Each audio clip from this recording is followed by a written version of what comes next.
recap for Flick since we didn't have Flick here. Who wants to tell Flick what happened? That's probably a good idea. Oh, wait, before I forget, Nordo gets experience, or not experience, inspiration. And then like four of you fuckers tied, so Nordo, pick a second person. Because I'm gonna make you the bad guy here. Well, the three people I voted for. Hang on, let me just look at the results from that poll. Yeah, there's like 7,000 people tied. Because I want to pick one of the ones that's tied. Obviously, I don't want to just go arbitrary. Right. Maybe this was, Nomad. Nomad, you get the other inspiration. Excellent. Thank you. You're very welcome. Alright, and then, I'll give somebody more inspiration if they want to do a quick recap for Flick real quick. It has to be good. It can't be shitty. I'll do it. Well, I don't need inspiration. Just because I took pretty good notes. So, here's what happened, Flick.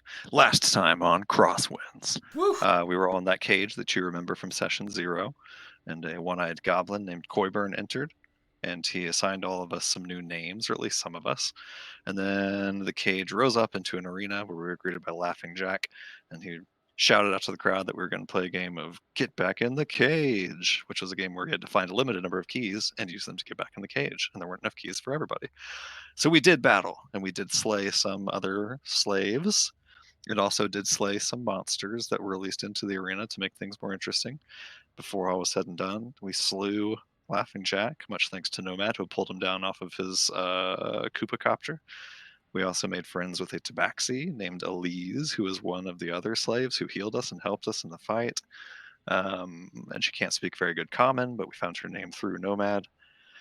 Let's see. After he died, Nomad ate his brain, which gave him Laughing Jack's memories of where we could find our loot, our belongings that had been taken from us. So following that memory, we went down to like the basement of this place. We found the room where our stuff should have been, but our stuff was gone. And there was a fella named Orador who is an orc who was like Coyburn's like assistant. And he told us that Coyburn had just left like 15 or 20 minutes ago and had taken all of our stuff with us and was headed towards Fort Mazewater. And we coerced Orador by force into leading us there. And I think that's about where you came back, because then he took us outside of this place and we went by the mount vendor, and I think you were back for that. So we gathered mounts in a cart and we're headed east. I think east. I don't know which way we're headed, but towards Fort Mazewater. Yeah, kind of northeast-ish, sort of. Not that like all of you would tell, but some of you would. Like some of you that know the outdoors would know that. It was to the right on the Roll20 map, so I assumed east. Yep, I'll have to maintain that illusion forever now.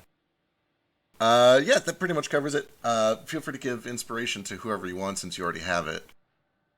Okay, two important things you missed to say to Flick is that Vasu went down and almost died. Died. And Nomad my eyes. And Nomad ate brains over a speakerphone so that everyone in the arena heard all the crunching of him ripping the brain out of this guy's skull. Also true. And on that note, Vasu, you can have the other inspiration. Thank you. I'm going to save it for my next inevitable death saving. Excellent plan. All right, excellent. So when we left off, you guys, it was kind of about sundown, still a little bit of orange in the sky, but you had noticed behind you there was a small flock of these large bird-like creatures with leathery wings, somewhere between like a bird and a bat. It's kind of hard to tell from this distance. And you had been warned about some blood-sucking birds of some sort, and it certainly looks like they are on kind of like a search pattern, headed roughly in your direction. Not a lot of places to hide around here. How do you guys want to deal with this? What's the plan? I was going to ask if there was anywhere around to hide, but you've kind of covered that. So there's like, I don't know, there's rocks here and there, but it's kind of like this big sprawling red-rocked Arizona badlands. There's the occasional shrubbery. There's kind of like a big rock formation up ahead that if there was just like one of you that you might be able to hide behind. But there's like 12 of you, 3 axe beaks, 2 camels, and a wagon. It's, yeah. I'll start with, I think that Nordo might have the highest passive perception in the party, so I'll just begin by, as I look back there and see that like flock in the distance, I will just point it out towards everybody and just say, I think we might want to get ready for a fight. And then I look at Orador and just say, Orador, are those the creatures you warned us about? Those are the ones. Bows are good. They stay up high until they see an opportunity. How do they feel about bright lights and fire and such? No, I should actually make sure he knows what he's talking about. Can I don't know if I did this last week, but now that I see them, can I make a nature check also? Sure, yeah. Same. So okay, hang on. With knowledge checks and shit like this, we're gonna do like it's limited to 2. So whichever 2 of you are best at it, go ahead and give me a roll. Mine's terrible, so someone else do it. And sometimes, just to be clear, I'll It's a overwrite. nature roll, right? What's that? Mine's just Yeah, nature. Mine is also terrible. Couldn't reason this as survival. No, this would definitely be like a nature check to know what an animal does. Yeah, I only have a +3, so. That's better Yeah. than mine. I was I gonna say say, mine's got a- -1, so you might be the person to do it, Yule. I have a +4. hey, there we go. You two roll. You 2 roll. I have a Go for it. +3 too, but I'm a, cave dweller, so who knows if I'd know anything. Yeah, sometimes I'll pick specific people if their backgrounds would make it like more, likely for them to know. In this case, it's kind of, it's a crapshoot. Nobody's really from around here. You with an 11, Nomad. Okay.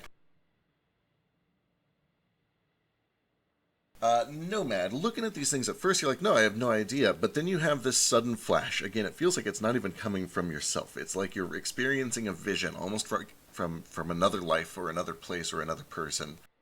You feel very short. You feel very small. You look down, you see that you have these green scaled hands. And you are traveling with a group of gnolls. And kobolds, and as you kind of like glance around, you get the impression that you are seeing through the eyes of a kobold right now. And you watch this flashback for what feels like a couple minutes, but it all happens in the blink of an eye.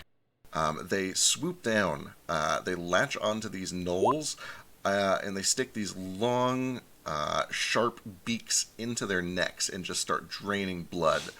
There's gouts of red that pour out.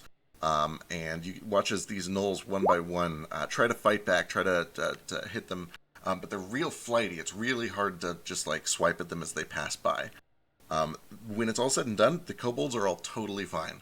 But the gnolls are all dead. And that's roughly where your vision ends. You do know in your vision that several of them were holding torches. It was night, but they didn't seem to mind the torches. Okay. I do. connect Go ahead. with Ace. Orador does chime in very quickly just to respond to Nordo's question. They hunt at night, but they're not like afraid of light. It's just when they're active. Do we have any lit torches on the cart or in our possession at the? Torches do not bother them. That is a good question. There are definitely none in the cart, so it depends on if any of you guys picked any up. I don't remember anyone picking anything up. I have torches that were not taken from me originally, and if someone asks me for one, I'll distribute it to them. Yeah. Hey, can I see that for a second? Sure thing, and I toss you a torch. And I also get out my tinderbox and say, "You need me to light it?" Yes, please. And I light it. That's awful kind of. Okay, so then I haven't decided how to flavor how he does it yet, but Vasu starts firebending, basically. I'm going to cast Control Flame. I'm going to make the flame kind of like leave the torch. I'm going to make it real fucking bright, and I'm going to make it kind of shape it as a bigger, angrier bird and just have it fly around above us and hopefully deter these ones. Sick. Okay, excellent. There are a lot of you. I'm going to say Vasu and one other person who has a good idea on how to like scare these things, give me an intimidation check, but not until somebody else tells me how you want to scare these things away. Yeah. Do I know what they're scared of based on that 19 roll? With that vision, you saw that they didn't mind weapons, they didn't mind fire. Nothing like scared them away. They won that battle, so you're not really sure. Yeah. Can I just shoot them a bunch? You can Because I have like certainly good do that. range, Yeah. and it's night, right? It's evening. There's still a little bit of orange in the sky, but it's almost night. Okay. You're not affected What by is- your sunlight sensitivity currently. Okay. Cool. What is the loudest, scariest creature that I've heard? Oh my god, that. Fuck, man. You've been through That's a a great jungle. idea. You've, And in the Underdark. and in the Underdark. Well, there aren't a lot of super loud things in the Underdark except like Shrieker Shrooms. The jungle, though, fuck, you've probably heard like a tiger. You've probably heard maybe a lion. Definitely heard some dinosaur calls. I guess give me a nature check. I don't know. Shriekers are pretty terrifying. They are pretty terrifying. Truly. Side note, while all this is going on, you guys like What check did you say? nature check. Mm, You guys are welcome They to do sort of not position fear yourselves however you want. weapons. They do not fear fire.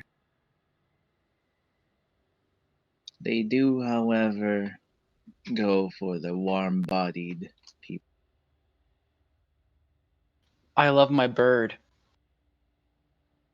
Ah, those bison are sideways. They're totally camels, dude. Can't you tell? Yeah, the camels. Are Ordo just stands near orange the camels and specifically is going to make an effort to prevent them from getting eaten by these things. Excellent. Oh my god, I love Elise. Is it I'm just gonna me? stay in Neo Nomad. Is it just me or is the party not moving? Oh man, Elise has like a actual Yeah. ass token. Yes. I got bored She's and I made looking her real token. bad. Such a Badass. cool, she's such a cool. Jesus. I I love got her. bored and Well, okay, so she doesn't have like all the fancy stage. She just has that, and Oh, okay. because I made that, she's going to die this session. So like, enjoy it while it lasts. No, Not won't if I have learn. anything to do with it. Anyway, let me get an attack roll from Gale and an intimidation check from Vasu. And let's see, that Already rolled nature it. check of I got Ace. an 18. Ooh, that's pretty good.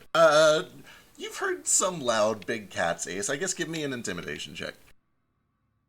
And yeah, I already rolled it. I got an 18. 18, all right. Can I sell you on any set other than charisma? You could sell me on Constitution to just make it as loud as possible, yes. Holy fuck, Gale. Oh man. Jesus. Or could I just give proficient someone? in Or could I just intimidation. give someone else advantage? Sure. Vasu can roll again.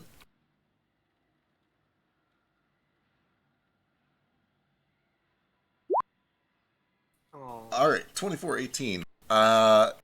You guys do watch as this group of maybe like 7 or 8 of these birds, they start to approach, and you can see that 1 or 2 of them kind of lock eyes with all of you. They swoop down in your direction. Vasu summons this tendril of fire, and he just starts waving it around in roughly their direction, putting on this big flashy show. Ace screaming in the background, doing weird, I don't know, loud cat screeching noises. And they kind of like just instinctively pull back, thinking that it might be something sort of dangerous, but then they come back around. They don't look super fazed by it. But then there is just this rocketing beam of force from Gale. It hits 2 of them, just like they line up perfectly. He gets a 2-for-1 headshot. And these things bugger right off. They want nothing to do with this. You guys outnumber them. They will come back some other time. And you watch as they scatter and fly away off into the sunset. Excellent shot, Gale. Thanks. 1 sec. And I just like crank the gunbow and I fire 1 more. Sure. Oh, Give me another just attack. yell at them like, yeah, fuck off. You know what's good for you. Give me another attack roll. Oops. Yeah, Damage is wrong. Should be 11. Gotcha. Either way, 12 on that one. That one, it kind of flies wide, but you've made your point. They're flying away anyway. That bolt kind of disappears off into the sun. With that crisis averted, things kind of go quietly for the next hour and a half or so. The sun goes down. It starts While to get we're pretty going cold. around, I'm going to be looking for grass and sticks. Sure. Easy enough, but give me a survival check, I suppose. There's a few little just RP things I'd like to do in that time too. Yeah, absolutely.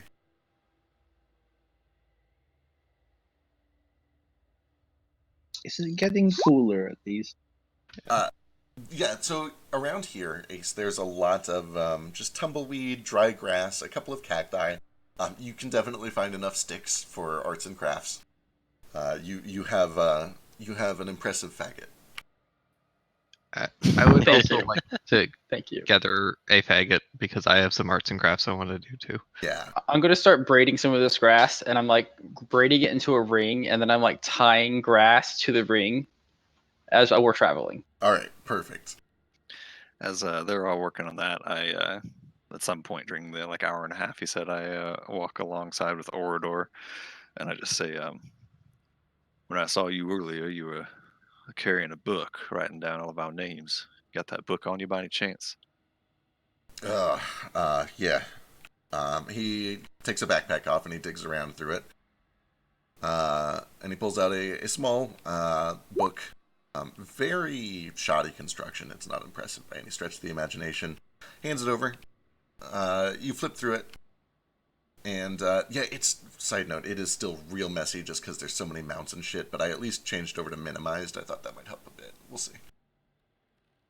But yeah, he hands over this book, and as you flip through it, you can see that it's basically just an account of everyone that the various groups working for Coyburn have captured and brought to Coyburn, and then subsequently brought to Laughing Jack. An amount of money that they earned, a stage name that was picked for them, whether they died or survived, just stuff like that, a basic accounting of everything that's been done. Okay. You do get a couple of noteworthy bits of information that may not be noteworthy to you, but might be noteworthy to the party. I'll say them, and you can choose whether or not to reveal them. The first is you get the dates that everyone here was captured. And most of you already know that in character. But according to this journal, today is... I forget. Let me go check. Saturday the 3rd, unless Orador was lying. Correct. So today is Saturday the 3rd. And it mentions that Flick and Yule were captured this morning. And it says that they were found at a nearby lake. Which again might not matter too much to you. It's up to you whether or not you like read this out loud or let people look over your shoulder. The first thing I'm doing, like not even really stopping much to look at our page, is just looking for that one name that I whispered to you. But after I'm done with that, then I will kind of relay this information to everybody. Sure. Give me an investigation check. And the reason is there aren't real names there. It's only stage names, but there are physical descriptions. Right. So you can kind of try to look for a physical description that would line up. If you will allow me to do so, I would like to ask Moat to help me look through it, just to give myself advantage on it. He knows about what I'm looking for. So. Yeah. I'd be happy to. Absolutely.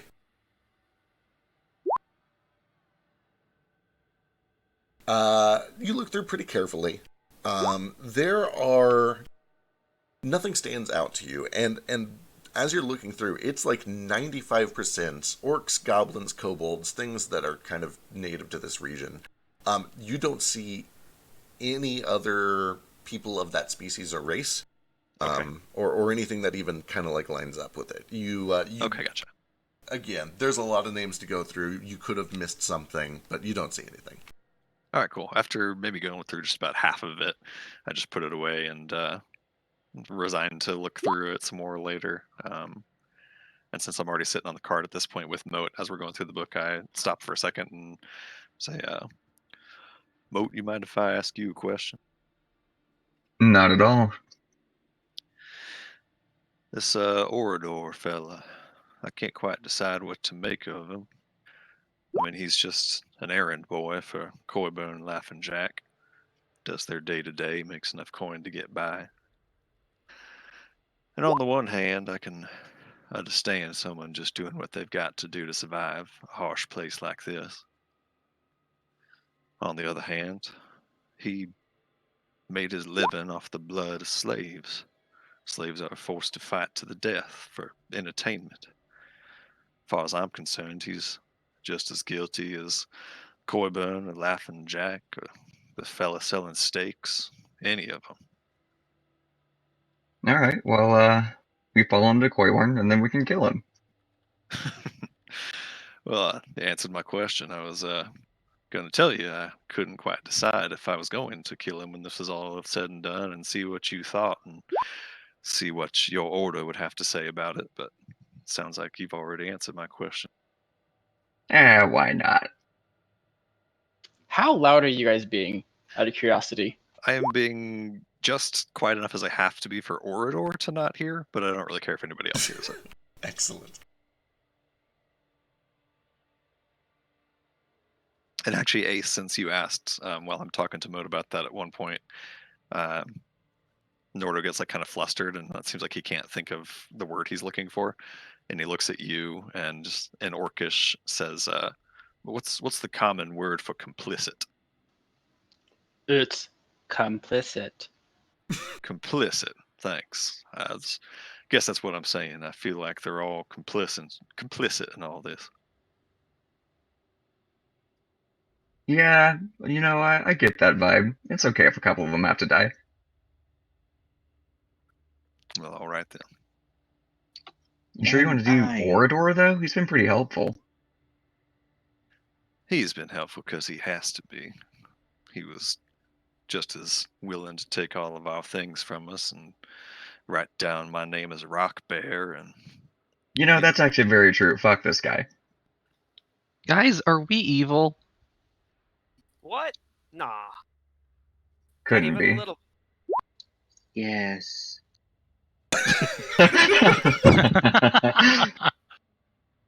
Ace is nodding as Nomad says that.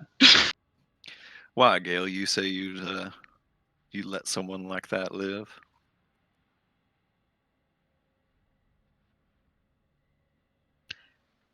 No, I just, I feel like they're just trying to get by, and sure, they're doing like. Heinous No, crime never mind. against You're right. humanity. I mean, like I said, I can completely commiserate with. I have to ask Ace for the common word for commiserate, by the way. I can commiserate with someone just doing what they have to do to survive, but I know I would never force people to fight to the death for fun, or for money, or for my own survival. I mean, in their defense, it was pretty fun. I did, You in fact, nearly have died. quite a nice time. Yeah, it was awesome. It was pretty great. I don't know. I They don't. also took our things. Yeah, I'm not too happy Yeah. about that part. Yeah, I'm actually, honestly, the fighting was fine. I'm more insulted by the taking of my things. Yeah, the petty I happen theft's to rude. agree. And to be clear, I don't intend on doing any of this until we have our things back. Orador is our only connection at the moment. I just feel like he's been pretty helpful. I mean, sure, he's a pretty terrible person, but maybe he just needs a second chance, or at least a 5-second head start. Second chance, you say? I'll think on that. I mean, I'm not going to stop you either way because I honestly pretty much agree with you. But at the same time, I feel like maybe taking the moral high ground is maybe that's just what he needs is somebody to give him a second chance. Nordo looks genuinely like he has to think about what you're saying for a little bit, and like he really wants to mull on it. He just sits down in the cart for a bit. I would like to agree with the second chance. Oh, by the way, did we happen to ask how Coyburn was moving? Oh God, it got dark so quickly. It's very sudden. It's very sudden. How The sun abrupt. just disappeared. I immediately hold Ace in case he falls asleep. As the sun does set and it gets like a dark night out, I do ask Orador, hey, how much further away are we, you think? Are we going to need to make camp out here? Fort, maybe another 2 hours or so. Making camp is probably a good idea unless you guys want to rush in there while they're sleeping. I don't know how you're all feeling. I feel great. I'm ready to fight. I can get there in an hour. Come on. Keep up, everybody. Personally, I'd prefer Mr. Vasu get some sleep, I'm not even but winded. at the same time, I'm going to be more effective at night. I'm inclined to Tried to ambush in the night myself as well, as much as I could go for a good meal in my belly. A stealthy approach is usually the way I go, so. We can eat after. I just ate. The rest of us can eat after. I mean, We maybe can you get you two. We can get you a doggy bag or something. Why would I need a bag of dogs? Like a meal to go. You know what? Never mind. I'm thinking about this too much, and the mental image is. I think I By just all threw up in my means, mouth. please keep thinking. That's disconcerting. Ooh, that is disconcerting. Does it have to be about that? No. All right. No, man, I don't know much about your type. Can you taste thoughts when they're nearby? Do you have to actually eat the brain to experience it?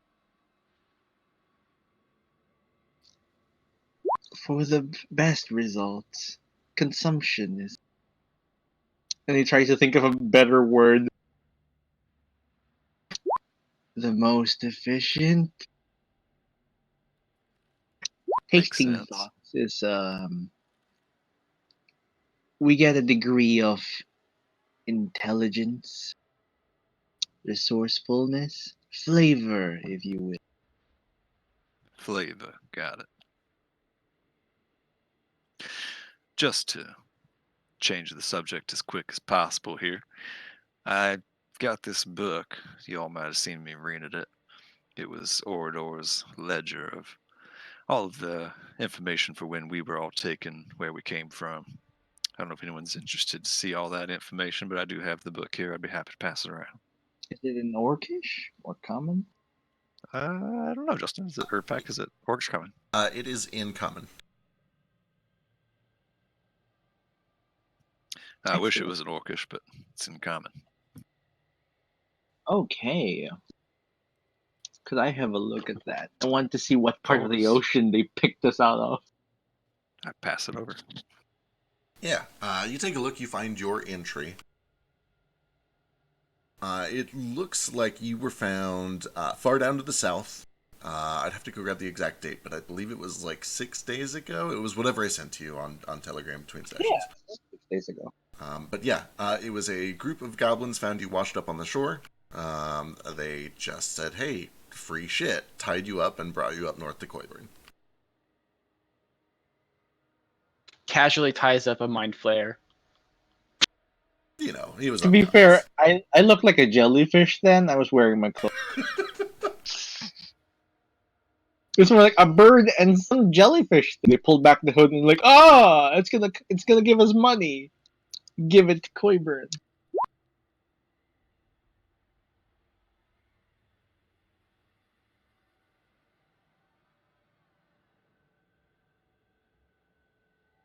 Alright, as you guys are continuing on, about another hour goes by. You guys are starting to get close to the place. In the darkness, let me get who has the highest. Actually, everybody beats that. Nobody has a passive perception lower than 10, right? No. Excellent. How I really should have. do we this written down. calculate that again? I forget. What's your wisdom? 10. You're fine, unless you have. Yeah, you're fine. On your skills sheet, the blue on the right-hand side of each one is the passive. Ew, okay, thank you. Alright, none of you guys are caught off guard. But as the sun has gone down, the sky has gotten darker. Your ability to Is kind of there a moon? there is a moon, and it is. I should probably have some sort of system in place for this. It's about half full. It is not a full moon. Is it normal sized though? Yeah, looking up. I mean, first glance, it looks normal size. You can give me a navigator's tool as if you want to do like a precise measurement. I'm so confused. Does the moon change sizes in this world? Who knows, man? As far as you know, well, actually, because you're a mind flayer, give me a nature check. Okay. Hardly see those, you see. was gonna say, you've been in the Underdark and then a bunch of jungles for most of your life.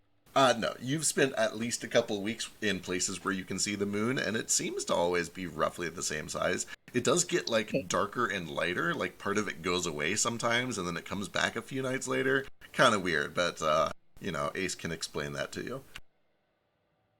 Okay. You take a close look, Flick, and it appears to be normal. It measures out okay, it looks right.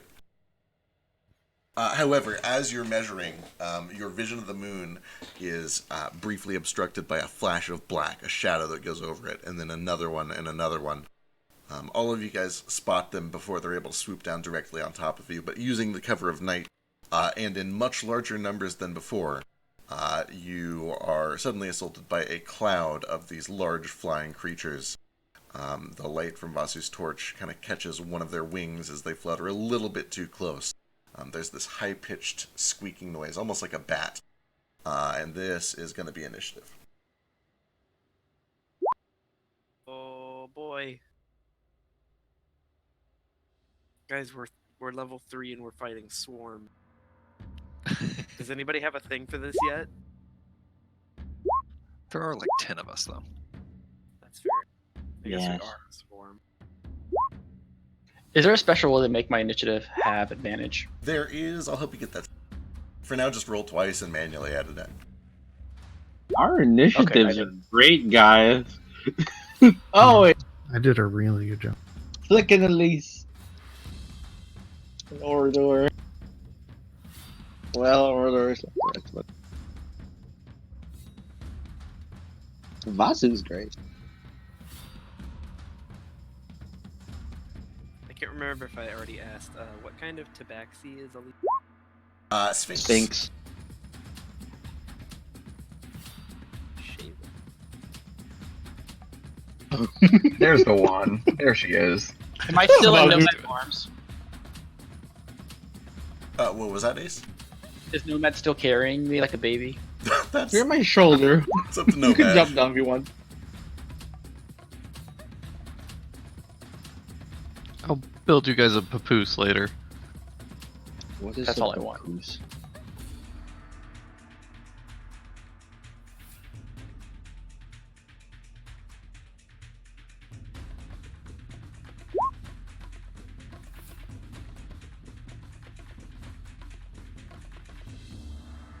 Oh god, Vampiraptor.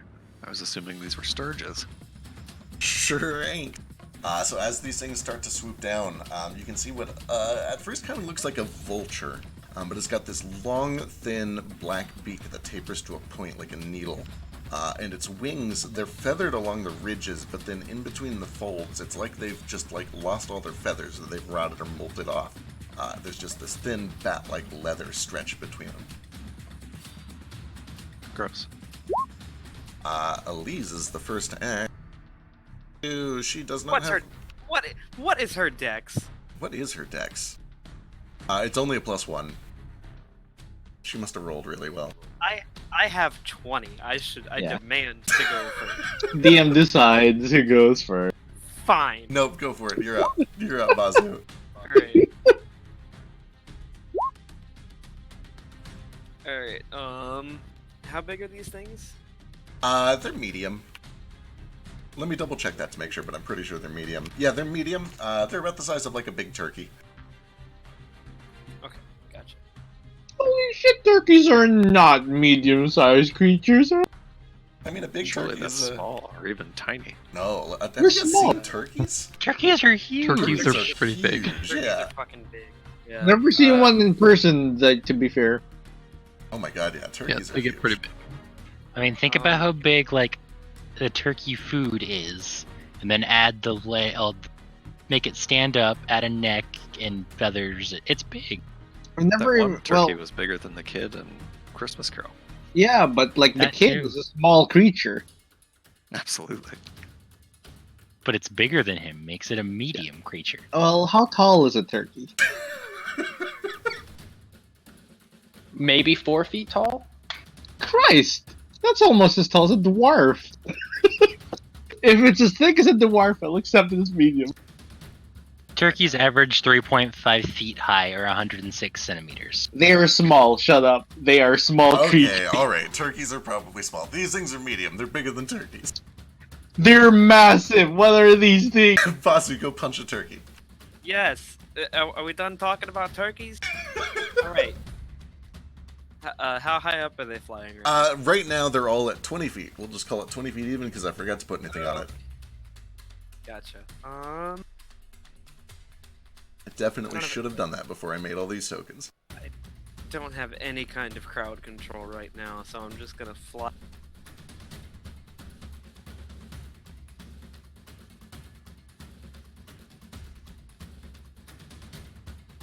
Yeah, 30 feet over, 20 feet up puts me right. Actually, you know what? This is a really bad idea. No, I'm go not for gonna, it. I'm not gonna fly up right into the crowd as the only creature with fly speed in the park. I'll stay on the ground for now, and I'll fly over here instead, and I'm gonna make a ranged weapon attack. I'm gonna pull up my sling and twirl a rock at this guy.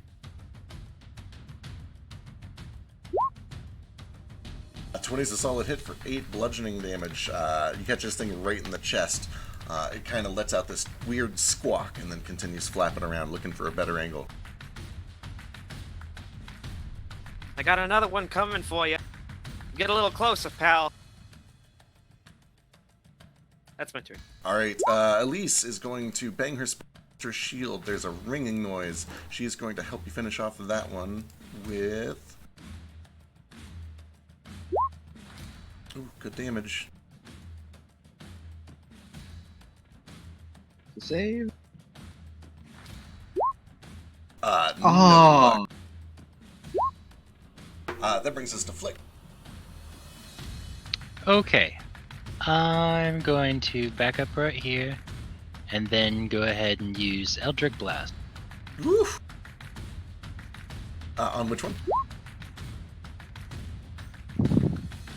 This one here. Alright, 10 sails just past it. There is this, almost like a bluish, purplish bubble of energy that floats out, like dropping ink through water that flies out in this thing's direction, but it is able to swoop to the side of it. Anything else?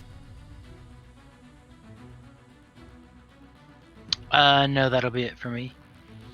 Ace, moving on. How do you do the click thing which shows where I'm clicking at? If you just click and hold, it'll show a little ping. Alright. Do I have a clear shot to the hideous vampire?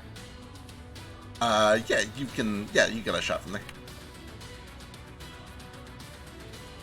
Alright, I'm gonna pull my bow out and I'm gonna shoot him.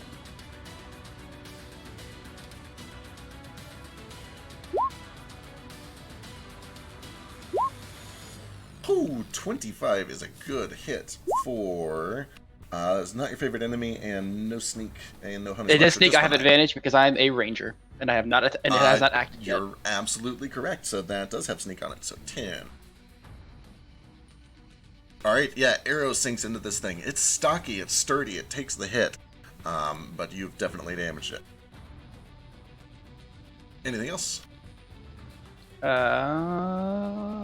Moving back next to Momad. All right. Nice. These things are up. All right. Can I pull out my? Nah, I'm good. Never mind. Okay. These two are going to come over to Flick. They swoop down, and they are going to try to latch on. 6 and 5, I believe, are both misses. Big old misses. And then they both fly back up 20 feet into the air. You can take an opportunity attack if you'd like. Okay. 2, 1 on each, or do I only get 1? Just the one, because it takes your reaction. Okay. Ooh, that is a good hit for 7. Alright, these three come over to Vasu. Is a 17 hit?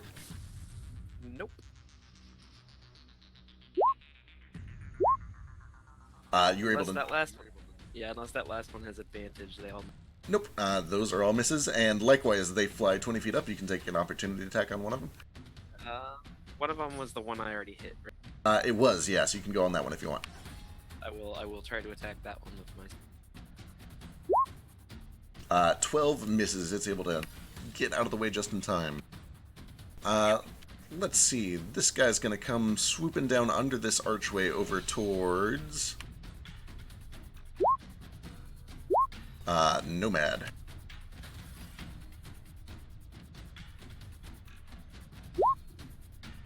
Eight is a miss and then flies up. Ace and Nomad can take opportunity attacks if you want. I can punch it, I guess. You can punch it if you want, I guess.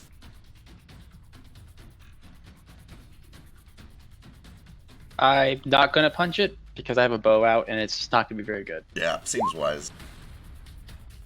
Alright, this boy is going to come over to Moat along I with think this I boy. hit it. 18 does hit, yeah. Give me some I punch. kind of slap it. What's your strength? Not 11, so I just do one You damage. do 1 point of damage, it's something. Alright, these two come over to Moat. Ooh, does a 20 hit? Maybe? Yeah, that'll do it. Alright, so this first one, the one that's been injured by Ace, comes over, latches onto you, and you feel this piercing pain as it shoves its beak into your neck. You take 3 piercing immediately, and you can feel it starting to suck the blood out of you. This one, seeing as... Oh my god, that was a big hit. Seeing as you're already occupied, is going to come over to Nordo. You can take an opportunity attack on it if you want. Cool.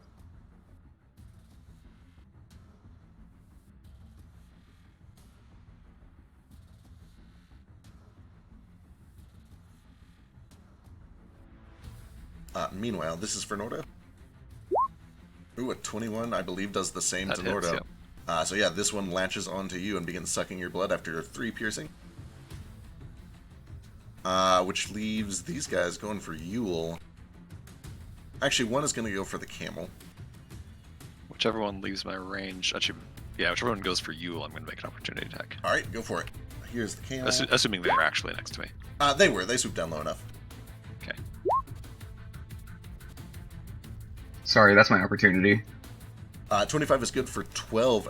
Yeah, so you catch the one that's going over to Nordo. It does still make it to Nordo, but you put a fuckload of damage on it. Same story, or I'm sorry, 10 is a miss, so that one does make it to Yule unhampered. So this is going to be on Yule.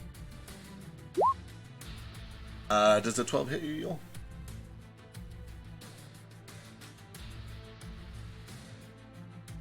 He went to AFK at the start of the combat. I don't know if he's back. Yeah, he's getting food stuff. He's here, though, I think. Yeah, I said I was BRB, so legally he cannot attack me. True. Is it 12 Is it 12 hit? Yes. Alright, so you take 4 piercing damage as this giant, weird vulture thing starts sucking the blood out of your neck. Alright, well, I'm basically dead, so good luck, everybody. Meanwhile, these 3 are going to fly right past Flick, and all 3 of these surround Gale. Hey, I'm cold-blooded. Fuck off. That's real weird, isn't it? You're riding a warm-blooded creature. That's fine. They can kill it. They swoop down, and...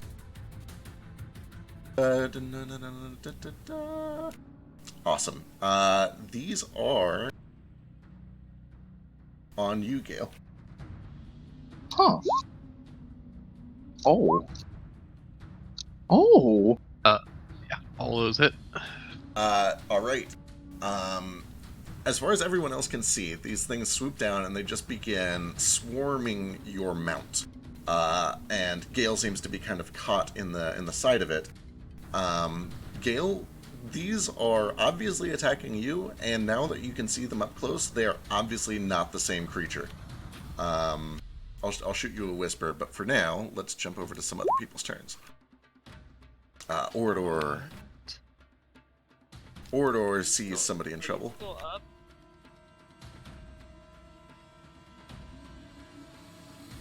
Then you guys wanted to kill him. For the record, I still want to. Orador comes running over to Gale, seeing that Gale is being swarmed, brings this great axe down on top of one of these things, No, fortunately, it is on one of these things and just cleaves it in half. It drops to the ground. Hey, good shit. All right, Nordo, you're up. Do while that I whisper again. Gale something. Okay, first I'd like to use my attack on the one that is. Do I have like disadvantage if I attack the one that's latched to me, or can I just attack it? You can just attach to it.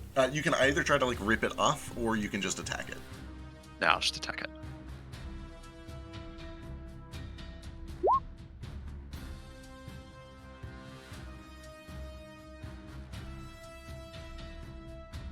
Uh, 16 is good for 8. You manage to kind of just pry this thing back a little bit. You hear some bones cracking in its wings and its shoulders, but it continues to latch on and it eventually pushes its way back in. It is still drawing blood from you. It's still up. Okay, with my bonus action, I will. I'll go ahead and spend a key point and do Flurry of Blows to start with one-armed attack on him. All right.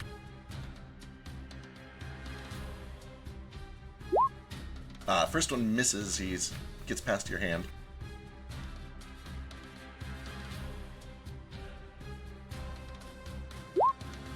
Hey. That is enough to do it. You grab this thing by the neck and just twist, and it drops. Sweet. And then with my movement, I'm going to run over to Moat. All right. Gale, this thing is on top of you, sucking your blood. What do you want to do? Are they actually sucking their blood? Right. So, no, they appear to have daggers, and they are just, they're cutting, but they seem to be, they're reaching, they're grasping as well. They're stabbing, but then they're doing, it almost looks like they're trying to get a piece of you.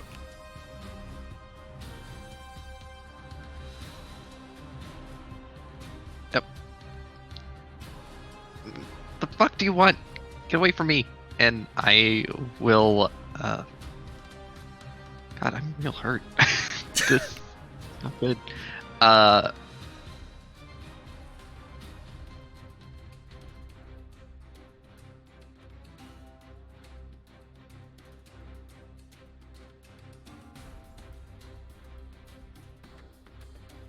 Ugh, that's not good.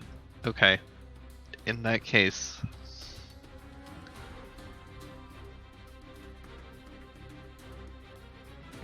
does the X-Beak kind of have like a bit in its mouth with like reins attached? It does. Yeah, it's very simple, but it does. Okay.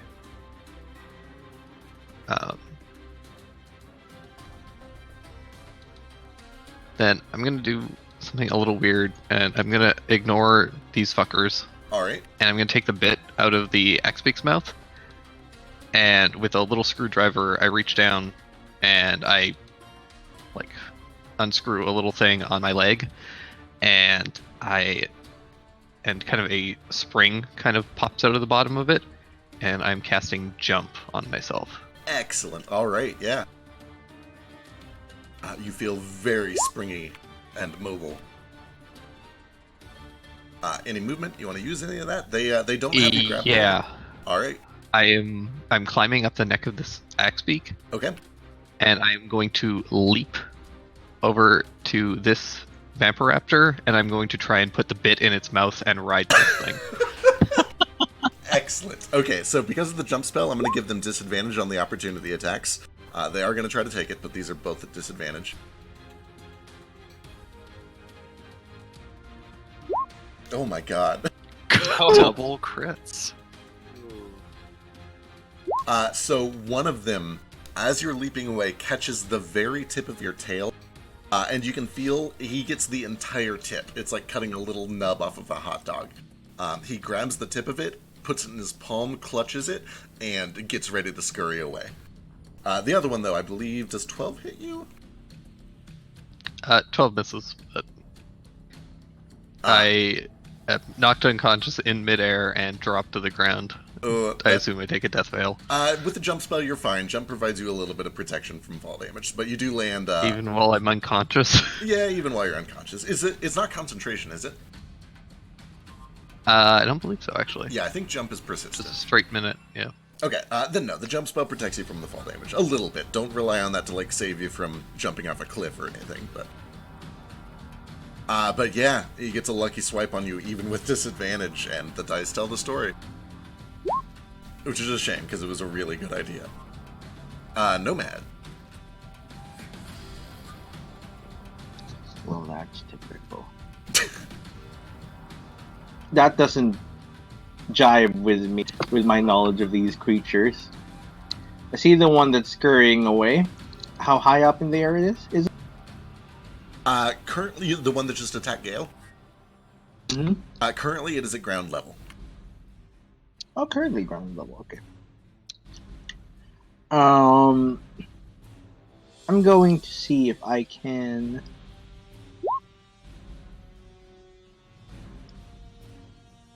Cool. Can I target a point with a 10-foot radius where it won't hit Gale or the axe beak? It's a 10-foot radius circle, you said? Fuck my axe beak.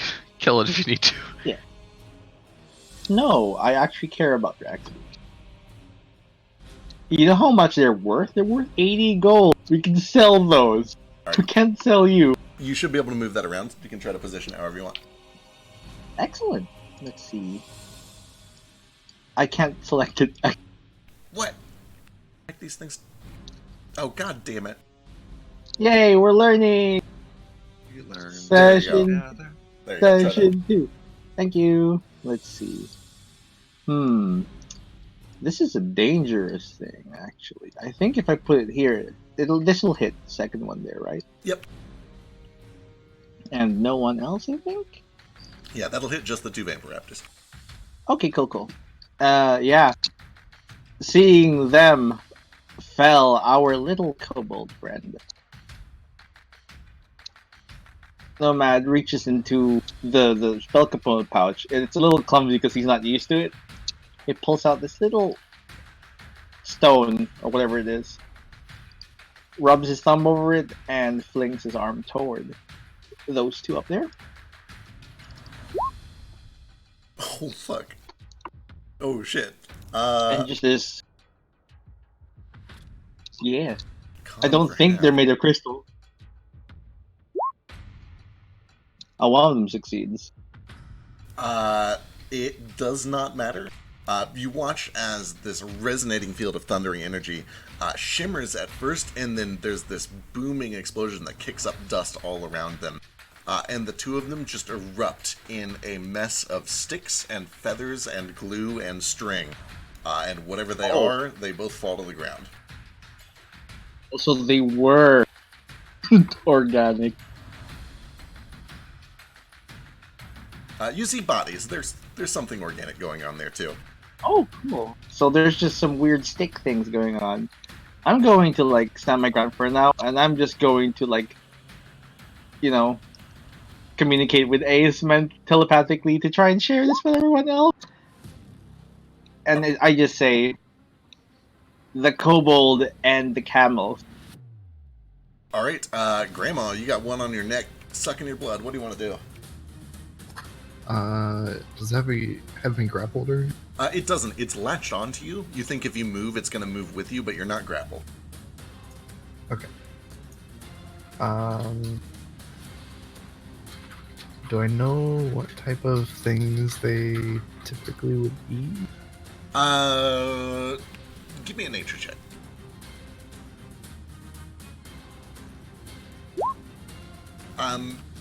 You get the feeling they probably subsist almost entirely on the blood of warm-blooded creatures. Gotcha. I'll start shuffling through my purse until I find probably like the bloodiest red meat that I have chilling in there. And I'll just kind of toss it up like in its line of sight to try and lure it off of me. All right.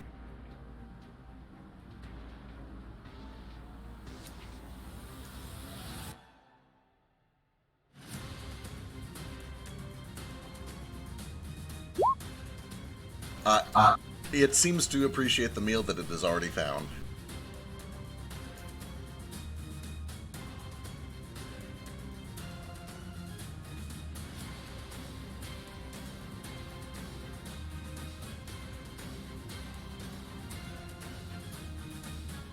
Anything else? No. There's nothing else I can do. So. All right, Moot. You said this thing is gonna travel with me if I move? It seems like it, yeah. Okay, in that case, I'm going to move in front of the camel over here. All right. For my bonus action, I'm going to use Mantle of Flames. Oh, sick. And then for my main attack, I will use Green Flame Blade. Fuck yes. Go for it. I assume this is the one on you. Yes, on me. All right.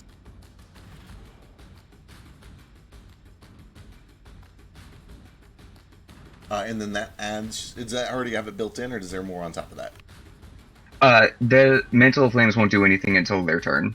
Okay, gotcha. 20 is a hit for 9 damage. What about when you roll fire damage on your turn, it gains a bonus equal to your charisma modifier? Green Flame Blades isn't a roll. Oh. Or the fire damage isn't, at least. Yeah, not until he hits level something. Level 5. I see. But this other one next to me does take the 5 fire damage. Alright, yeah, you watch as Moat just erupts into flames. They seem to just trickle out from kind of behind his pauldrons in the back of his head, travel down his arm to the sword, and he just does this cutting slash through both of these things, setting them both on fire. Brings us to Vasu. Oh, how'd you do that? It's a talking stage. Oh, right, yeah, okay. Talk round. Sure, who wants to do some talking? I want to do minor That talking. was awesome. How'd you do that? It's an old trick I learned. But I was kind of saving my bonus action for this, but I just kind of yell over at Nordo as best as I can. Nordo! How can I help you, grandmother? I'll take this! And like with all my might, I just throw a piece of candy at you. Okay. And it seems to like easily find its way directly into your grasp. Like I'm the best thrower you've ever seen. It is surprisingly athletic. It goes straight to the palm of your hand. Is it the same like strawberry candy you gave me before? Yes. Excellent. It's another good one like the last one. I know Much you really obliged, liked it. grandmother. I'll be right there to pry that thing off you, I Yeah. say as I unwrap the candy and put it in my mouth. Yeah, meanwhile, she's having her blood drained out of her neck. Alright, any other talking? Don't worry about me. Alright, Vasu, you're up. Alright, I am going to fly up within 10 feet of this, of these Vampiraptors, and I think the cocky one is the one I've been fighting already, so first I'm going to take a stab at that with my spear from reach.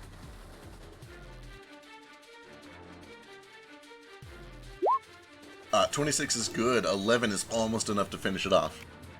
Alright, and then Vasu kind of twirls his spear, and with the same momentum, he kind of spins around and punches forward, and bright blue flames travel out from his fist and attack it again from the same range. Sick. Yeah, these are both reach, right? Yep. So they've got that flames with the fire snake shit. Yeah, you watch as these blue flames travel straight down its mouth into its gullet, and then it just explodes in blue flames. Yes. Alright, then I'm gonna So I'm gonna fly back down to the ground. I don't think I'm close enough to provoke unless they've got reach as well. Nope. So I'm gonna fly down, I'm gonna touch down next to Gale, and I'm gonna just kind of protect him. Alright. And that's my turn. Elise also runs over. She looks weary, she looks drained, she looks spent, but she has enough for one more of these. This is on Gale.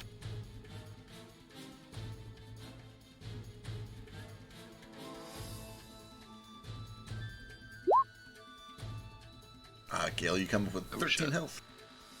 Hot damn. Guys, we can't let her die, right? We really can't. No, we can't. Not now that she has a sprite, She's- especially. She's our only cleric. She's She our only really is. Alright. I get 8 I can prepare PCs, cure wounds. no I healers. just I was gonna say, you So, guys have healing I did- options. Yeah, she's just way higher level than us. It's the same level. Who knows, man? Who knows, man? Who knows? Same level. Alright, Flick, you're up.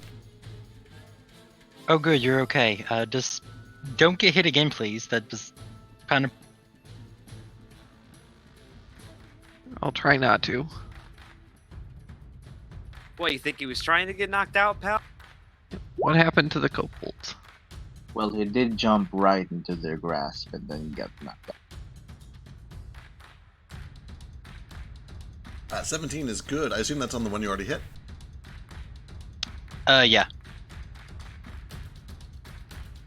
Alright, you're able to lop one of its wings. It's clipped, it's flying around real funny, but it's still going. There. Okay. I don't have any bonus actions. Oh, that's a good point. I'm sorry. These things are 20 feet up. I'll let you keep that attack roll if you want to switch it to an Eldritch Blast, though. Okay, yeah, sure. I only did the saber because I thought it was close. But yeah, I'll switch to the. Cool. Give me a D10 instead, then. Hey! And add 4 to that, so 7. Hey, Feck, you didn't make him describe his Eldritch Blast. Yeah, tell me about it. I kind of, like, briefly did it because it missed last time, but tell me what a good Eldritch Blast looks like.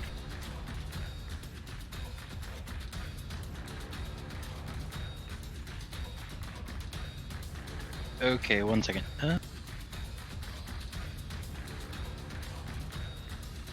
Okay, so the Eldritch Blast seems to vary in color a little bit. The one I shot earlier was green. It doesn't really seem to be doing much, but it's kind of a curved disc shape of energy, and inside are like several tendrils of light that trail behind it in a kind of a wiggly fashion.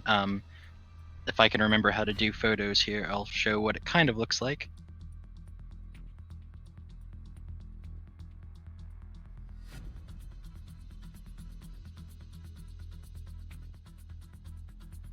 It's got brackets and parentheses. Yeah.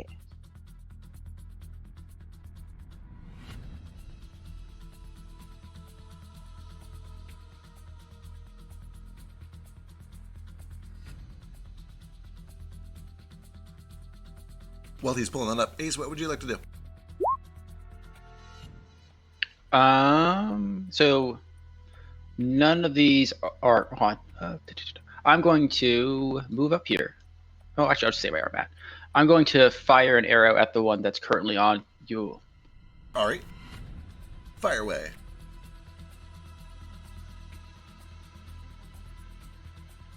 And Neil, I posted over in general chat in Crosswinds. Oh my god, calm down, Ace. Hot damn.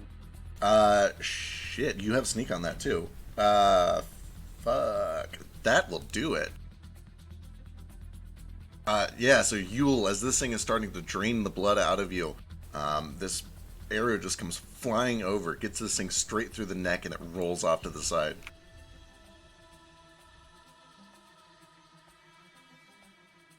And then I'm going to yeah, I'm just going to stay where I'm at. And just, that's it. Sick. Oh my god. Okay. Okay, that's pretty great.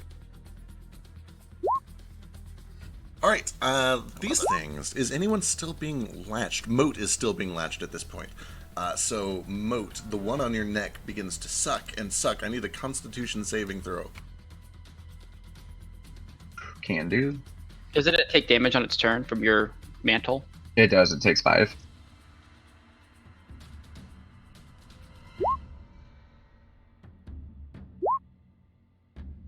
Alright, so you only take 4 of that necrotic damage, and then you said it's 5 damage to both of them, or just that one? Anything that touches me or hits me with a melee attack from within 5 feet. Excellent. Okay, then yeah, this thing erupts and falls to the ground after that. You can see it like kind of tries to pull away before the fire can consume it, but it's already latched on and it is too slow. The other one doesn't seem terribly afraid of fire, and it's still feeling kind of healthy. Is going to try to take its place. 13, I think, is a miss, though. That is a miss. It is going to fly up. You can take an opportunity attack if you want.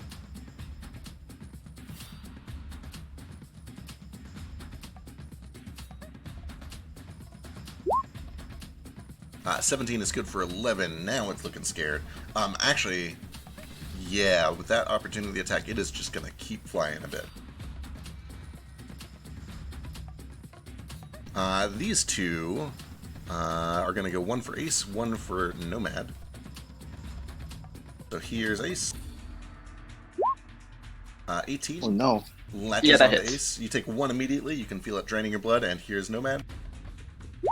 7, I believe, is a miss. Yeah, it miss. And it flies back up. It does. You can take an opportunity attack if you want. I'll just leave that for now. Alright, this boy. We're going to do 1 on Flick.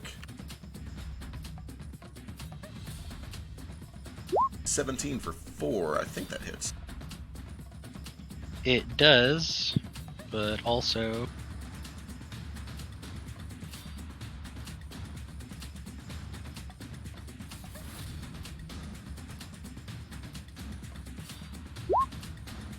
Oh, shit.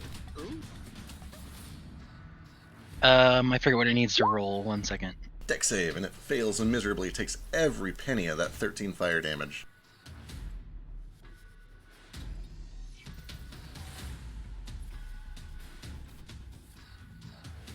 Let's see, this one is pretty heavily damaged. But it's hungry. It's going to come over to Vasu. Try me, pal. Oh no! And it does. What have Why you is it learned always about a taunting crit? monsters? Okay, Not- 2 damage. This thing looks like it's going to start flying away, but then it rockets back with one swift motion and just impales you. And starts Ah, fuck! draining.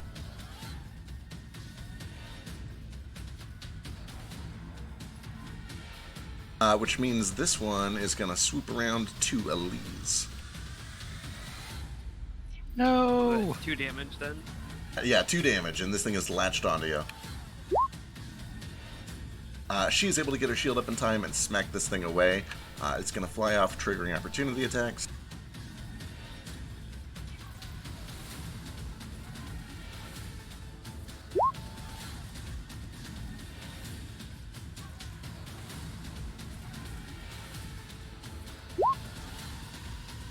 And it does get away. And that brings us back to Orador. Orador. Does that one fly by me? It does, yeah, you can take an opportunity attack. Cool. Yeah, I will.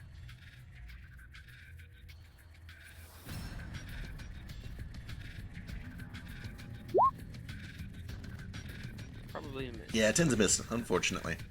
Orador sees these ones swarming around Flick, does a trampling stomp, basically does that thing where you're walking over a cat with Gale, leaps over this, and tries to come down directly on top of this this one that's on Flick. 18 for 4 is good.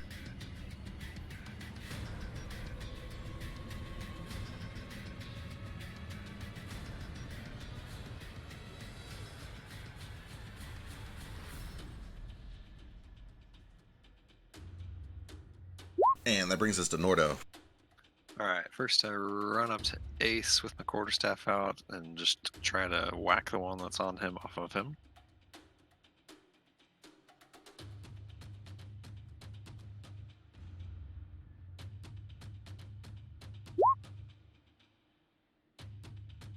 Uh, 13 just hits for 11 bludgeoning. You start trying to pry this thing off. And I'll use my bonus action for an unarmed strike and just grab it and try to just like crush it with my hand. Excellent. Ooh, yeah, no good on that one. It's hard to get in there because like this thing is bigger than Ace is, and he's got him like kind of wrapped in his wings. Alright, that's I'm just gonna move a little bit further over and that's it for me. All right, it cannot take an opportunity attack. Oh, actually, it wouldn't get to anyway. Gale, you're Yeah, up. staying in its range, just moving. Okay. Did I see what color those things were, by the way? Yellow. Yeah. I'm Yeah, afraid of that. yeah. Okay, I am going to kind of groggily pull myself to my feet, and I'm going to take I guess I'll take a shot at the lean one. All right.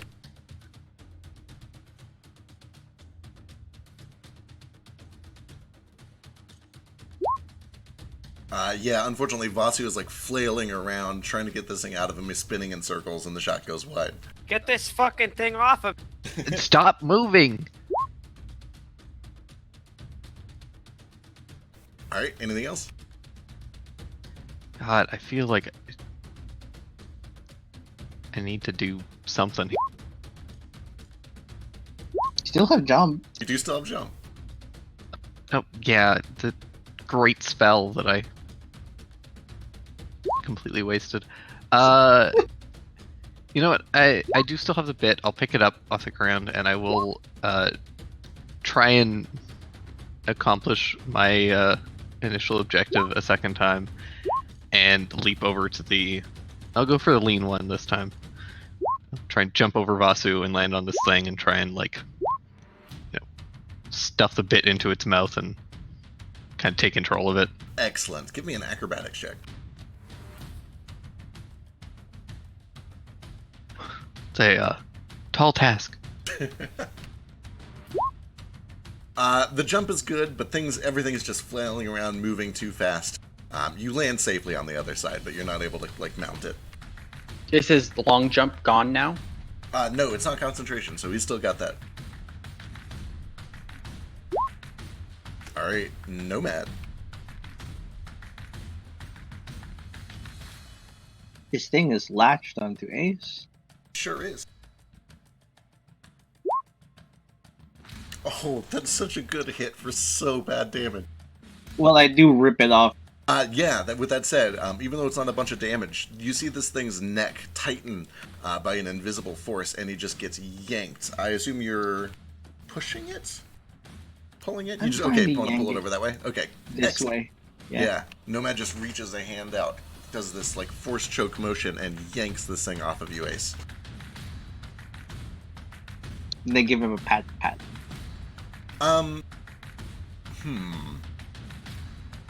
Ace is small. Okay, hang on.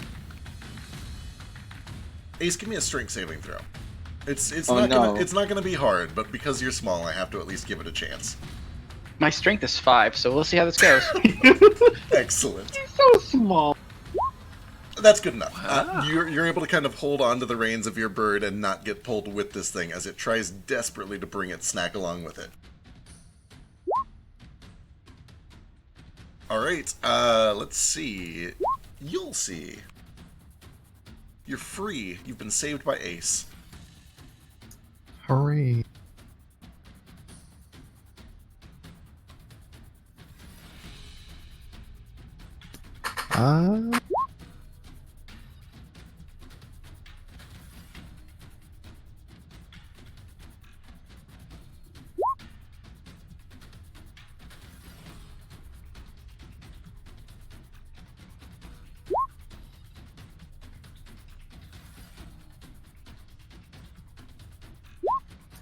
Alright, you see me just reaching into my bag and pull out a nice blueberry, and I just start eating it, watching you guys fight. Excellent. You guys got this. I believe in you all. And at the same time,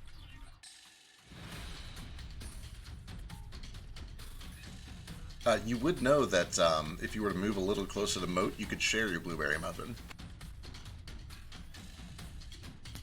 wait, what? What are all these special effects? Yeah, so Cure Wounds is buffed in this campaign.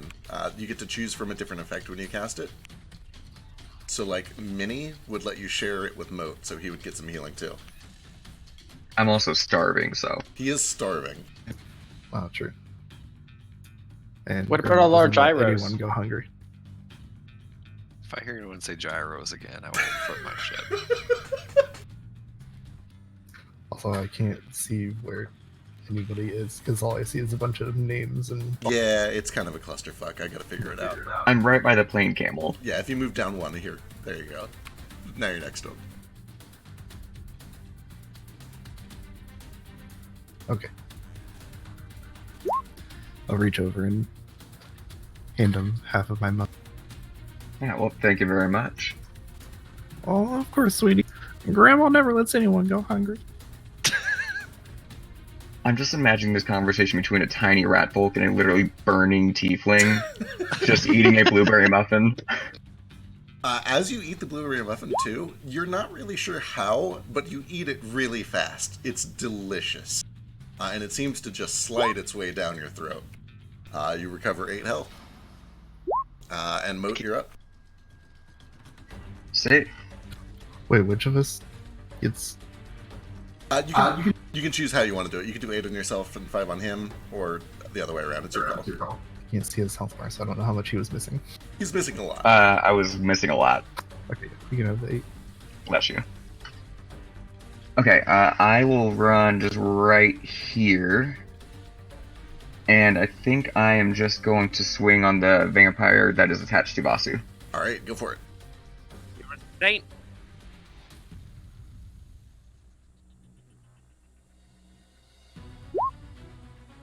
Uh, 13 just enough to bring him down. If I wasn't the man I was, I'd kiss you. Completely fair. Alright, anything else? I don't believe so. Alright, any talking? Get out of danger, grandmother. I'm sorry. On to Vasu. Which one is Gale trying to ride? Was that the one that was on me, or is that other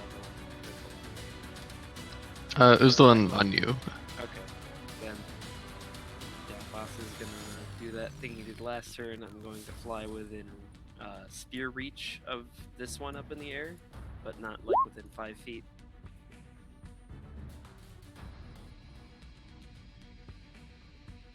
So the spear attack first. 15? 15 hits for 9. And then yeah, I'm gonna fire punch it again too. 12 is no 12? good, unfortunately.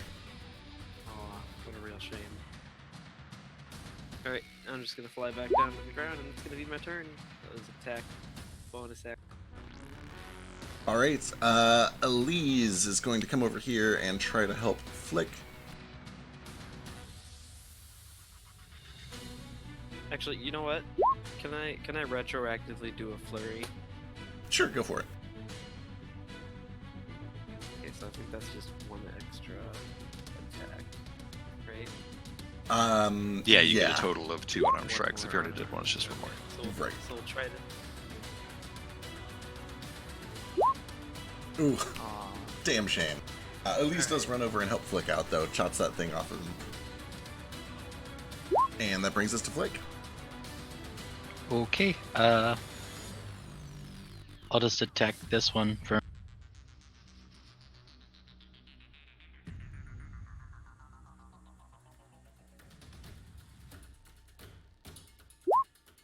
Uh, 13 is just enough. You let this thing go.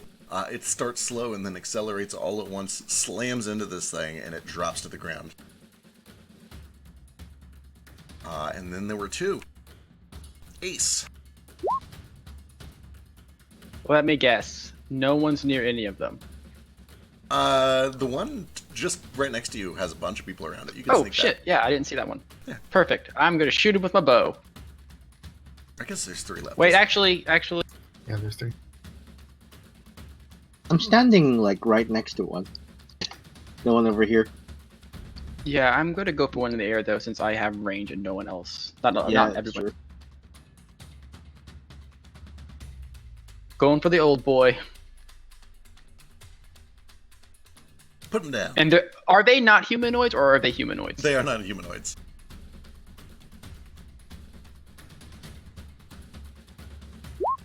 Uh, 25 is good for 6.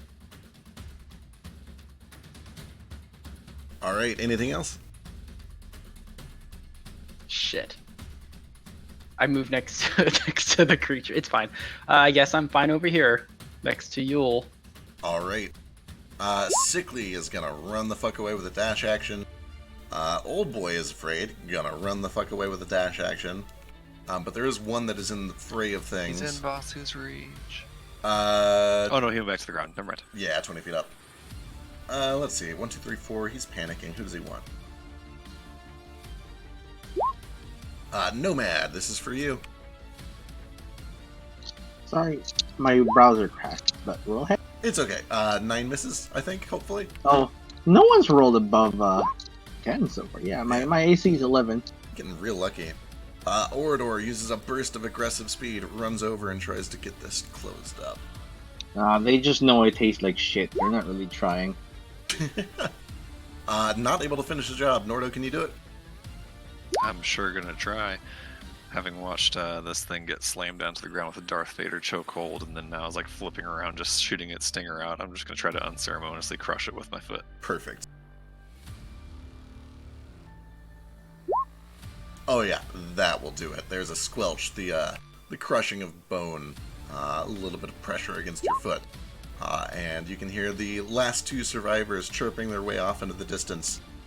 Wait, can I shoot at one of them? Sure. It's in range of Eldritch Blast, probably. Yeah, I was gonna say, I think Eldritch is at 120, and Gale's probably got the range for this too, and actually so does Ace with the longbow. So if the 3 of you want to give me attack rolls, you can try to finish them off. Also, what's the range on a sling?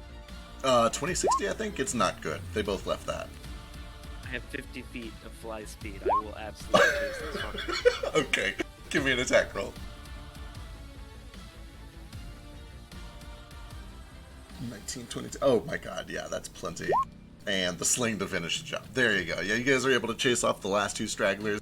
None survive. And then everything goes quiet again. I look from Orador over to Gale and back to Orador and just say, thanks for your help. I'm really sorry. I'm gonna go over to the bodies and check them over. Same. I'm gonna help him. All right. These ones... Investigate! Yeah. So... Who has the best investigation? I have a +6 if someone gave me advantage. Same. If someone could help us both get an advantage, that'd be great. I have a +0. Me and Nomad and I will work together. All right, go for it. Okay. And then Gale, you can also throw one on there too.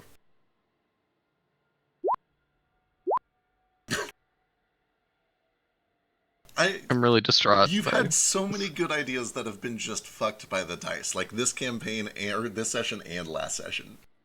I feel really bad. You should. It's your fault. So All right. clearly, you're the one that wrote this algorithm to fuck me. So Absolutely. Ace, give me an investigation check. Okay. Basically, I mean, I'm not looking for like loot or anything. Ooh, I was just kind Ace. of curious. Do these appear to be from Storm Cellar? So yes, Gale, looking at them, they have the appropriate scale color. They're wearing garb that you recognize from that day. They do appear to be, yes. You also... Yeah.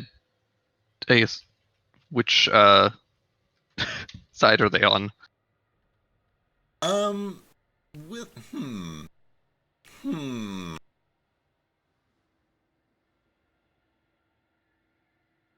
Like, were they part of the cult, or do they seem to Right. be assassins sent by possibly a sibling or 2? It's a little hard to say. I mean, Nat 1 with a 6. They're wearing dark robes like the cult did, which seems vaguely familiar.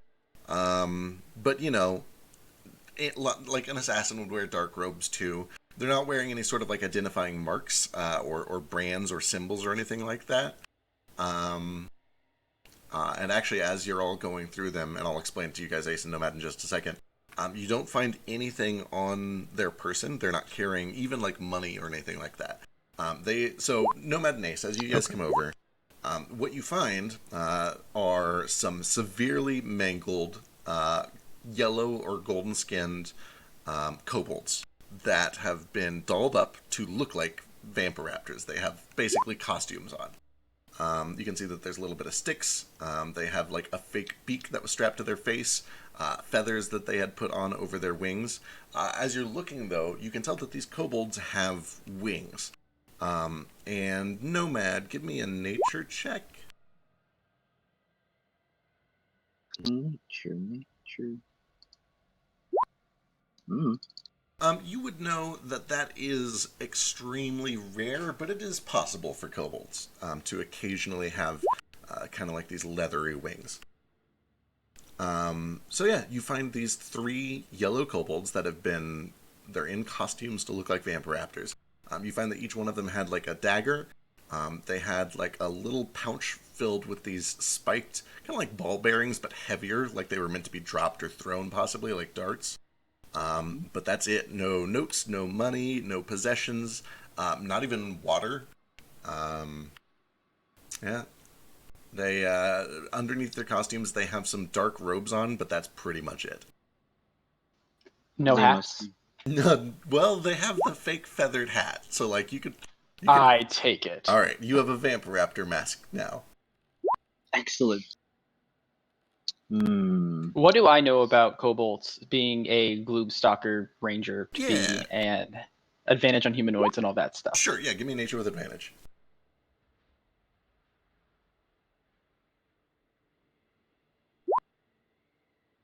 You would also know that it is possible, rare but possible, for kobolds to have wings. They're usually called urds when that happens, and there's a lot of the time there is kind of like this social envy or schism that forms between urds and other kobolds. There's a lot of envy that goes on. They're typically given positions of royalty or importance because they're believed to be a little bit closer to their draconic heritage, and because of that they catch a lot of flack from the people lower down in society. You know all the normal stuff about kobolds. You know they're sensitive to sunlight, they live underground, they reproduce very quickly because they tend to have high turnover rates, a little bit like goblins. Yeah, you know all the standard stuff about kobolds, and then you also would know about urds. So the moment I realize that they're urds, I'm gonna make an insight check on Gale to see like if he's like reacting to the fact that they're urds and not just kobolds. Ooh, sure, I guess give me an insight check. And Gale, I guess you can send me a roll of your choice if there's anything going on. That's kind of up to you to describe. Just yeah. I mean, he looks clearly pretty distraught, and I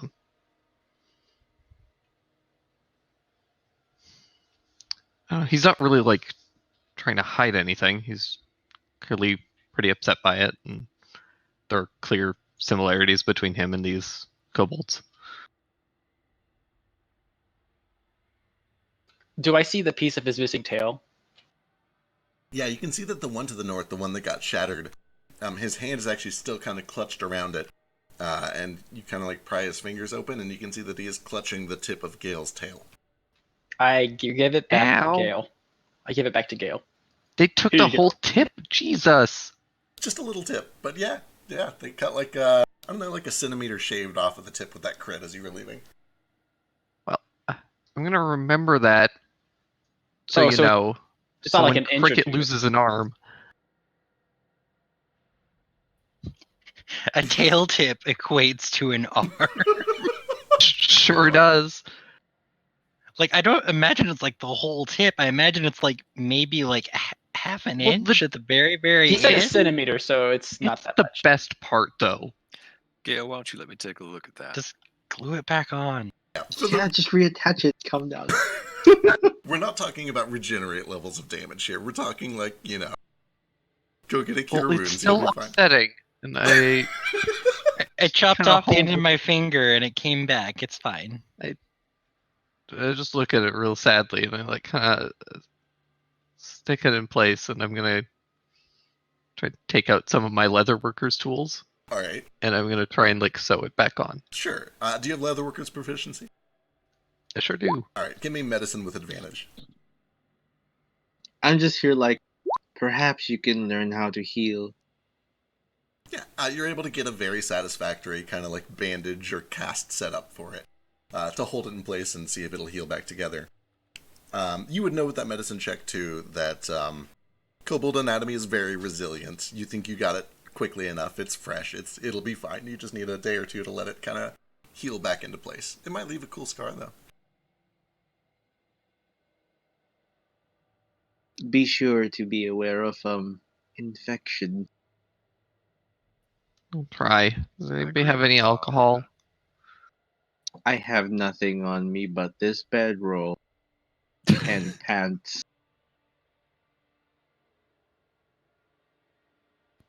Well, that sucked. Yeah, say, well, you guys have been working on that. Vasu and Nordo and Moat have got a little fire put together over here, and I don't know if I need to roll for this, but Nordo's working on roasting up some of the meat that he was able to salvage from some of those vampire raptors. I don't know if I need to do a survival check for that or not. Yeah, give me survival. You've got cooking tools proficiency, right? I do, yes. Can I'm proficient in survival. Can I help? Yeah, one of you give me survival and one of you give me cooking tools, and we'll kind of like take the both of them. Oops. I've got a +6 to survival, so I'll roll that. Just count that as my cooking tools rule. The stats are the same. Okay, cool. So are we like making camp now? I think so. Might be I a think good we idea. should. I don't know if I'm feeling much up to more fighting before I get a meal in my belly and a night of sleep. Look at that. Ace runs over back to his axe beak and gets all the sticks he was collecting. He just starts attaching them to each other. Beer back real quick, guys. At the moment, by the way, the fire is actually all blue with Vasu's fire because he lit it with his magic. Ooh, I'm doing all fancy. sorts of cool shit. I'm doing all sorts of cool shit with it. All the little wispy bits of flame that come off of a campfire look like birds. They're kind of like flying off and disappearing as the flames naturally do. I just do the redneck hobo trick where I take a copper pipe and put a garden hose inside of it and then throw it in the... I don't. What does that do?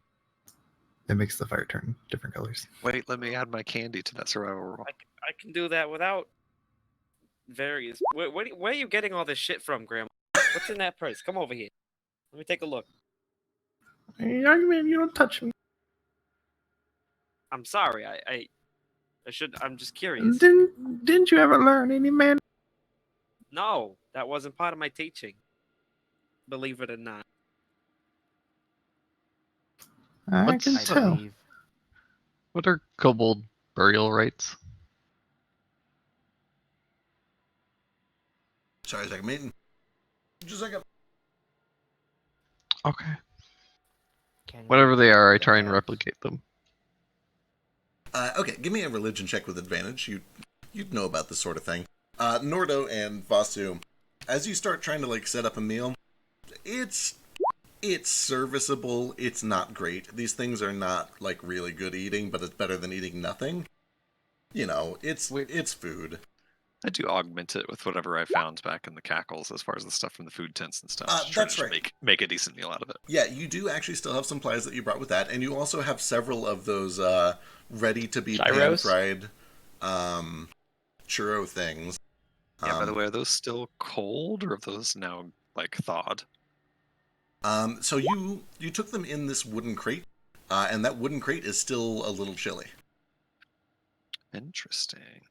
Well, I do pull one out and try to just like replicate frying it up in my cook's utensils, like pan over the fire, just to see if I can get the same effect as the people who are making that tent. Yeah, you give me a roll, and then let's jump over to Gale. Gale, yeah, 19 is plenty. You know exactly the right way to do this. Elise actually is going to come over and help you. She doesn't have like a shovel, but she has this spear and a shield, and she kind of like tries to help you set up little graves and like basic headstones, and puts each of the three of them into them. May I have the Thank you. She nods. She doesn't really seem to understand exactly what's going on, but you know, she's helping.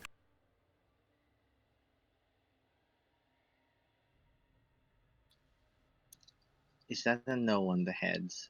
Yes.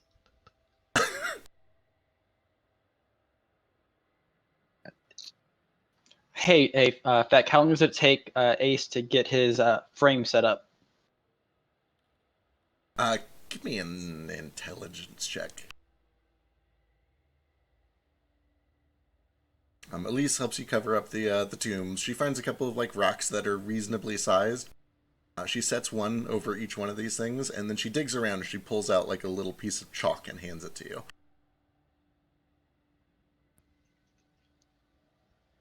Thank you. And I'm gonna use the chalk, and I'm gonna write a little like eulogy kind of thing on them. But I don't know their names, so I'm just gonna call them bastards that cut my tail off. Excellent. All right. Aside from that, it's very nicely written. Yeah, as you write and then keep writing and keep writing and keep writing, she gives you like this weird look, like she was expecting, I don't know, something else. But then, when she finished, she takes a look at it and she gives you a nod. She pats you on your shoulder with this like real sorry look on her face, like she's, giving condolences, like you've lost someone. But then she goes back to the fire.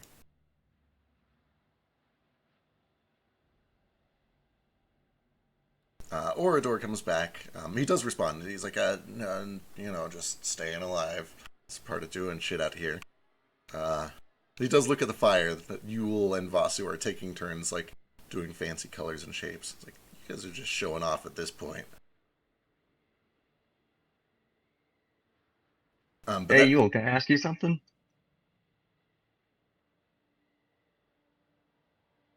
Oh, yeah. I don't mean to be rude here, but your name, it sounds so familiar. Would I have heard of you from anything before? I mean, there's a chance.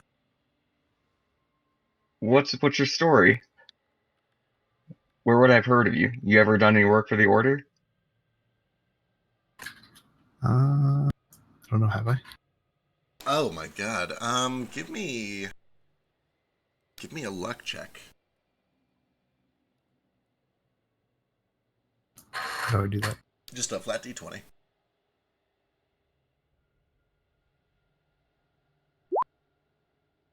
Nope, never heard of it.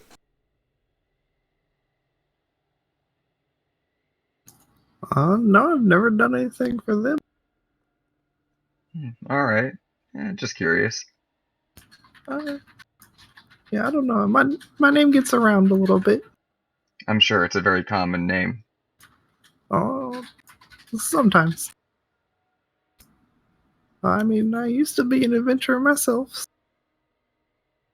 I'm what that you must be might. it. I'm what some of you youngins might call a folk hero. A folk hero. But I didn't say that myself. That's just what they call me. I'd believe it the way you carry yourself. Oh, thank you so much, sweetie. I just try my best. What do they call you a folk hero for, grandmother? You used to fight or what? Oh yeah. Back when I was a lot younger, I've killed many bad people. I find that hard to believe, a little lady like yourself, but you're a fiery one, so I trust you on it. I mean, I didn't always used to be a tiny little grandma. I mean, I may have shrunk a little bit, but I was at least an inch taller than I am now.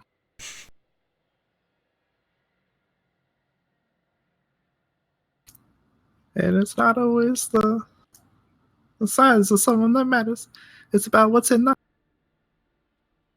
I do agree with that. Where are you from? Where do they call you folk hero? Fuck, what's it called? You've been calling it. I would just call it Ratlandia. Yeah, I want to know the actual place. Fuck, hang on, let me go dig it up, because I've just been calling it Ratlandia too because of you. Yeah. I mean, I could just call it Ratlandia. No, there's a name for it. Hang on. Where the fuck is By it? the way, while he's looking, I want to be helping Nordo with the cooking. Yeah, give me a cooking tools check.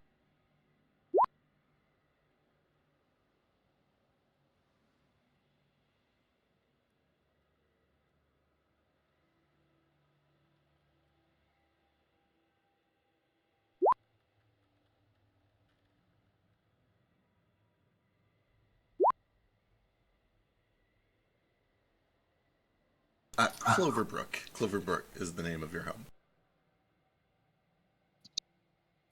Ratlantis sounds better.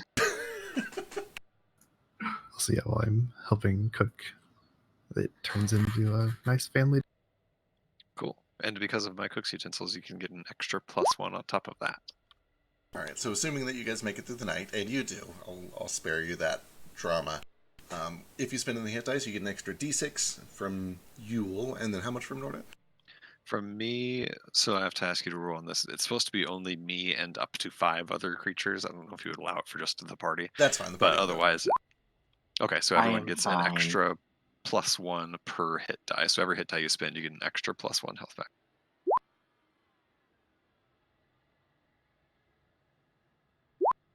I regain 17 hit points. Holy Moses. I only needed 5. Nomad. Yes. When Vasu and Nordo are first trying to cook up one of these things, it's okay, but it's just like eating junk food like you're used to when you don't eat brains. Is it good junk food at least? No, it's honestly, it's bad. It's not even that good. However, you do notice that when Yule comes over and starts kind of helping out here, it is almost as good as eating a brain. It's not. It's not a brain, and it will never replace a brain, but it is delicious. It's very good. What are we making? Oh, brains. Well, It's a combination of the like leftover vampire raptors and also some like steak from the yeah, I mean, from the place, and also some churros. Yeah, we can throw some of the brains in there, so he has brains. You say we got vampire raptor brains. Yeah, I was wondering. Like, I assume they have brains. Yeah, do they have brains? They do have brains. You would know that, most living things have brains. It's not really the brain that's the important part, it's the intelligence that you feed on. Yeah. The gray matter is kind of just like sponge cake with nothing in it. But you know what? It might taste better. No, it's not even that. Like, their intelligence person and their life experience what makes it good. Are you hungry, Nomad? Not really. And I come over with the bedroll, and I say, "Thank you, friend Nordo. It has been very protective. I was not hit once during that fight." Well, I'm doubtful that that's what helps, but hope it at least kept you. How do you do the HP a little more regeneration modest. thing? So on the very front page of your character sheet, near the bottom right, you should see something called hit dice. You should be able to roll it from that. It doesn't add it automatically. You have to You have to then add your health. do it. Yeah. Oh, but whenever Moat asks where I'm from, I'm from Ratlandia. Ratlandia, you say? But then I kind of lean over close to him, giving an eyeing look at the tabaxi. And then I'll whisper, "Oh, it's actually Cloverbrook, but we keep that secret from those kind," and kind of do the little head nod to the side over it. I look over at him also, and you do note a bit of suspicion also in Nordo's eyes when he looks over at Flick. And then he looks back at you and whispers to you, "I keep your secret safe with me, grandmother." Oh, thank you, sweet. I just know not all of those kind are the best, so we really got to keep it secret where we actually are. You know, Tabaxi saved my life once. They're not all bad. Oh, I'm sure, but most of them are. Oh, there's good and bad in all of us. You can't always take those cat instincts out of a tobacco.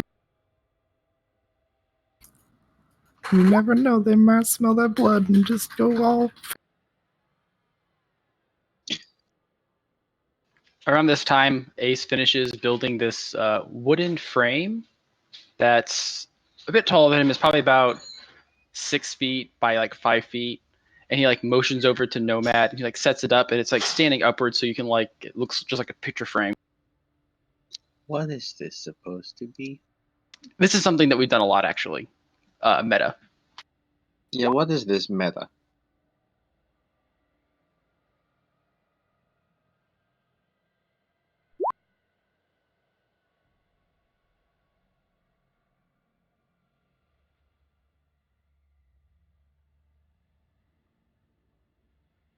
Ace waits for Nomad to come over to him.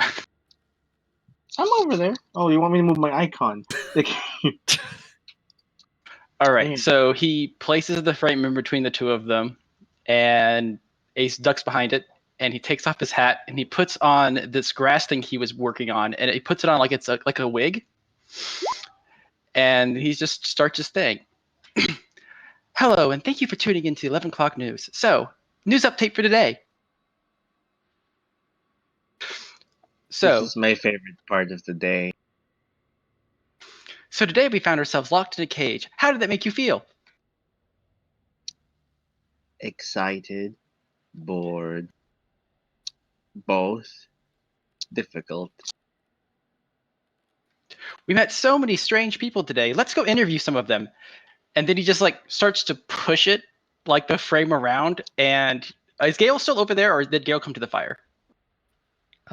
Gale is currently, if the funeral rites have been finished, then he's currently sticking some twigs together, and he is filling a vial with some water and like pouring in some of the shavings that he got from the stillstones. Ooh. Okay, then he leaves him alone. He pushes it over to Nordo and like puts the frame in between Notre Ace and Nomad so that it looks like they're in the TV. And he's like, You were very brave inside the fighting. How did you feel when everything went down? I'm happy to have a conversation with you, little man, but I don't know about this wood. What's all this about? I'm interviewing you. Say, I don't know that word. Say it in Orcish. Interview. All right. So we just having a conversation? Correct. Do we need the wood thing? Yes. All right. I'm It sorry. What introduces was the your semblance question? of structure, you see. Semblance of structure. Got it.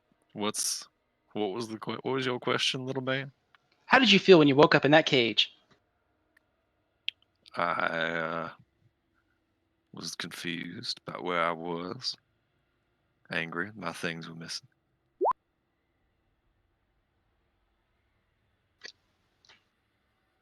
Angry. This That's whole what time, it by the is, way, Nomad. Nordo is like trying to look around the wooden frame to like get a better look at you. Like he doesn't at all understand why the wooden frame is here. No, he's on. Ace is on the same side of the wooden frame as you are. Nomad's on the other side. Oh, even weirder. Yeah. So Nordo Yeah. keeps turning towards Yeah. you and does not at Yeah. all understand that he's supposed to be like in a frame. Like the idea does not at all compute to I'm him. just like, angry. Yes, maybe that's correct. And what does angry look like to you, Nordo? I'm not so sure anger looks like anything. It's a feeling. And then Ace like turns back, like turns to look at Nomad. Anger, it's a feeling. And then with that, he's like, "Thank you," and he like starts to push the frame all the way over to Vasu. That is the angriest thing I've ever seen. Wha- Let's do it. What is this? What's your name? I'm Blast Off Death Phoenix. Wow, that's a fascinating name. So when you woke up and you were in the arena, what was going through your head? You know, Ace. Honestly, I was mostly angry. I wanted to punch the person nearest to me, but it seemed detrimental. So I held my own. I took a deep breath and I focused my anger on that one guy, that goblin. What was his name? Coyburn. I'm not asking you, pal. I point toward the TV screen / camera angrily, and then I look back at Ace and I said, "I'm asking the question. What was his damn name?" Koiborn. All I say right. Ace says in Nomad's voice.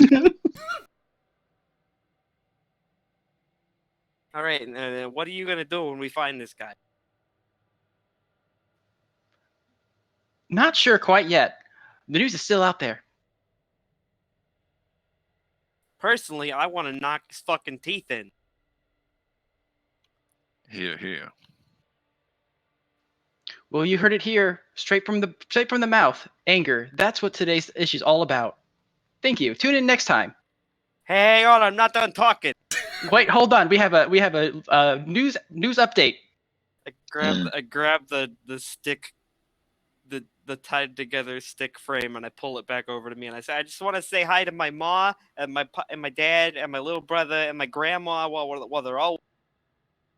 And then Ordor kind of leans in over to Yule, and Nord's like, "Is this some sort of magic or what? What is this? I think it.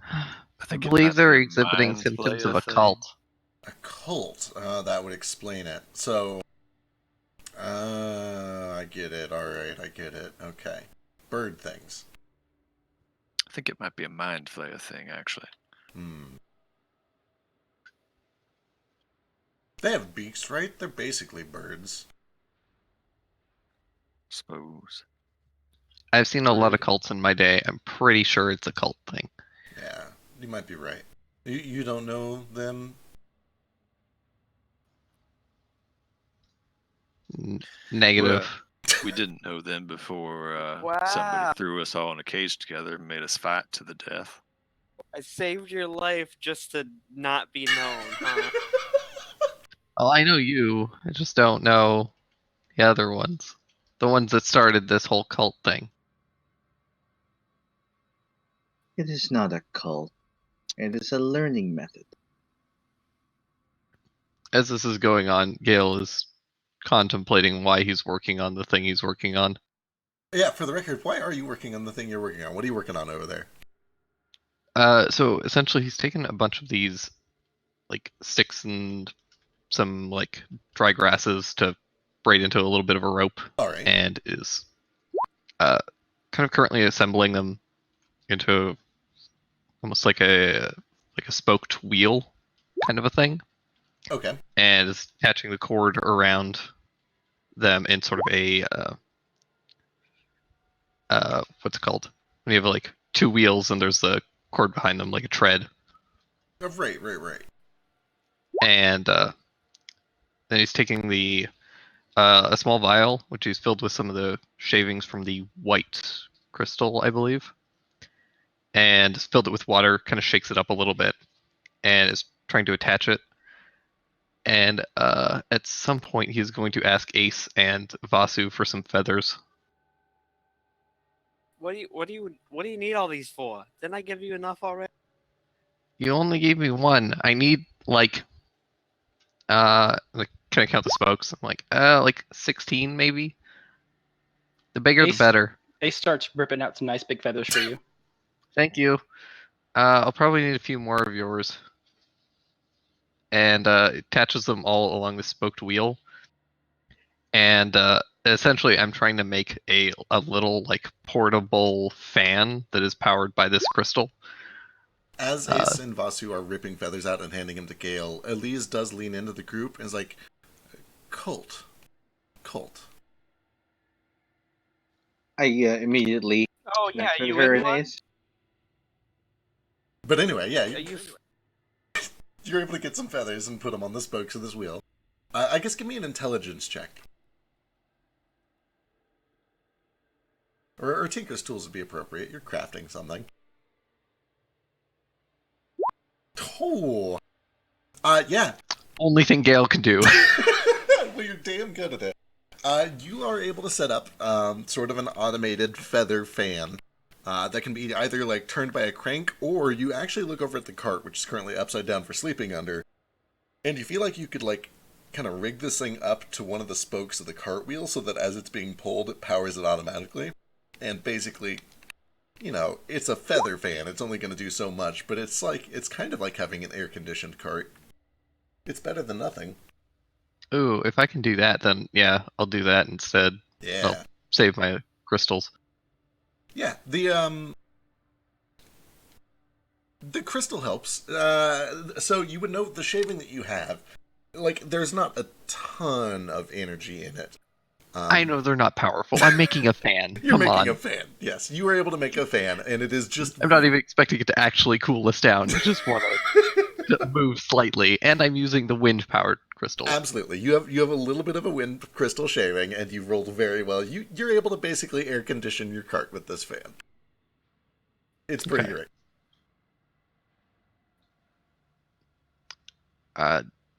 There you go. Oh, it's too cold in here now. Why do you always have to complain about everything that I try and do? I'm not trying to complain. I don't want to seem ungrateful or nothing. It's just I appreciate it. I was mostly doing it for Nomad because I don't want him to turn into jelly.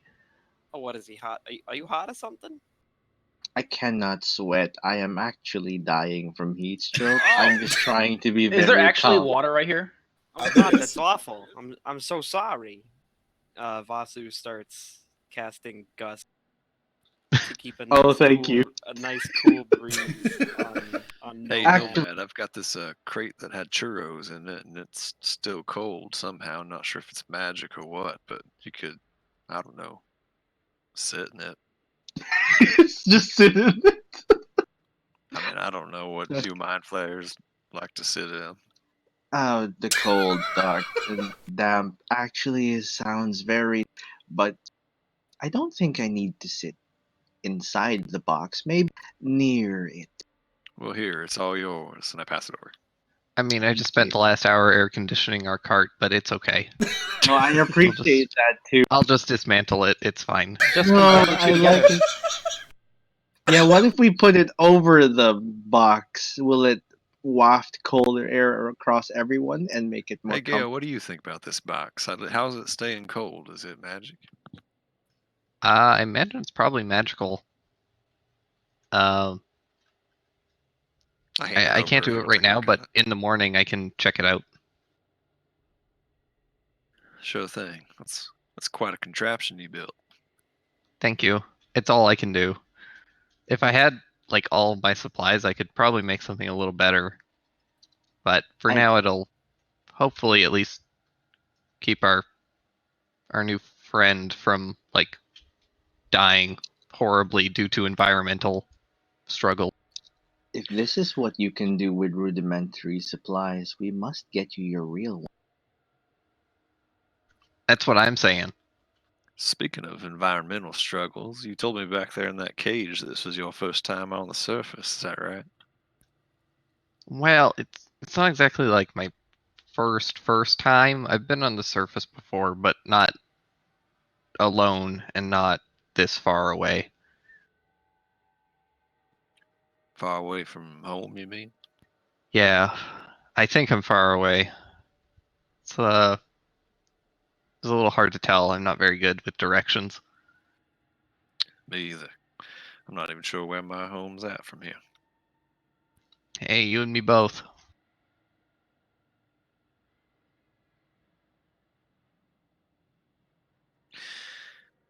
Well, I suppose it's about time for me to turn in. I don't know about the rest of y'all, but I could use a good night of sleep on a full belly.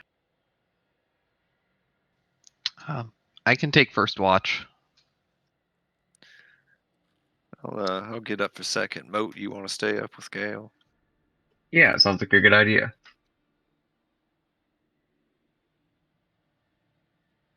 All right. I turn in. All right, so who's Who on watch? takes third watch? We have Gale on first, Moat on second. I'll take third. Said Ordo wants to take a watch for sure, even if he's watching with somebody else. Yeah, Nomad will take watch with Ace. Or should one of us be asleep? I'll go with Nordo. He seems alright. If I can watch with Gale, I will. Yeah, we should be able to get 2 people on each watch. Yeah. I ask Ace, like, should we split up so we can watch each other's back while the other one is sleeping? That's a good idea. I'm assuming this is telepathic. Yeah, telepathic as well. Sounds like a good idea. Also, question for Feck. Whenever Nordro and Ace are speaking telepathically, does Ace have an actual internal voice, or can he only still mimic other voices in his head?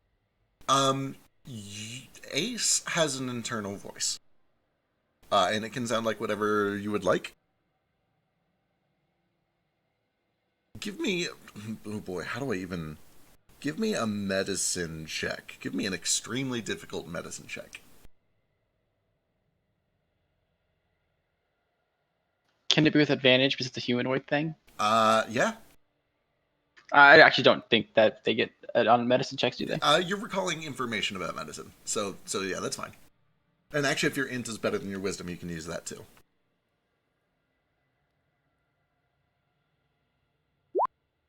Yeah. Carry on.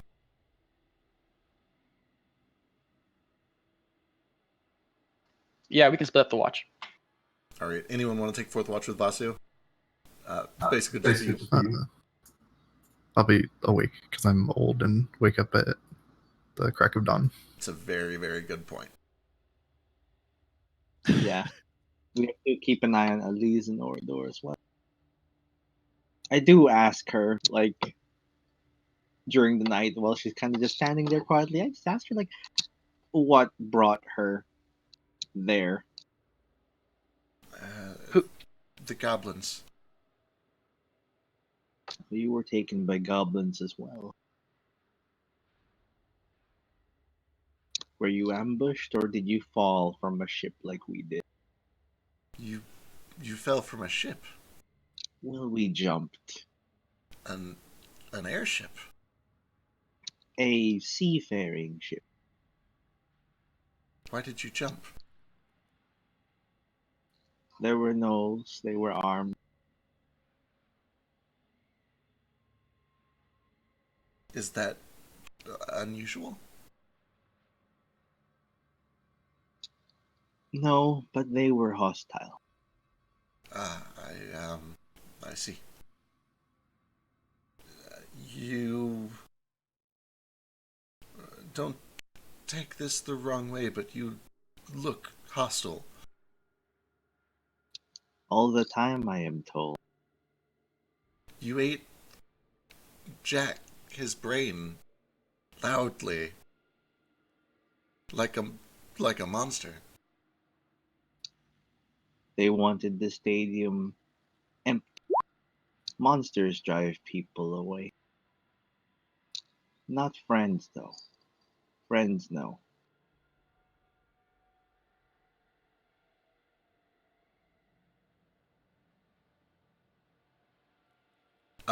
Nomad and Ace, give me a perception check. Each of you. Oh, boy. I think we're taking separate, like, shifts, if that changes anything. We decided to take shifts without each other, if that was possible. Yeah. Yeah. Sure. You guys just want to, like, split your shift into two, then? Yeah, because, like, so, while one is sleeping, the other can watch the other? Okay, then Nomad, give me a perception check. Okay. These are not very good. Here we go. Wonderful. Ace, what's your passive investigation?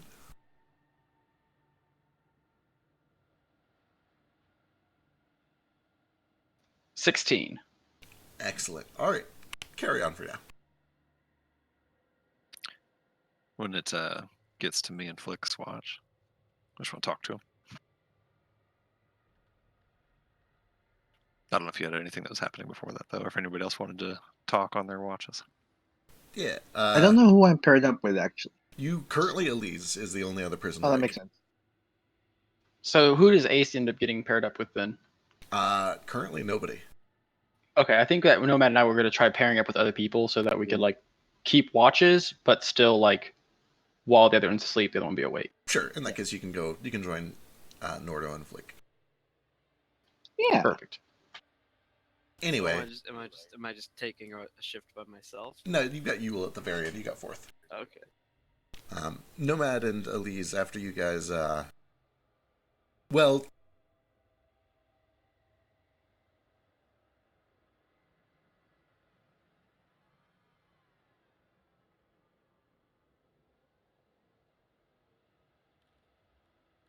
Well. The suspense is killing me. You say well, and then suddenly go silent. I'm like, oh no. Sorry, Nomad, give me an insight check. Oh, Sorry, yeah, I'm- that must have gotten cut off. okay. 50. Elise has dodged your question. It occurs to you after the conversation ends. She never answered. It's up to you if you want to push on that. Yeah, my question was what again? Why was she with us? Yeah. How did she get captured? Oh, yeah. Yeah, I asked her, like, did the goblins take you against your will? I asked again after a while. Yeah. Were they many? Some. 6, 7.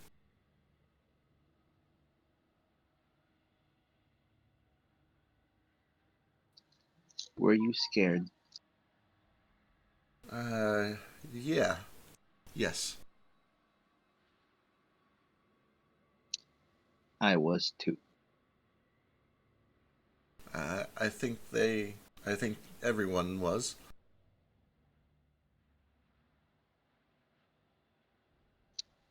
I do not show fear the same way as other people.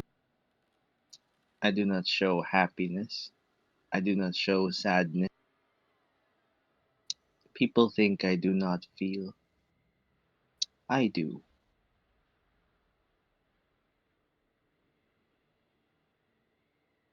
She pokes the tip of her spear just like gently into your arm. You Ow. feel? Yes, okay. Pain too, yes.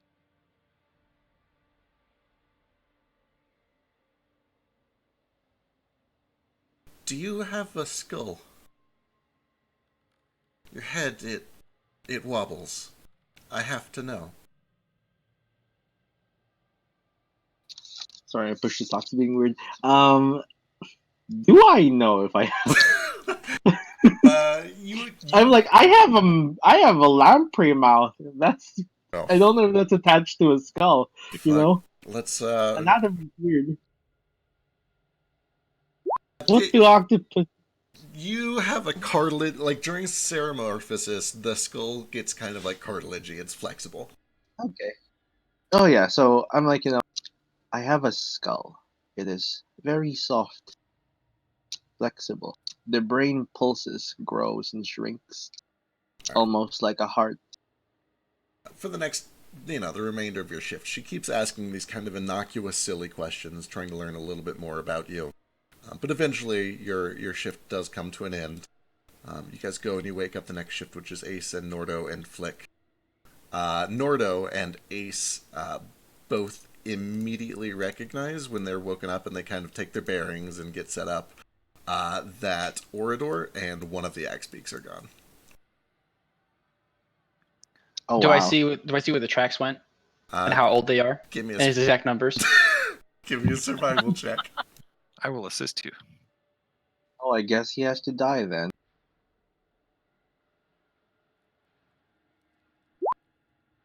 Okay, you take a look over and you find several things. The first, you find his backpack with the book and... He took my axe beak.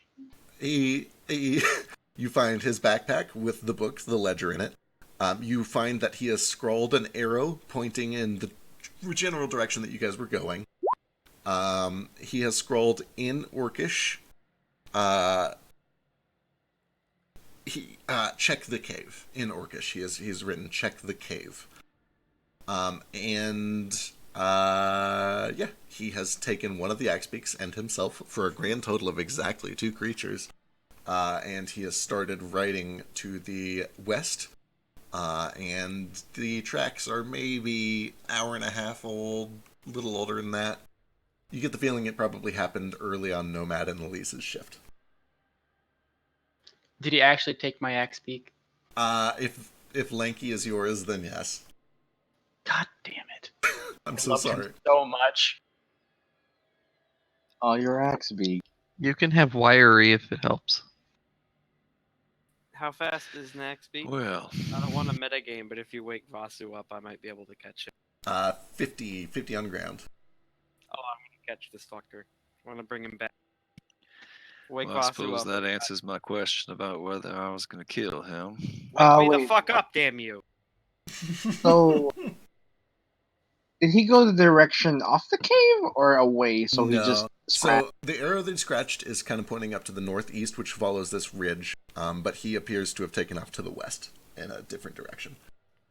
Was the west the way we were going? You guys came from the We were going southwest. northeast. I take this to mean he's just giving us directions to where we are headed, and he's cut and run. Got a feeling he may have heard us talking about him earlier. Do you want him to run? It's okay. Honestly, it's probably fine. It's just one less person to worry about. It Yeah, I was a was. little weary of keeping an eye on him. I was concerned he was going to slit someone's throat. And we still have his book, right? And Yeah, it he was left right back. here. I do want that. Well, No sense in worrying about it now. Let's get back to our watch. Yeah, So Nomad, upset. go ahead and get some sleep. I will keep watch. I'm so upset out of character. I'm so sorry. Can I Somebody fucking do wake Vasu up. a No. insight check on Elise as she is watching or seeing us look for him and see? I just want to get the sense if she is actually surprised that he is gone or she saw him go and let him go. Sure. Give me an insight check.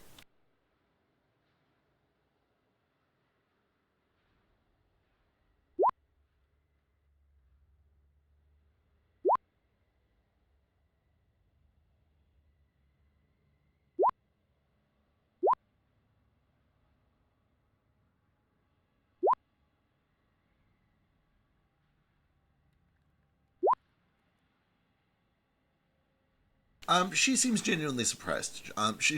You get the impression that she was kind of wrapped up in conversation with Nomad and just wasn't paying attention and didn't notice it happening. Okay. And that's all just kind of like from reading her face. She doesn't speak very Yeah, well, sure, but of course. All right. I just go back to sitting by the fire for our watch. As we're sitting there, I do look at Flick and say, so you say you're a sailor, is that right? Yeah. Mm-hmm. Mind if I ask you a question? I don't see why not. That's fine. Well, it's a long shot, but there's a certain ship that I'm looking for. It had a emblem on the sails, a lion's head, curly hair, a top hat, drinking a cup of tea with the letter S on each side of it. I know that's a little particular. You ever seen anything like that? History check advantage.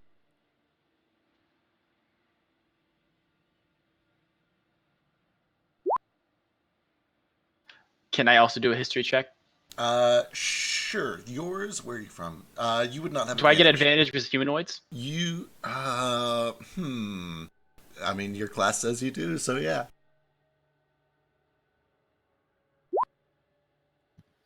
You should not know more than me about this.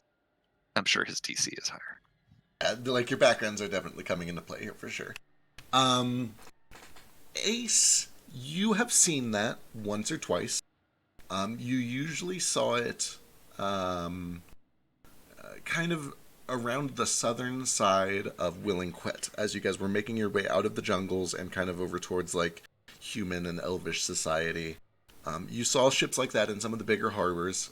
It seemed to be like some sort of either merchant group or trade organization or something like that. Definitely sounds familiar, but you don't know like a ton about it, except that it's kind of like a human or elvish organization of some sort. Flick, you recognize that almost immediately as the emblem of the Salvaged Savage Labor Company. It is operated out of Willingquet, but they have kind of like this mobile base. You've heard of it, but never seen it. But it is kind of like this flying air base or headquarters of some sort. But they're a slaving company, to put it as lightly as possible. They go into Ajabiata and some of the other less civilized regions. They scoop up free labor, they train them, they break them, they civilize them, and they sell them to the posh and wealthy. And they phrase a lot of what they're doing as almost a humanitarian effort. like they're reclaiming all of these lost civilizations and trying to bring them up to the modern age. But you would know well enough because of your background that that's kind of just like a farce, or it's how they sleep at night. It's a slaving company. Oh, that's the Salvage Savage. They're not a great lot. I would avoid them if possible. I mean, you probably can fend for yourself, but they've been known to pick up people and sell them off. So more slaves. Yay. Nordo immediately like perks up more than you've ever seen him, and like shoots up as soon as he gets a hint of recognition of this. Well, that's the first bit of information I've ever heard about, and I've been looking for him for quite some time. So, I'm much obliged. You know where I might find. They frequent the areas that he just said a moment ago, but I don't remember the exact ones. Yeah. Well, I suppose I'm glad you turned up after all, my friend. That's well, there's somebody I've been looking for quite some time.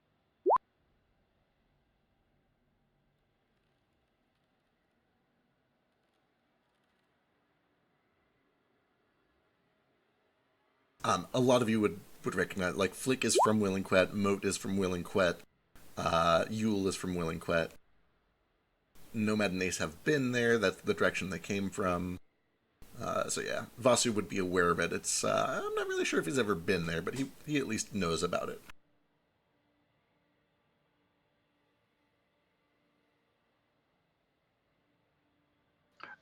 Does Ace recognize any of like the tattoos that Nordo has? And what does Ace know about other orc civilizations other than the one that he's from? Sure, give me a history check.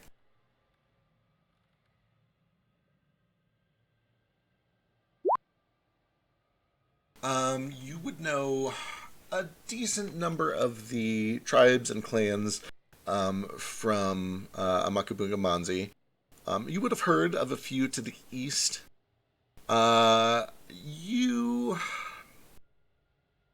You might recognize enough to be able to sort of piece where Nordo is from.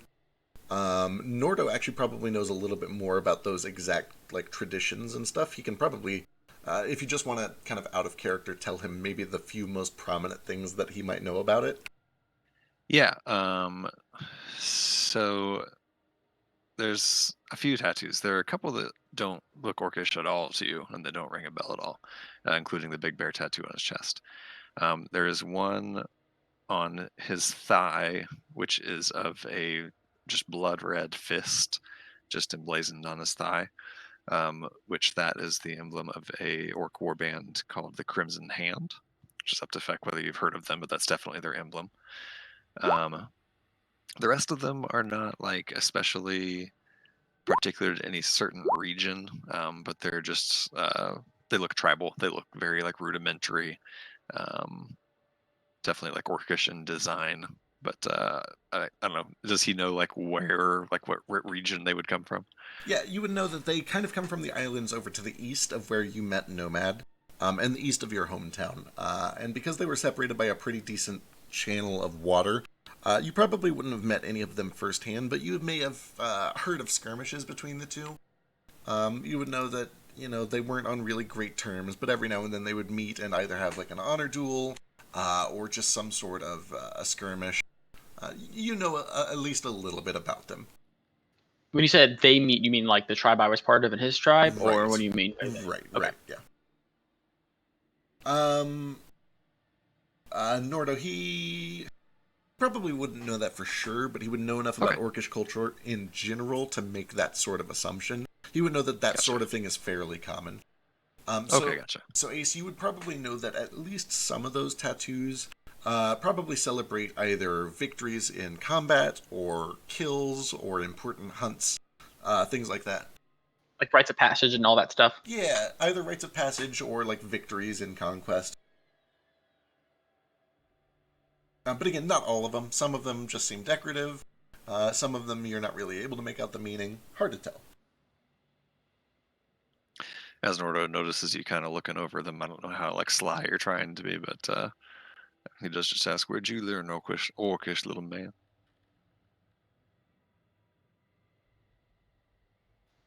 The island of, insert DM's voice here. Amakabungamanzi. Amakabugamanzi, got it. Never heard of it. It's an island to the east of here. I was part of the tribe called, I forget the name. Fuck, man, you can't forget your own tribe's name.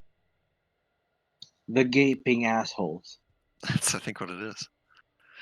Little guy like you, part of a orc tribe? Yeah, I was pretty good. Good at fighting? My tribe particularly hunted a lot in the Underdark.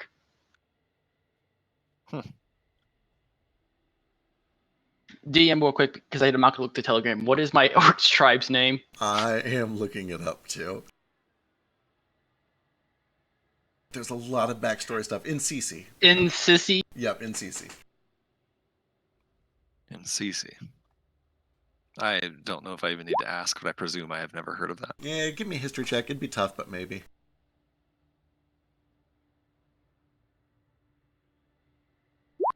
No, never heard him. Didn't think so.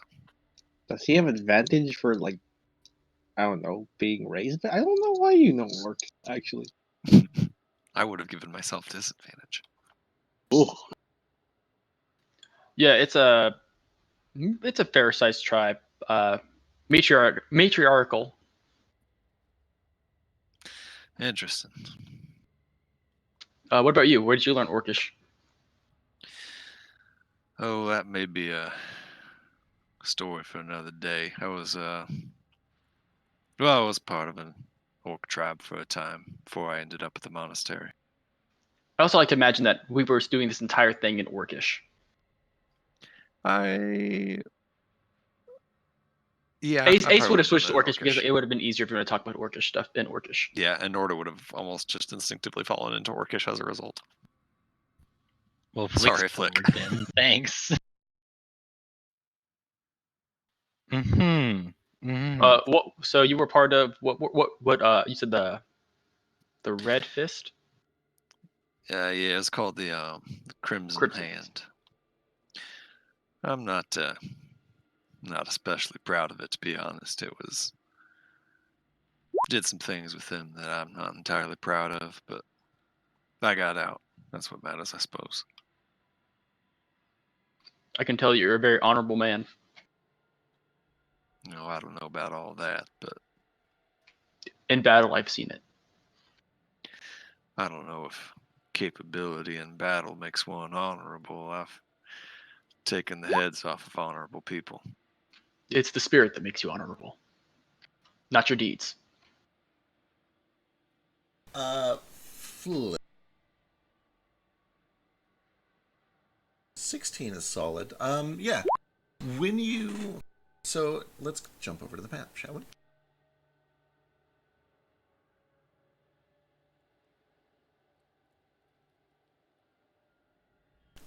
Here is kind of the route that you remember leaving. Flick.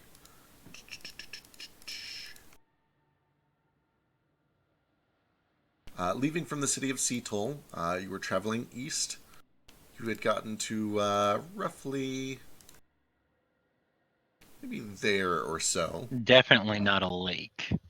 No, definitely not a lake. And actually, this is you would have stuck close to the shore for at least a little longer than that. But that's the rough idea. The idea is you make this jump over towards the island of Ashabiata right there, and then you follow the coast around. You try to stay close to the coast as much as you can. When the event happened, you were right about there, and you would be able to piece together, just looking at the stars and trying to do a little bit of guesswork, that you have now ended up in that little highlighted hex up to the up there. So you're a decent jump from where you thought you were. And according to that journal that Nordo has passed around, you were there, like, you were found this morning. It has been less than a day. Is it possible to get that far by foot in a day? By foot, you can get about 2/3 of one hex. Okay, so it's probably an airship. Maybe.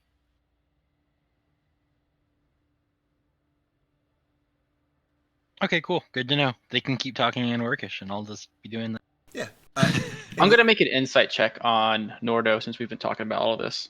Sure. What are you looking for? Just he obviously seems a little uneasy about certain things. Just kind of get like a general feel of what he's actually feeling instead of just a general negativity. Okay. That's kind of up to you, Nordo, if you think there's anything noteworthy. I mean, you get the impression that he is definitely not telling you everything, but it doesn't seem like he's being dishonest. It more seems like the main like emotion you see on his face as he's telling the story is like sort of shame and regret, more so than like dishonesty. He doesn't like to talk about it, which is why he's holding stuff back. But it's not that he's being dishonest. It's just that he doesn't like to talk about it and is not super comfortable with new people yet. But nothing that he said is untrue. It's just not everything. Gotcha. All right. Jumping back real quick because we kind of fast forwarded through the first watch. Moat and Gale, if you guys want to chat, feel free to go for it. Or if not, that's also totally fine. At one point, I would probably look over. Hey, I've got kind of an insensitive question. You mind if I ask it? Only if you don't mind an insensitive answer. I'm looking forward to it, in fact.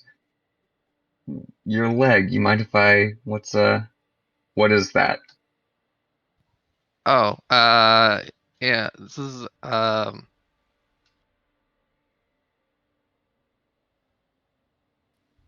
shit, I had a name for this thing. The fuck did I name it? I think you mentioned it once. What was it?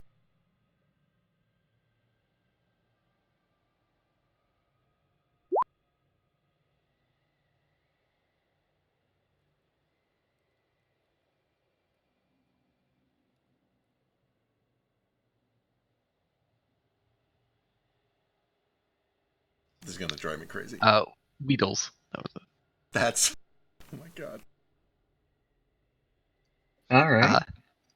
Yeah, I lost my leg a while ago, and I just made it to help me stand up again. Yeah, it's pretty ingenious. You're a smart guy. Thanks. It's not really that fancy. It just kind of works on gravity. Looks fancy enough to me. So how did you and Vasu wind up in this situation? Well, we were traveling together, and then we got attacked by some kind of weird creature. Kind of thought it was going to eat us, but instead it just kind of held us on the ground for like hours until How? we were pretty much succumbing to heat stroke, and then Coiburn showed up, and then we woke up in there. Suppose all things considered, that's pretty considerate of whatever attacked you. Yeah, it was weird. Like, it didn't seem like it was that intelligent, but it must have been to have just like trapped us there. Seems like it. Anyway, yeah, sorry to pry. Just curious. Nah, it's all right. What happened to you? I take it you didn't have some weird like tentacle monster attack you then. No, not quite so much. Me and Norda were heading toward the rib of the world on our airship, and we got swarmed by this. I don't really know what they were. Actually, I couldn't see them. They started tearing at the lines and fell into the ocean. Next thing I remember, woke up in the cage. He gets like gets on his hands and knees and crawls really up close to you. It's like, what's an airship? You know, an airship. It flies, goes between island to island, carries people around a lot faster than, boats and whatnot. So it's like a submarine for the air. Exactly like that, yeah. I take it you don't know where it is anymore. No, I do not. I'm sure we could find it eventually. If we can, I could probably fix it if it's broken. I'm not going to try and stop you, but I imagine that thing is shattered to hell right now.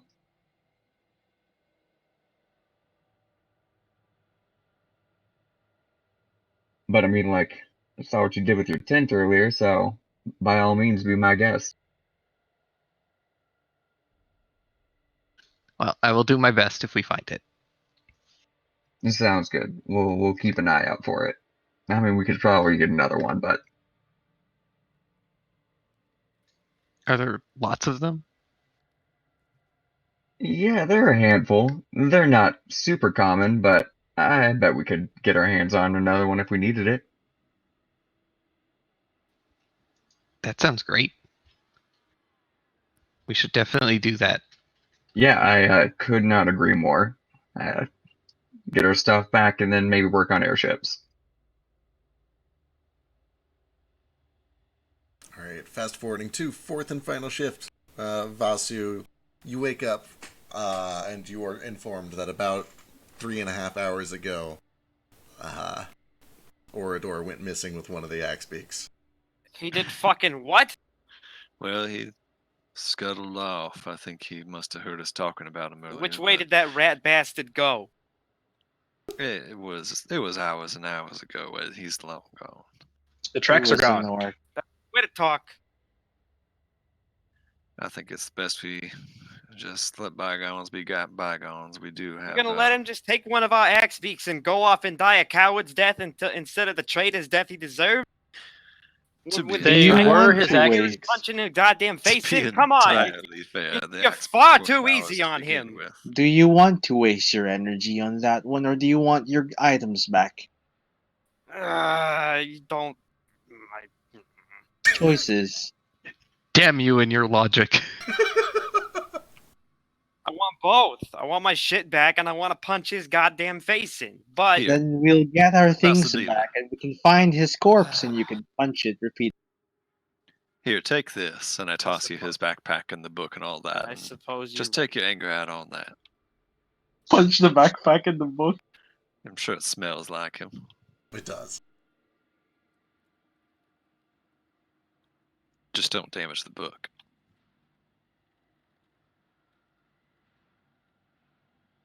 Vasu just spends the rest of his watch like pacing back and forth and shadow boxing and muttering something to him. Ace like curls up and like wiggles himself underneath one of Nomad's arms and just goes to sleep. Yule is up bright and early getting breakfast ready, doing like aerobics or something. I don't know. What does Yule do in the morning? Pretty much just cooking breakfast, being the proper grandma and making food for. Excellent.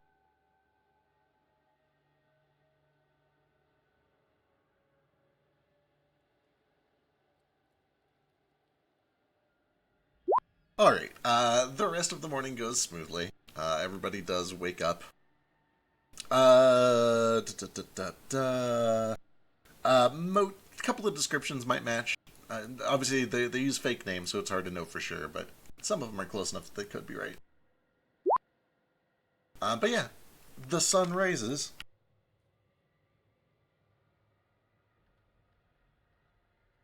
Just like that. Just like So that. suddenly. So suddenly. And then, And Ace does his best rooster impersonation to make sure everyone's awake. Before we move on, what was my stage name? I want to know what it was. oh my god, he would have called you... Oh, fuck, I thought man. you just stuck with Flick, right? No, Flick's terrible. Flick's boring. Nobody's gonna love Flick. Is it Candlejack? It's gonna be like... No, it's gonna be like the Screaming Demon or something like that. Ooh. Hellcat. The semen demon. It's Sunday! You guys do complete your long rest. Oh, we get our hit dice back. So, since that was a long rest and not a short rest, do we need to have spent our hit dice, or can we just get our hit dice back? You can just get your hit dice back. Okay. Oh wow. You track everything for everyone. That's so helpful. DM of the year. How much of our work are you gonna do for us? This is amazing. I figured if I'm going to like do this annoying shit where I break everything up into like short rests and long rests, I should at least like track it. So, you know. That's fair. This is for your benefit as well. Yeah, it's for I everyone. appreciate it. I should probably do that too, but I won't. Of course. I appreciate you guys. I get key points back on a short rest, right? Yeah, so Yeah, you get all of them back on a short rest. yeah, anything that you just get back every short rest or every long rest is not listed here. This is for things that you get like a little bit at the Gotcha. time, stuff like that. So make sure that you do like know how your own class works. And also, That's asking far too much. Nomad, you are immediately appreciative that Gale set up air conditioning because today is miserable. It's awful. It's terrible. Nobody likes it. Awful. Is Nomad still wearing like a bedroll? I have to now, or I'll dry out. My skin is soft and succulent. Nomad. Do you want to wear my tabard? A tabard might actually help. Yeah, here, why don't you put this on? Thank you. I can use my armbands too if they'll help. I don't know what you do with it. You can have your bedroll back. Don't worry, I do not sweat, so there's Here, nothing in it. Casting. I'll trade you the automatic. armbands for the bedroll back. I give him the hat from one of the kobolds, so he can have like a little protection Hey, a for his mask. head. This is excellent. How do they look like in this vampire bird mask or whatever it's called? Vampiraptor? First of all, it's made for a kobold-sized head, so it's like it barely sits on the top of your head. You look ridiculous. You also could put my bandana on your head. Yeah, there you go. I look more monstrous now than I did a moment ago, but this is fine. Can I have used my arcane recovery before? Because I regained it in long rest, I believe. Yeah, that's fine. Okay. So I'm gonna use it before like it goes to waste. Yeah, might as well get those bonus spell points. I get 3 more. I think. No, I only get 2. So yeah, it's only 2. But yeah, as the sun rises and as you guys kind of get your bearings, looking in the direction that is scrawled on the ground where Orador left it, you do actually see that there are a couple of faint plumes of smoke rising up from just around a bend. There's this little plateau or mesa that is currently blocking the view of it. But you get the impression that there is some sort of a camp or something just around the bend here. Maybe 20 or 30 minutes walk. Are there any footprints on the ground? Yeah, immediately around the campfire, you see all of yours and stuff from the battle. I guess give me a survival check to check kind of like the region around you.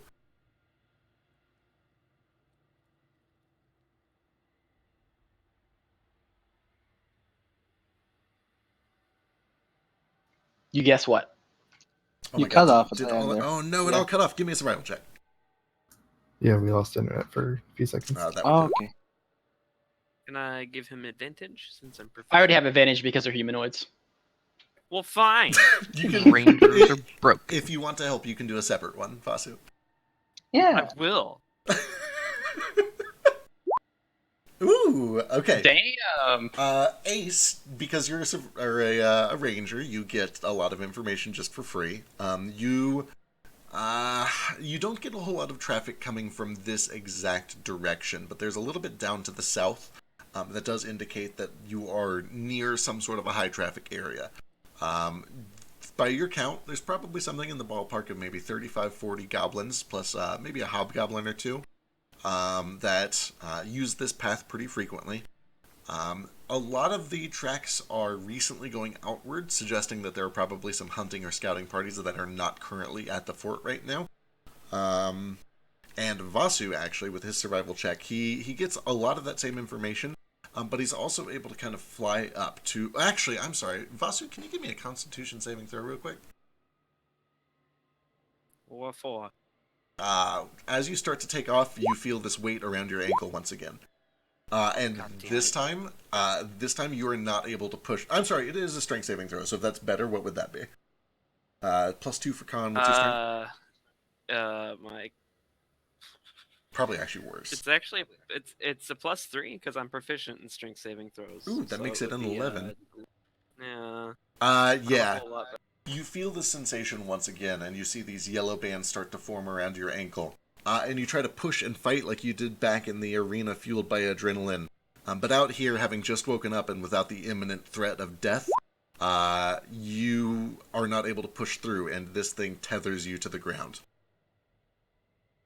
With that said, still got a 25. You were able to kind of get a peek from a good vantage point that Ace is not able to reach because he's just so little. And you were actually able to kind of to look around this corner a bit, and you can see what looks like a fort.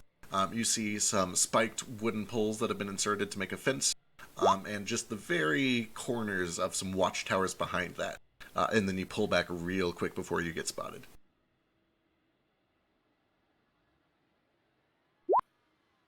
As a note, we prep spells daily, right? Yeah, you can still prep spells daily. I'm gonna investigate the cuff on his foot. Is there like a keyhole or anything? Sure, give me an investigation. Vasu is sawing at his own leg with his spear. So I'm looking at tired it, of this fucking thing. it looks pretty fragile. It doesn't look resilient. There's even like a release clasp, but when you try to open it with that, it's just stuck. It doesn't move at all. And as you're handling it, there's this very faint vibration. You definitely get the sense that this is magical. Is there anything in Orador's bag that looks like it would be like a key to it or like a release to it of some kind?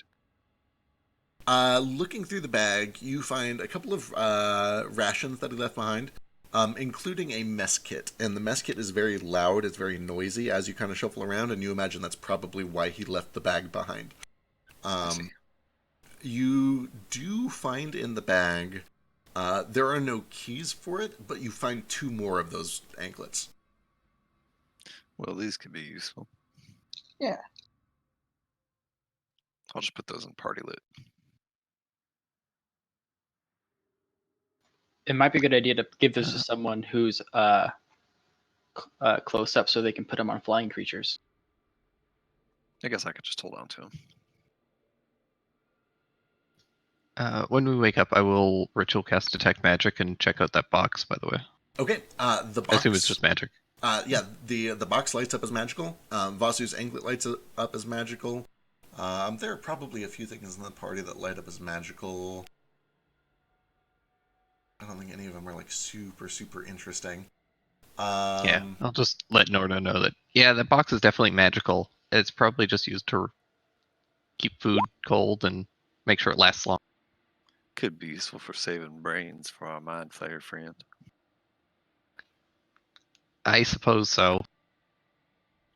Not to be too morbid. It's a little morbid, but it's also very practical.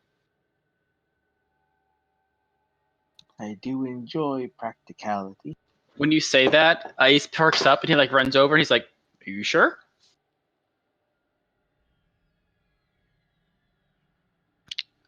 Pretty sure. You okay with me putting brains in here? Make sure I got all the churros out of there first. Do you have a Maybe- bunch of brains on you currently? Currently, only one.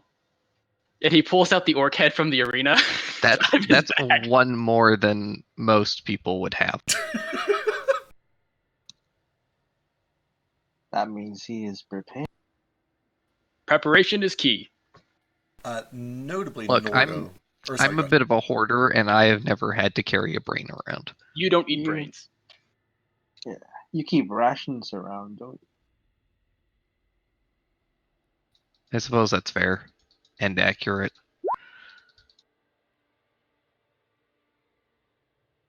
Vazu, you keep trying over and over, and each time it seems like the effect is already in place.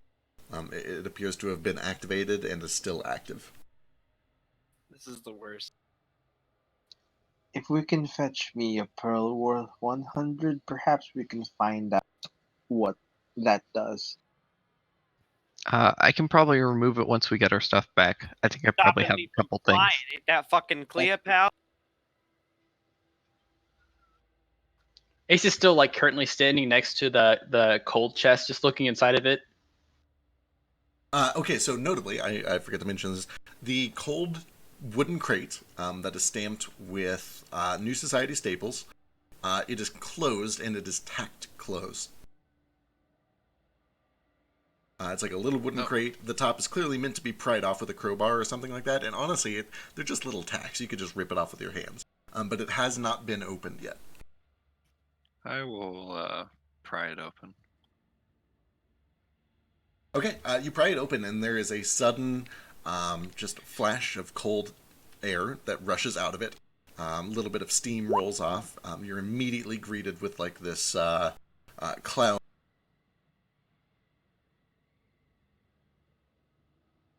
And inside, sure enough, you find several doughy, sugary, cinnamon-covered churro-looking things that are ice cold. All right, I'll take them all out, and assuming they're probably mostly going to expire, I will start preparing 10 of them for breakfast. All right, give me a cooking tools check. And Yule can help with that if you want. What kind? Cooking utensils. I'll just do it with advantage. That'll work. Perfect. Yeah, you cook them up, and they are tasty. Tasty, tasty, tasty. Nomad, not quite as good as the food that you had last night, but still much better than most of the junk food that you eat. Even though by all accounts it is junk food. It is just sugary, baked, sweet goods. But they are delicious. These are most delicious. Much obliged. I wasn't sure if I'd be able to make them, but turned out all right. By the way, I'm assuming we're doing this earlier in the day and not outside the fort. Yeah. You guys are actually parked right in front of the fort. There are several goblins watching over the wall as you eat in front of them.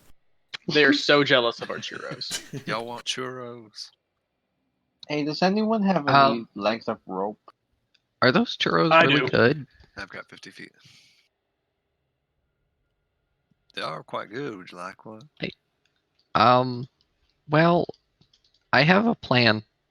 I mean, we've got how many were in the crate? Were there like hundreds? There's about 25 of them. Who all ate one? Elise will eat one. I ate one. Ace will eat some. Oh, Or yeah. one. Gale abstains. Nomad ate one, I think. I tasted one. I do like those. I'm far too angry to eat right now. Thank you. You need your energy. Here. So Flick and Yule, do you guys eat?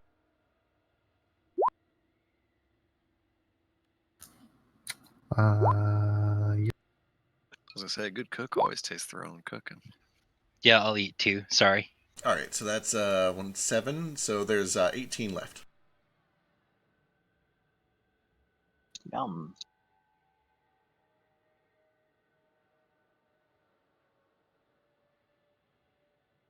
I am fond of these confectionery treats. What are they called? This box is what does it say? New World Delights or something? New Society staples. New Society staples, I believe is what they're called. New Society staples. I like New Society staples. Moat, Flick, and Yule, give me history checks.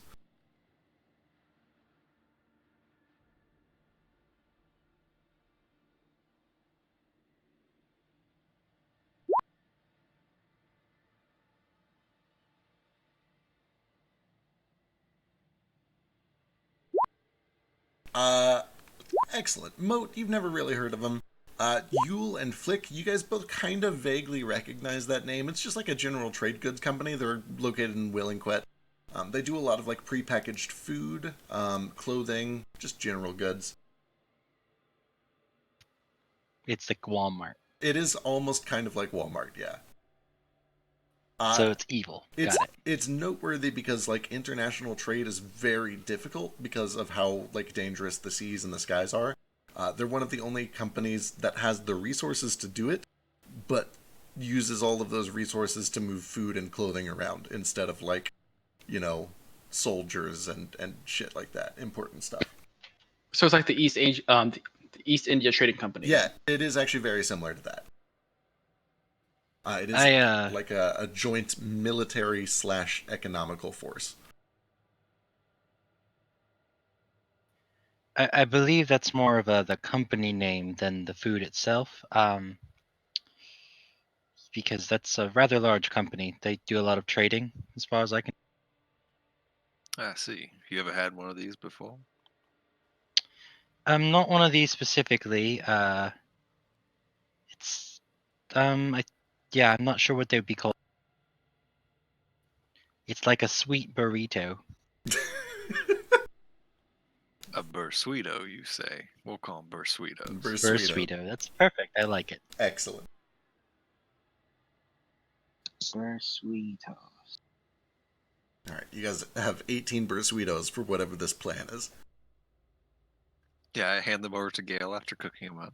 And what's your plan, little man? All right. So, I can imbue some pretty minor magic into small items like this.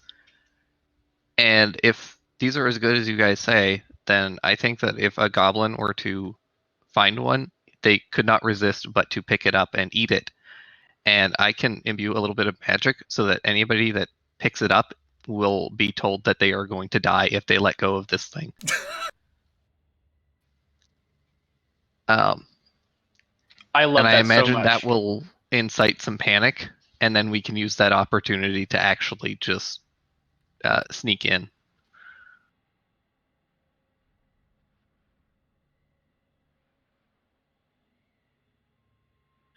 I think that seems like a fine plan to me. Oh, thank you. You're a clever fella. It's my one redeeming trait. Mine's cooking. All right, so I am going to let me just make sure that I can't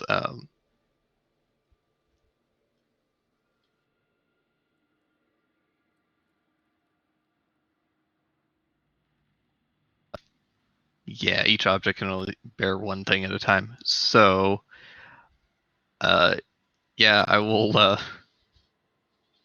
of take some of my or my tools, and I will carve a couple of runes kind of hidden on this bursuito. Okay. And essentially, anytime a creature touches it, it will emit a recorded message that can be heard up to 10 feet away. All right. That just says, in a very dark and ominous voice, probably matching kind of Nomad's a little bit, and it'll just say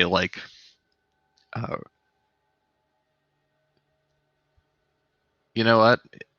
It will say that if you don't pass this bursuito on in the next minute to another person, you will die. Excellent. And then that every time that gets passed around, it says it again. Yeah. Wonderful. All right. How many can you do this in? I can use this feature equal to my intelligence modifier, so I can do it on 3 of them. All right. Excellent. You sit down for a moment, and you kind of you carve these in, and they are ready to go. And sure enough, as you pick one up, it says in this deep, ominous voice, if you don't pass me on in the next minute, you will die. Well, ain't that something? They won't actually die, it's just a prank, but hopefully some of them will be stupid enough to believe it.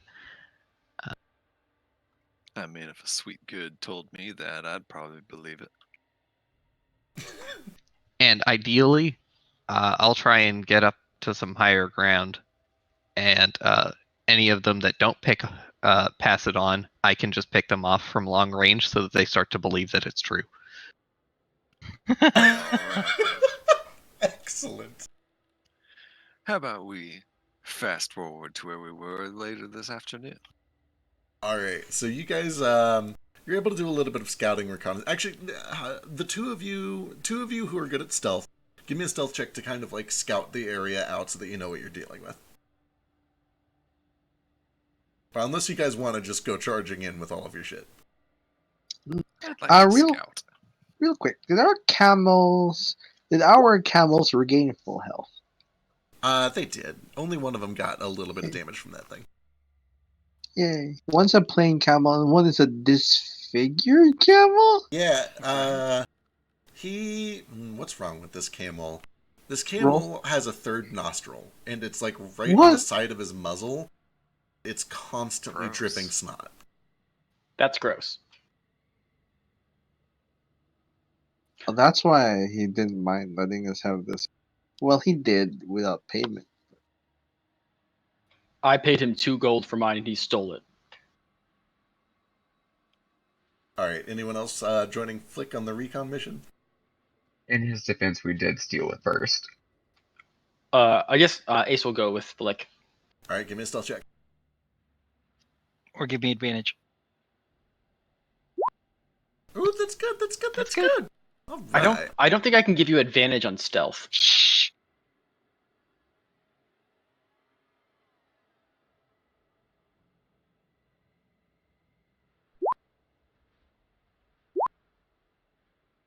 All right, you guys are able to kind of carefully approach and get a good look at what you're dealing with. Let's drag you over here.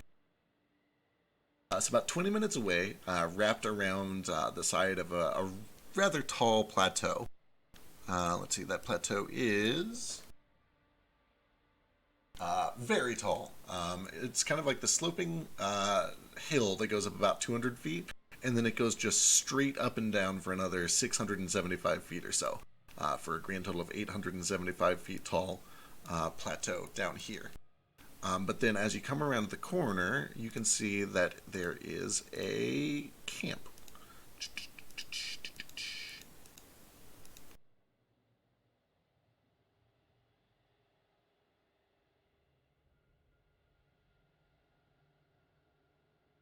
There are several goblins that are awake and active and alert inside of this camp, including several that are set up in watchtowers to keep an eye out for things. You can see that there's a stream that seems to be running through the camp with a little lake there. Over here, this blocked out portion is a wooden building. It looks big enough to house several goblins. Hard to tell exactly what it's for, but it looks like some sort of meeting hall or something like that. And then you can tell that behind that there is a big cave back here. And it's blacked out right now, but behind this building there is a cave. But yeah. Ordor told us to check the cave, is that right? He did leave a note in Orcish that says, check the cave. Let's see, what else did you learn? You'd learn that those watchtowers, they're about 20 feet tall.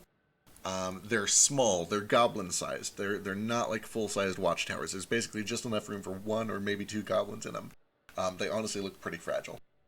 Before we start, may I cast Mage Armor on myself? Sure can. And then finally, that big building, it's lifted up off of the ground about 5 feet by these wooden support legs. And like the watchtowers, the doorways are pretty small. They're like goblin-sized doors. It might be a little tough for like Vasu or Nomad especially, or sorry, Nordo especially, to get through those doors. You could do it, you would just have to squeeze. It'd be uncomfortable. But yeah, you guys have successfully kind of scouted and done a sneaky approach, so you guys can position yourselves wherever you want. I'm going to assume you're leaving the wagon and the camels and the axe beaks behind, but if you want to bring them with you, you know, I can bring them over. Your call. So is it just Flick and Ace currently? You guys go back. Looking and then running back? You guys are able to go back and report what you've seen to the group and then approach together as a group. Do I see any tracks around the area that I'm in, like leading towards the camp? Leading to the camp, yeah, you do see some traffic. Most of it goes directly south out of that gate there. Not a people come like from the west like you guys are approaching, but it happens occasionally. Cool. Who is it that has a slingshot? Vasu. What's the range on a slingshot? 26, long I enough. think. You need me to throw something at somebody? I was thinking I could borrow it and I could shoot the magic churro into the area over there. A sling is actually 3120. Is it really? Yeah. It's pretty good. According to Dungeons and Dragons Beyond. 3120? So the normal range is 30 feet and the long range is 120 feet.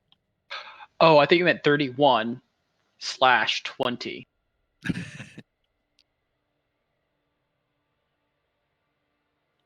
So yeah, I don't know how close I can go up before I need to actually start making stealth checks, but I get that close.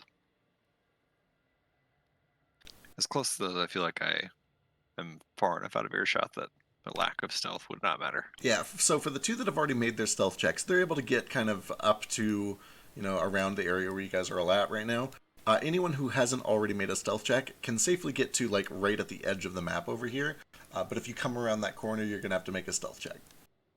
Okay, I'm staying back then. All right. Hold on, I'm gonna wait for Neo to get back. Yeah. I'm gonna do a thing and possibly regret. All right. Oh, before you do a thing and possibly... Ooh, that's good. That's That's just get up closer. Right, of course. So Vazu's able to get up pretty close.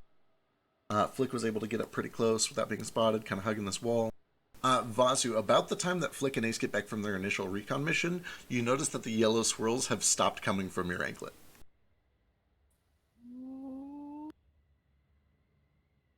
You can do it again.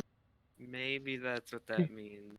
Don't forget that it made an ear-piercingly loud chattering Yeah, sound when you broke it in the arena. Can I roll an Arcana to see if that... Did it feel like... Does it feel like it's still gonna weigh me down or anything, or does this feel more like it's just okay that you can roll against it again, sort of thing? Give me an Arcana check, and bear in mind there are people here that could help you with that if you go find them. But they're all the way back there because they haven't rolled stealth yet. Fair. I assume Gale is going to sneak up there with his Bursuito plan. Oh hell no! Gale is not stealthy. He's got the clanky fucking leg. So did you hand off the Bursuitos, one to each person? I will hand them. Ace will take one. Yeah, I think so. I'll give. Actually, Gale is going to hold on to them, and he's going to try and get Ace and hopefully everybody else to maybe like climb up this mountain up the side like so that we can. 900 feet, isn't it? It is almost 900 feet up. It's 900 feet. It does not look 900 feet on this map. I know it doesn't, which is why I very explicitly wrote it out. I know it's like... Oh, well. I know, I'm sorry. Wrote it out up there, so when you're zoomed in... Yeah. Beck, can you please make the Roll20 map like 40 times bigger? I know, I'm so sorry. More cliff. I knew I was really at that... Yeah, at that point you might as well just not put the top, yeah. Cliff face. Yeah. I thought about just blurring it, which is what I should have done, is just blurred the top. But I'm like, no, Vasu could fly up there and like push a boulder from 900 feet up or something. True. Okay. Don't give me any ideas. Don't get me in that started. case, if we can't get up there, then I am going to give them to Ace, and we'll say, well, maybe you can just like sneak in there and like just drop them on the ground somewhere that they'll come into them. Like, try not to throw them. That'll look kind of suspicious. So you want me to sneak it up there and like place it on the ground and within view, or toss it over where they can see it, or what? Maybe toss it, but make sure that they don't see it like being thrown, because that's gonna look suspicious.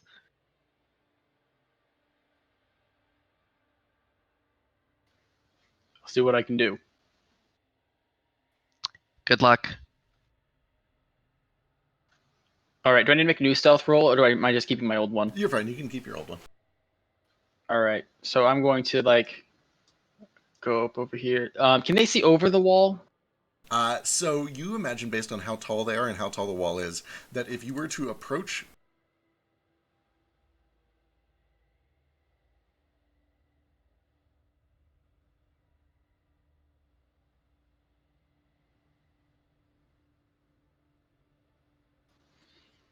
Okay.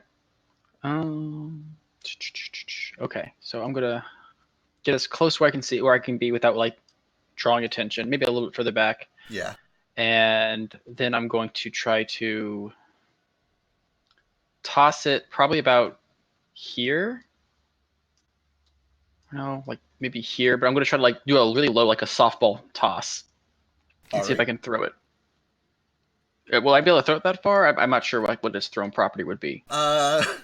Actually, you know what? Actually, I'm going to take Vasu's slingshot, and I'm going to slingshot it over there. Okay. That's the throwing distance of a churro. Yeah. All right. That is reasonable. You're able to do that.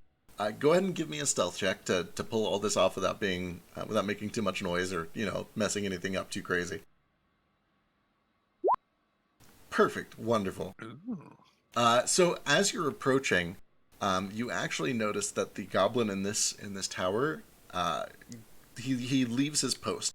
You see him disappear into the tower, and then he clacks something. There's wood on wood, and then you Which see, tower? The third tower, the one that could potentially see you. You see he goes back into the tower. There's a clack of wood on wood, and then you see that from the bottom of the tower, from where he was at, unfurls a rope ladder, which he then climbs down. He goes over. Ooh, he got big. He goes. You hear some yelling in Goblin, and then another Goblin comes out and takes his shift, climbs up the rope, and then he pulls that rope ladder up, so that there is no way into the tower. It's just a rope ladder. However, during that shift, you're able to just kind of sneak. And you can actually see that there's a little crate there that looks like other supplies, so it looks very, very natural, like they're supposed to be there. And then you're able to retreat back without a problem. Perfect. And I'm going to try to retreat back over here so I can still see where I put it, but like far enough away that I'm not going to get killed instantly. All right, sounds good. You guys sit and you kind of wait and watch and wait for somebody to sort of pick up these supplies or notice that they're there. As you're waiting, Yule is overcome with grandmotherly exhaustion.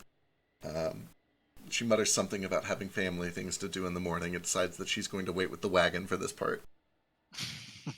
Yes. Wow. Yes, because some of us have to be awake very early in the morning, like old people. That's for the best, grandmother. We wouldn't want you getting hurt. This is going to be a dangerous place. Oh, of course. I'll be waiting at the wagon, so if you need any healing, you just run back. You got any more of that candy before I go? I'm sure I do. Let me just search in my bag real. And it takes about a minute, and then I find it like 2 pieces. Excellent. And I give one to Nardo and one to Mo. All right. Tight. And both pieces of candy are the strawberry kind. Cool. Wonderful. After some time, after you guys have kind of got everything in place and you're just staking them out, you do see that there is a group of goblins that comes in from behind the building, and they come up towards the front, and they come over to check out the supplies, and then the two look at each other. Do any of you speak Goblin? Any of the ones that are up close, Vasu, Flick, or Ace? No. Oh, thank God. This is going to make this so much easier. They say some stuff to each other. They look extremely excited at first. Hey, what are you talking about? Speak up over there. Do you actually do that? Okay. No, God, no. They look real excited at first, and then they both kind of like look over their shoulders and make sure that nobody's watching, and then they both kind of like each reach in and they grab one of these bursuitos. But then this voice booms out as soon as I pick it up, and they both start screaming and shrieking in Goblin as this thing says something in Common. I assume that you recorded this in Common, Gale?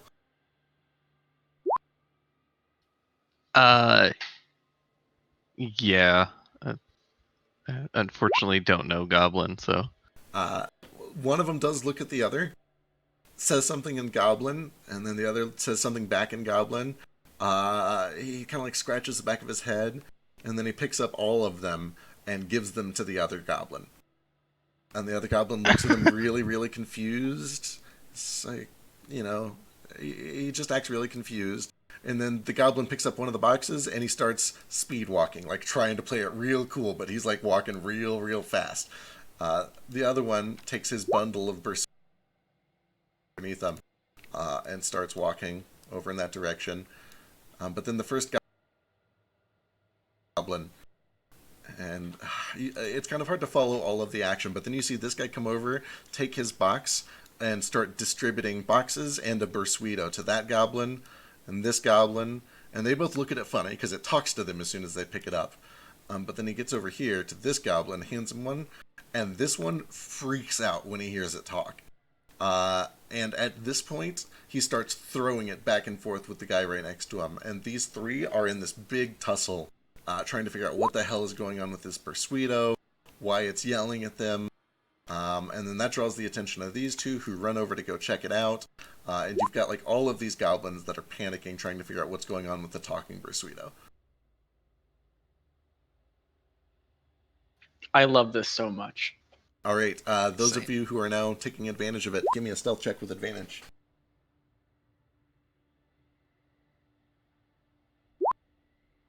Woo, that's good. Oh my god, look at these rolls. Jeez. Except Moat. Except Moat. I also give at least. Yeah. I give the slingshot back to Vasu, by the way. Or yeah, I don't think I even used. All right, everybody kind of takes advantage of this opportunity to sneak their way forward. And you guys are able, like, they're all kind of looking back there, trying to figure out what this commotion is with the, they're throwing food back and forth at each other. One guy has ran off into the cave and is hiding. Really unclear what's going on. But effectively, if you guys want to jump in there and start doing something, you can get a surprise round, or you can just try to keep sneaking your whole way there. You get the feeling that if you push past the edge of this gate, it's going to get a lot. It's up to you if you want to do this violently or sneakily at this point.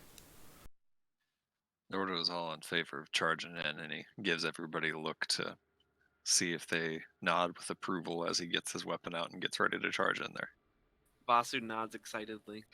Moat gets ready, yeah. Can someone trade spots with me? I do not want to be in the front.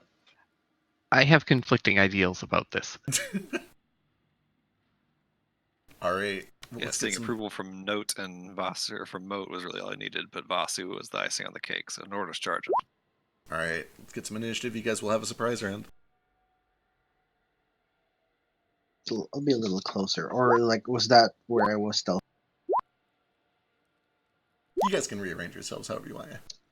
Sure. Be this purple bush, because I blend in. Is this a bush or tumbleweed? Either way, I like it. A little of both. It's enough that you could potentially hide behind it, but it's not great cover.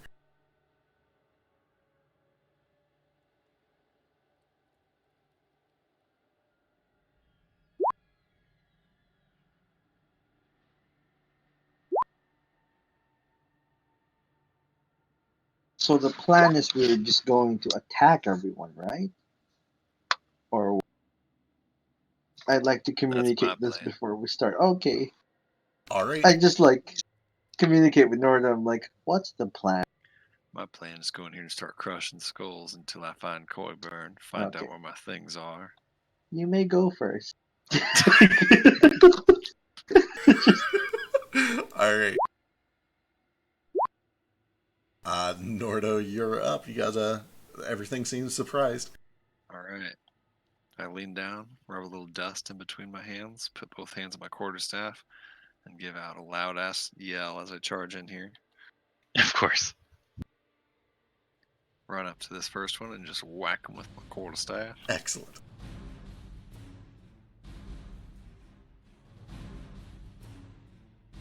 Is this with advantage? Not advantage. You're not hidden from it. Okay, It's just okay. surprised. I mean, you were hidden from it, but now you're not.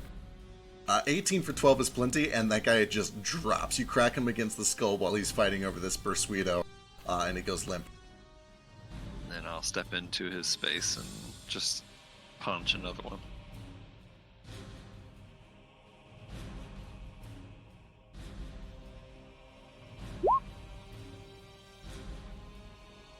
the one to my right. He is able to block that one. He's ready for you. He puts up his shield. All right, that's it. That's movement, action, bonus action. All right, Nomad. Right. Can I see this guy up here? The ones in the tower, you would need to step at least 5 feet back to be able to see into that tower. Like here? That would work, yeah. Yeah. I'm going to try and yank that guy out with, make him fall off this tower. Let's see. That would be this. Aw, 8. Yeah, unfortunately, he's got a good bit of cover up there, and he's able to avoid it. Oh well, I'm gonna step back into cover. All right. Moat. Okay, what are these towers made of? Looks like wooden construction with some canvas at the top.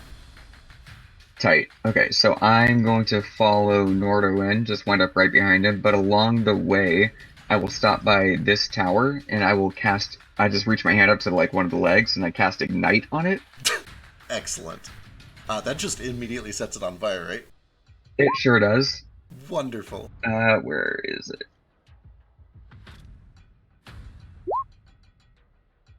Magically... Alright, perfect, yeah. The entire leg of this thing.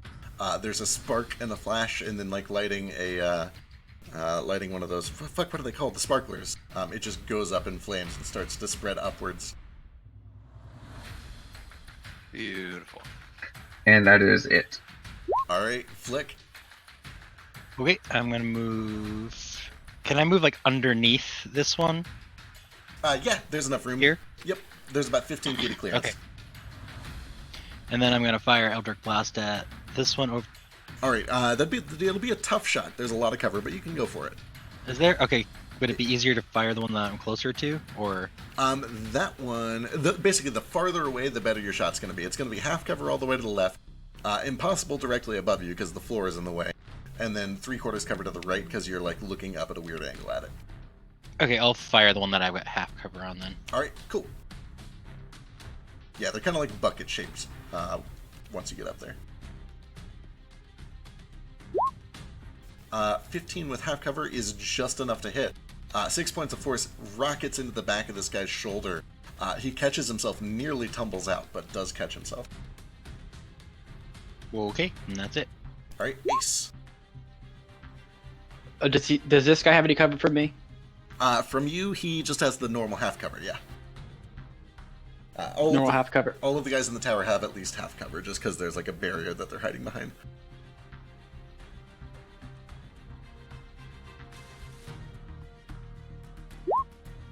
Ooh, that is plenty though, and you have advantage because they have not acted. And that gives you sneak, so that is a bunch of damage. That is way more than enough. You hit him square between the eyes and he drops. And then I'm going to move up over to this side and kind of hide behind here. And that's my turn. Alright, Vasu.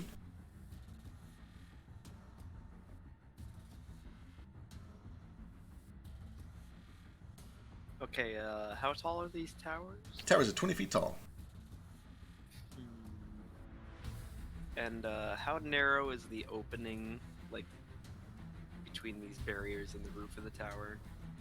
Hard to shoot through, hard to fly through? It's giving them half cover. There's probably enough. You'd have to squeeze. It's going to take double movement to get in there, but you could do it. Well, first, I'm going to try to fly. Alright, you try to take up into the air. Be a strength save. Yeah.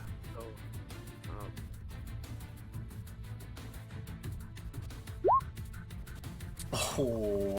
That is just shy, unfortunately, and as you try to take up into the sky, the yellow bands do wrap around your ankle and hold you to the ground. I hate this fucking thing!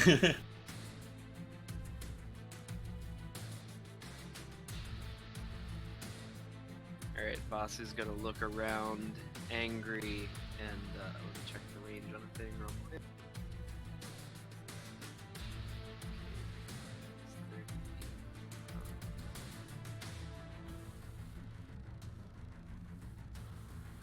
I'm gonna run up, like, right here. instead, since I can't actually fly. Can I still see the nosy goblin from where I'm at, right? Yeah.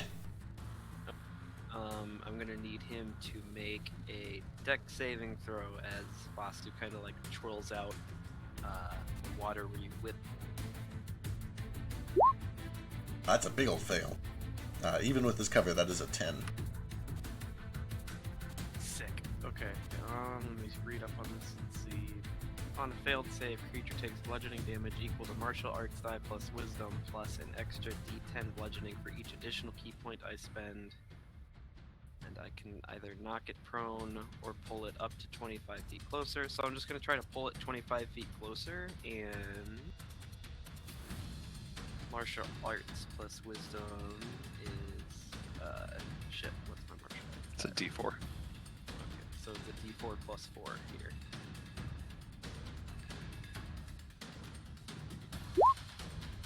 Alright, so he takes 5 bludgeoning damage and he's pulled 25 feet close. Alright, so you guys watch Vasu extend a hand towards this tower. This watery whip seems to come out of nowhere, wrap around this goblin, yank him out, tosses him up in the air, and then he lands with a splat. And the fall damage is enough. I should make sure. As he's flying through the air, I'm gonna be like, I'm gonna bring you into the fight, motherfucker! Oh god! Oh god! There's goblin everywhere. Oh yeah, it's everywhere. Alright, Gale.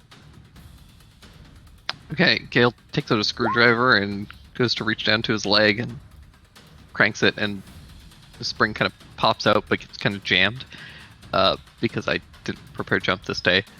And so, kind of cursing under his breath in Draconic, he's going to rush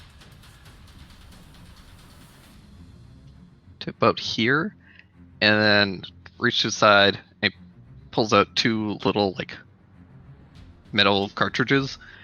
One has like a little like flame emblazoned on the side, and the other has a skull and crossbones. And he kind of like flips between the 2 of them for a second before taking the skull and crossbow ones and jams it under his weapon for some poison damage. Nice, nice. And then I am going to fire. I think I can only really see the Selfish Goblin and the Crafty Goblin from here. Yeah, they both have some cover, but you can see them both. Okay, but I don't have line of sight of any others. You could take a shot at the 3 that are kind of clustered up next to Nordo. They would have a lot of cover too, but you know. Yeah, there's a lot of tents in the way, so. Yeah. You're dealing with cover either way. I'm sorry, but I forgot that Water Whip was a bonus action, and I should maybe try to take my main action, if you'll let me, to take a sling at someone out of spite and maybe kill them before Gale tries to. Please do. Sure, yeah. Okay, so I'm gonna use my main action to make a sling attack at the Crafty Goblin over there. Alright. The left. Or the left, you know, the other right. Right.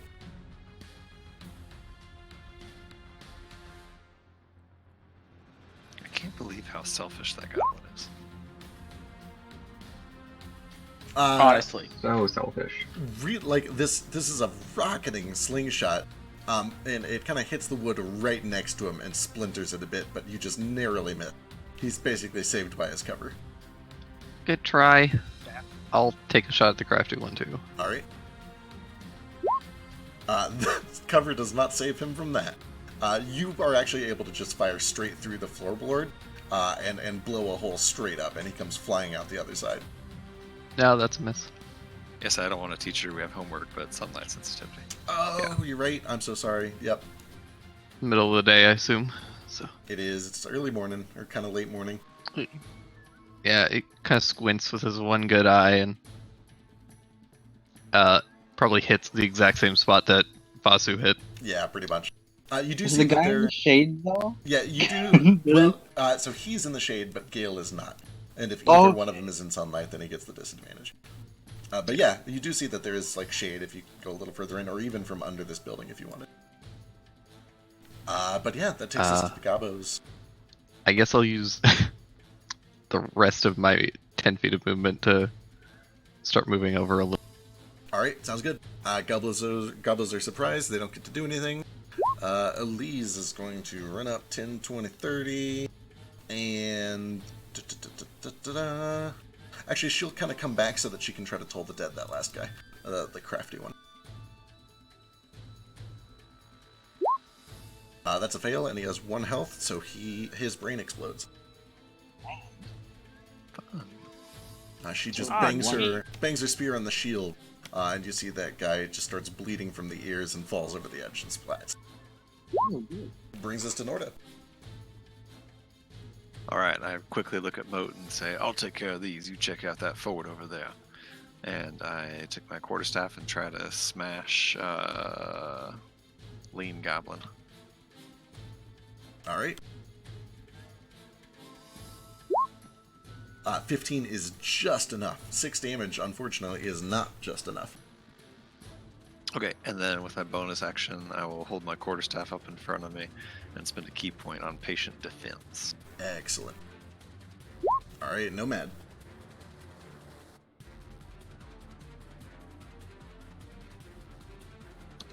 So I move over here.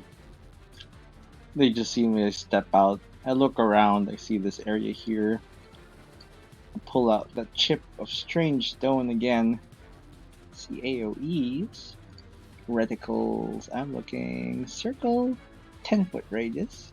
I just drag this on, right? Yeah, you should be able to drag it. Cool.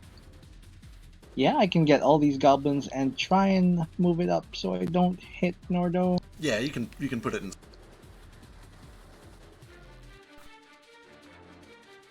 This, right? This is a good time? Yep, that'll work. I play on my fingers, and then I make a crushing fist motion. Holy moly, this is gonna be gross. Okay. 1, 2, 3, 4, 5, 6 saves, all at a +0.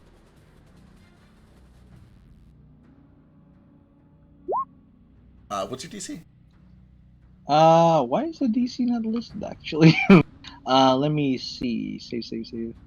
Well, that explains a lot. The save wasn't mentioned.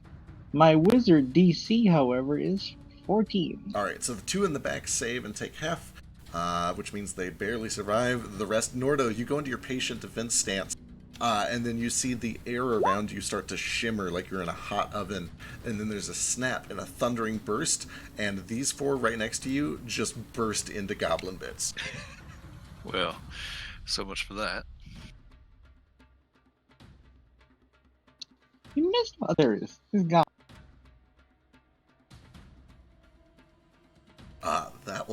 That will do. Let's see, that brings us to Moat. Yeah, so seeing all that happen, I just turned to Nordo, and I'm just like, let's just finish this up together. And I step over here, and I will use Green Flame Blade. Excellent.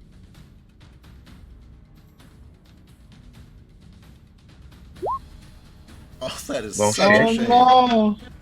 I give you my inspiration for that. I just wanted. Alright, swing again. Fuck me. It's a damn shame. That's okay. BMG has spoken. Oh my god, I might actually get to swing with one of these things. However, on your turn, the fire does spread a little bit up that tower. Oh, don't forget your candy. That's true. Oh shit, yeah, that's true.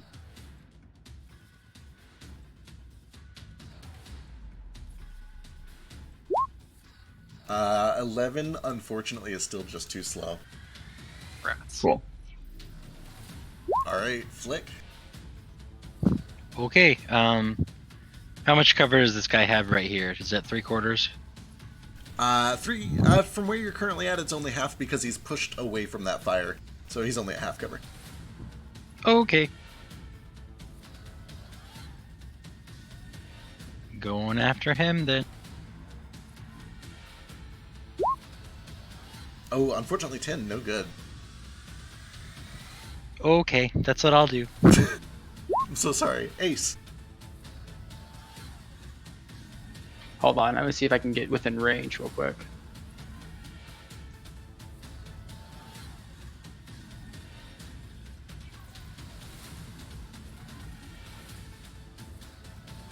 I don't know if I want to get next to that door though.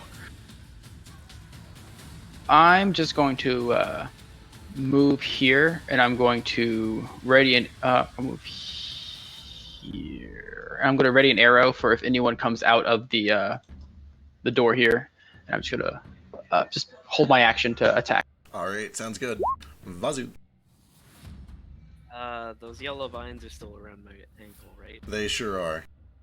You would know from the last time it happened, it lasted about an hour. Oh my god, Feck. Why are you doing this to me? I thought we were friends. I wasn't expecting it to still be on at this point. Have you tried using those weird key things you found? Those were for the cage. No, not the golden Right? ones. Have you You tried found showing? ceramic- Have you tried showing your artificer friend the Yeah, magic that's- item? Yeah, he said he'd be able to identify it in the morning, and then he didn't. I did. I told you it was magical. Well, thanks. And now you're gonna tell me it's stopping me from flying too? Wow, man, thanks for the valuable insight I never would have fucking get. So, knowing that Vasu still cannot fly, I'm going to... I mean, Ace can, and he's doing fine. Yeah, man. I don't need to fly. Complete. I don't need to fly to kick ass. I'll fucking show Exactly. you what I can do without my goddamn wings. And Vasu is going to spend an action to cast Control Flames. I'm going to pick up some of the fire spreading over this tower, and I'm just gonna casually walk over here and light this other building on fire. Oh shit! I don't care who's in it. I don't care about Our stuff is. Never mind, it's in the- Excellent. All right. How much? Come on out! Can- You're for dinner next! Can you hit me with that control flame so I can see like exactly how much it spreads? Up to a 5-foot cube, I think.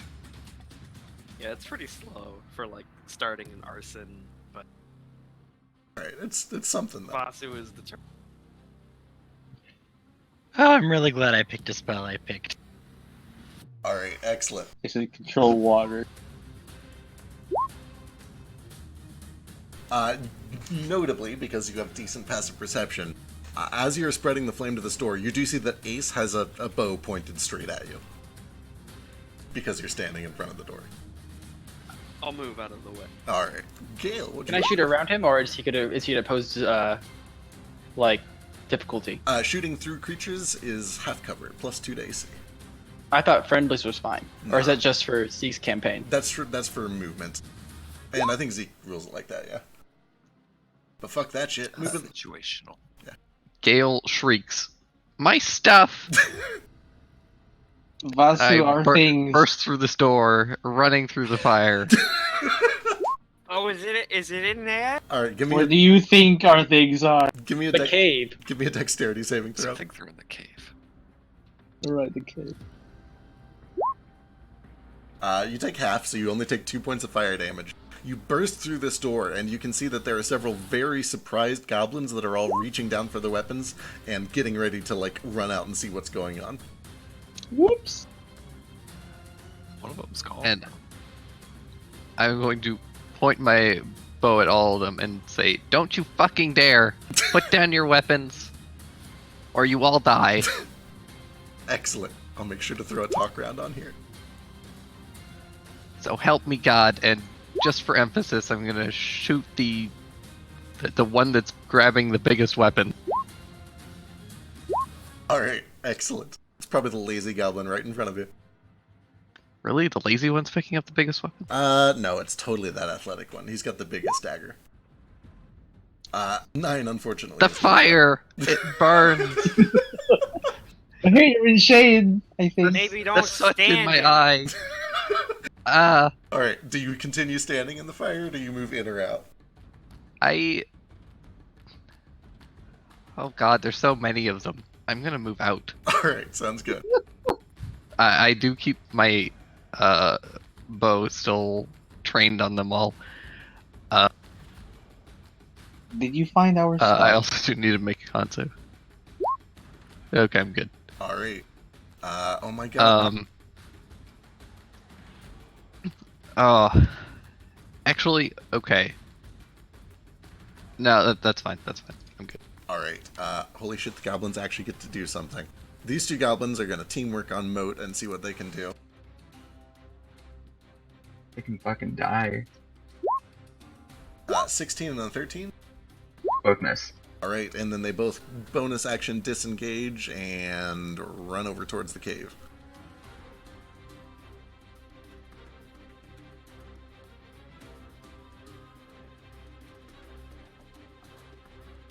Let's see, the one up in the tower is going to...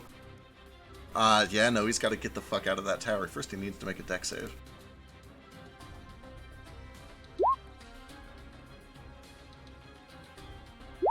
Oh, no, he doesn't need to do anything. He's just gonna roast. So that guy just starts screaming. He flings himself over the edge and lands with a splat. Nice and charred. Let's see. This guy from behind is going to come back behind here. He sees Moat. What can he do?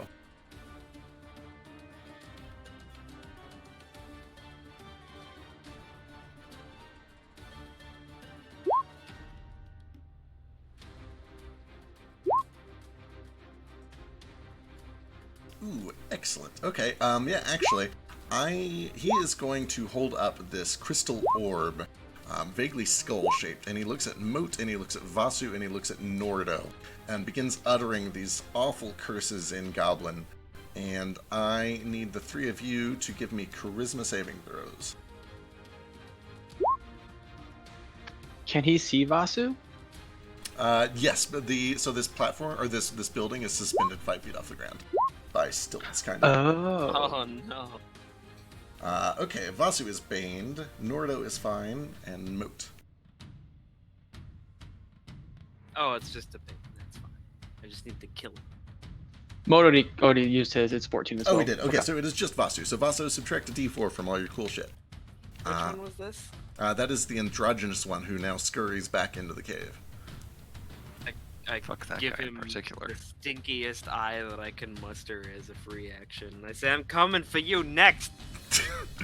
Alright, all of these excited and athletic and lazy goblins grab their weapons.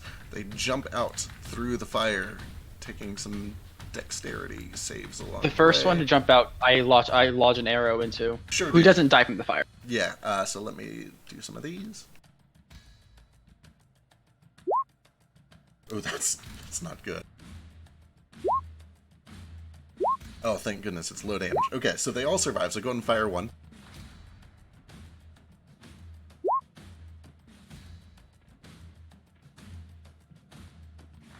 I do not get sneak attack, correct? No.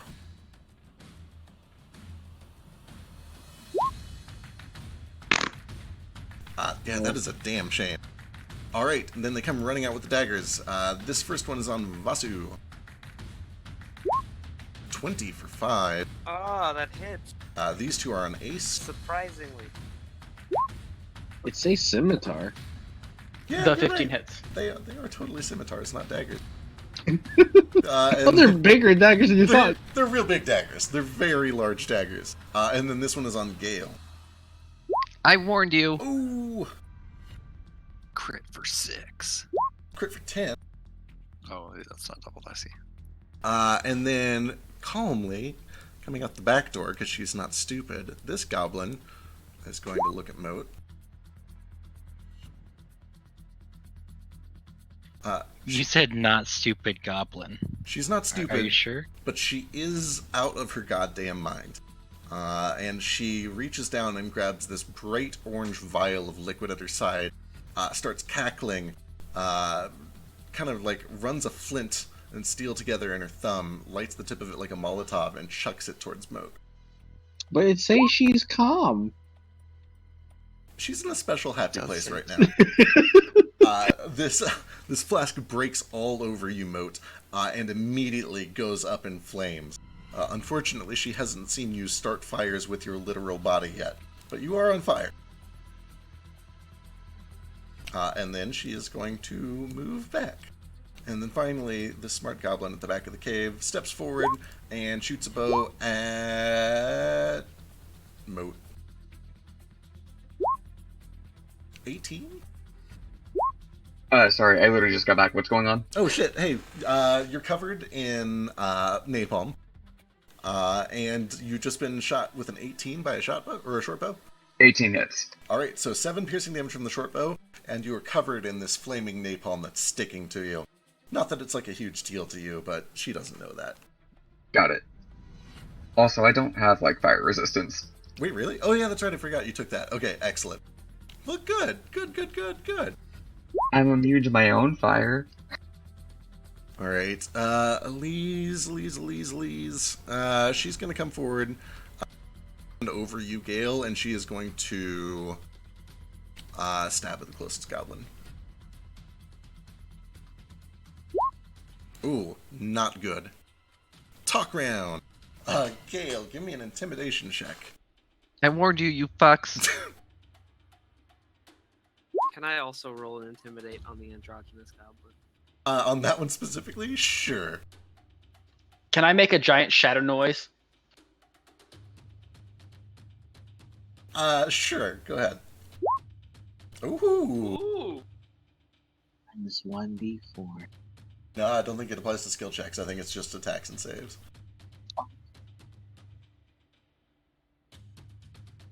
Alright. The ones by you, Gale, don't seem terribly unfazed. They've got that unit cohesion going on, and frankly, they fucked you up pretty good. The androgynous one does That's seem fair. to be afraid of you, and looks like running for cover, Vasu. But that brings us to Nordo. You're not gonna be fast enough, pal. You might as well give up. Alright, that's my talk round. I go just a charging after that androgynous one, just stomping through the water all the way up to androgynous. I have to run past a couple. Excellent.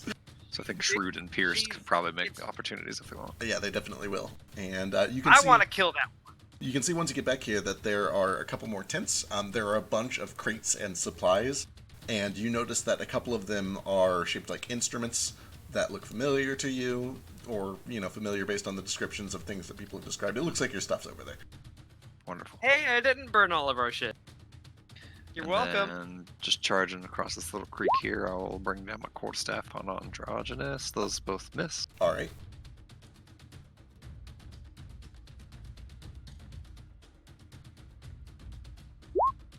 Oh my god. Whew. Yeah, so this goblin is looking over his shoulder at Vasu, terrified, running back towards the back of this cave for some sort of cover. Doesn't really even pay attention as you come storming through the other two. Seems like kind of relying on these other two goblins to block for her. You barrel through them and come down on top with this staff and just pin her against this rock and shove into the rock hard enough that her neck breaks. Beautiful. And then I turn to Calm, that just threw the napalm at Moat, and just grab her by the head and try to squeeze with an unarmed attack. Excellent. Holy shit. Oh my god. Jesus Christ. On a fucking rampage over there. That one is still alive, thankfully. But very, very injured. Some skull damage over there. Oh yeah. Nordo is going to town back here. Just, you know, like the mountain and over and sort of thing. Woo. That's it for my turn, though. Alright, Nomad. A bunch of goblins here. 1, 2, 3, 4. Let's see. Well, let's try and whittle these down, I guess. And I'm going to reach into the nearest one's mine.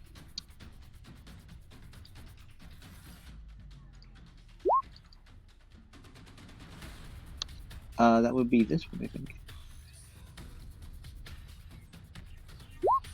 Oh no, yeah, he's just in a state of rage and fear. And between Gale running through the flames to intimidate them, and then you finally getting a grasp on his mind, he just drops. His eyes roll back and he drops. Right. Then I just sort of stand over him and I go, here, I don't actually know where the hex is. Is this next to this one? I wanna give Ace some. Yeah, that would give a snake. What do you call? Yeah, okay. To any of these? I think I'm in the middle of all three. Yep, and I will be right back. Give me like 2 or 3 minutes. Be right back. Sure, sure.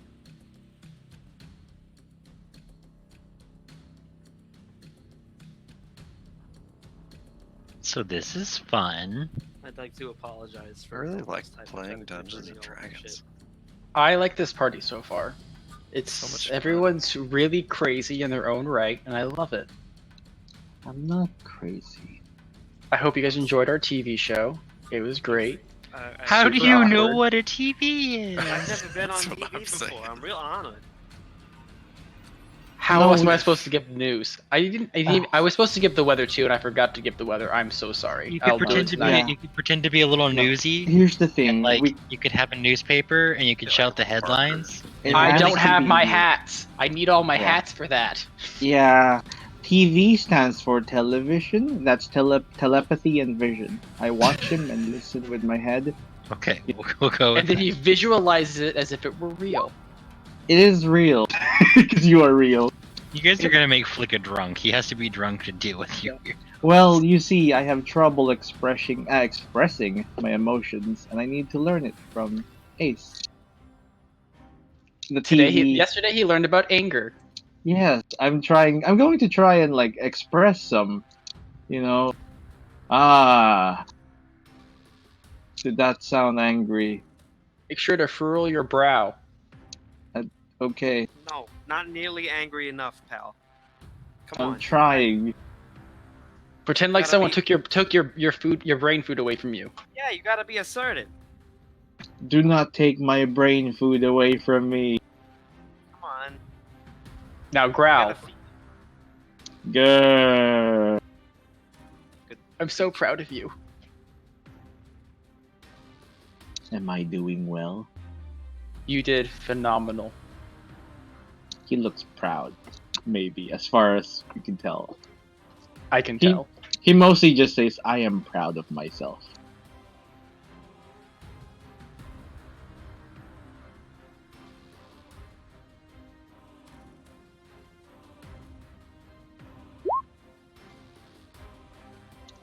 Oh, poor Gale looks horribly injured again.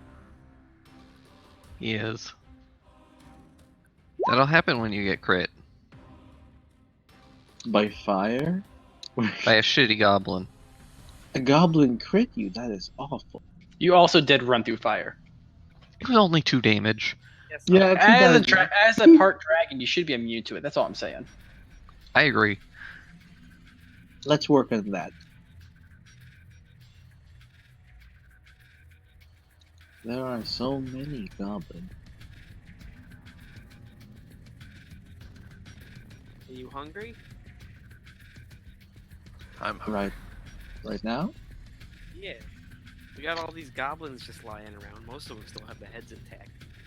Well, they are not very appetizing. Let's find some smart fair. ones. Oh, look at those adjectives. Or I think it's adjectives. The laughing Shrewd. one seems good. That one over there was smart enough to be afraid of me, so... That one is literally smart. There's literally a smart goblin up there. Yeah, there's a Yeah, smart smart. goblin. Smart I- goblin's have not at going to least have 8 much hits. brain left when I'm done with him, though. I like how the smart goblin isn't a spellcaster or an alchemist or anything like that. He just has a sword. I He's feel like smart that's a because waste. he's smart because he's not attracting attention to himself. Exactly. He's the only one with full health, so is he really the smart goblin? Is that Koiber? Hmm. No, it's not Koiber. Yeah. No, surely Er- Grover is. I really appreciate all these modifiers, and I'm very Oh, I curious do if too. they do anything.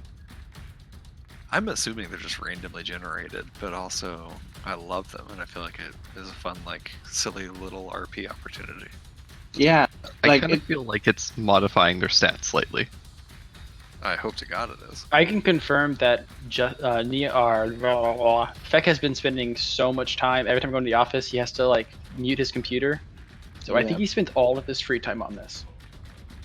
Much appreciated. it's just like prep. What are you doing, Feck? Prep. I'm like, Feck, don't over prep. Eat something. Go out. I don't know. Oh, he doesn't need to go out. See the sun. No, it'll burn. He will sneeze. Be allergic to something?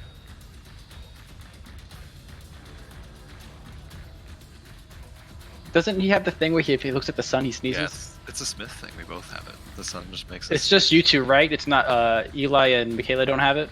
I don't know if they have it or not. Cohen has it. Guys, Halo does it too. were big Are you guys vampires? Are you It's guys- no like this girl in my class also has it too. She didn't know it was a thing. It's a It's real like a thing. thing. I had to Wait, look it wait, up once wait. because my friends didn't Mo, believe this me. is It's like a further- third of people. It's further proof you're not actually related to them if you don't do it, Mo. 100% adopted. There's no way around it. Fine. Wait. Proof. You're saying people sneeze when they look at the sun? Some people do, yeah. It's a real thing. I'll find it. If you do the 23andMe, you can actually get tested for it, and it's actually related to a gene. I don't have it, and it's actually like photo something dark side. Photo sneezativity? The sun makes some people sneeze. This is something I never knew. It's actually like 1 in the 3 people. A third of people? I want to go look at the sun, but it's nighttime. Well, our president doesn't have it because he looked directly at an eclipse and he was fine. So. Photic I wouldn't sneeze say that reflex. makes you fine, but sure. Well, you know what I mean. He's got There's a lot of much bigger problems with that feller. Maybe he's just built up an immunity to the sun. I mean, have you seen how orange he is? It's true. It was like Eggman. He was fused with the power of the sun. Is Eggman fused with the power of the sun? No, he's partly egg. What? Is that canon? It was according to the original canon, yeah. He like absorbed some of the power of the Chaos Emeralds and a bit of a hard-boiled egg. That's why he's Dr. Eggman. Does that mean that he's like hard on the inside, like a firm egg? I don't know, but apparently that's not a joke. That's legitimately the original. That's so weird. What was his name before that, though? It was Kintabor. Kintabor. And then he decided, you know what? I'm part egg now. Kintabor's are Robotnik backwards. Oh, it is. Oh yeah. Wow. I hate it. Oh, such great. Good writing. call. God, Bossy just set something in fire. Yeah, I'm so happy about it. Can't wait to do it again. As long as it doesn't touch your stuff. I feel alive. Arson makes me feel alive. Super glad our stuff wasn't in there. Yeah, it just. Yeah, me too. I think it's just a It food was. hall It was just some goblins. Who cares? and some food stuff. I mean, I care. I want their brains are destroyed. I mean, they're all still standing right out here. Well, yeah, they're Very outside alive. now. But what if they were incinerated? That one has a cooked brain for you. It's all toasted and cooked Delicious for toasty brain. I'll have to ask, Cooked to perfection, just like Grandmama used to make. Grandmama used to prepare brains. Did your you. I'm trying to imagine a grandma mind flare. It's actually really cute. Did your grandma I used think to it's make called brains? an elder blade. I don't know. No. All right, I'm back. Anyway, where'd we leave off? It's Nomad story. Hi. I think I just did things. He Yeah. just exploded a brain. Weren't you going to do something with your bonus action? Or something? No, I didn't have any. I don't really have bonus action. Oh, you're just trying to block me? Thank you. No, I'm just here to like give you sneak attack All right, You're a wonderful individual. Mo, you're up. and be a bigger target. Okay, cool. I will. Yeah, Mo's a dumbass, so he'll walk right up here, and then Shrewd should get an opportunity to attack. He already used it. Oh, Yeah, perfect. they both attacked me on the way through. What Are you is still the on fire? Yeah, for sure. What is the Calm Goblin wearing? Calm Goblin is wearing leather armor, a couple of straps, but you can see that all around him he is covered in vials, glass beakers, lead tins. He's just covered in junk. He's got junk all over him. Alright, cool. So I will just use Green Flame Blade on the Calm Goblin. All right, sounds good.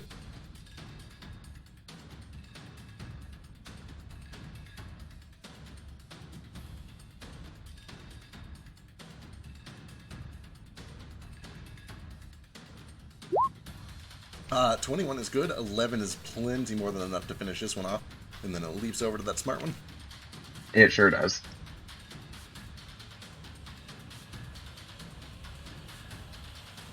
And that's 3 at this level? 5? 5. Alrighty. Brings us to Flick. Okay.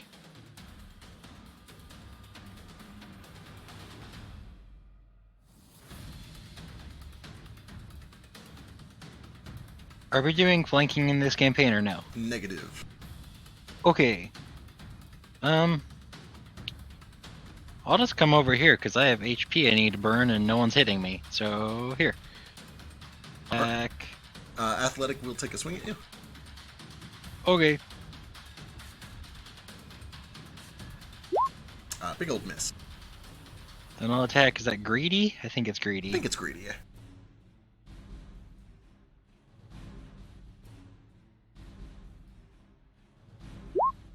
$19, huge hit for 10. That is enough to do it. So how does sneak attack work, by the way? I have no idea. So you either need advantage or you need to have a buddy next to your target, which you definitely did. So, like, you got sneak attack on that. Okay, so he definitely died. He definitely died. With that said, you did a lot of damage without applying your sneak attack. So if you want, you can save it for your offhand. If you have an offhand. I can't remember if you're using, like, 2 light weapons or not. No, I'm not. That's I didn't know right. I could do that either. Yeah, you're using the regular. Dual wielding.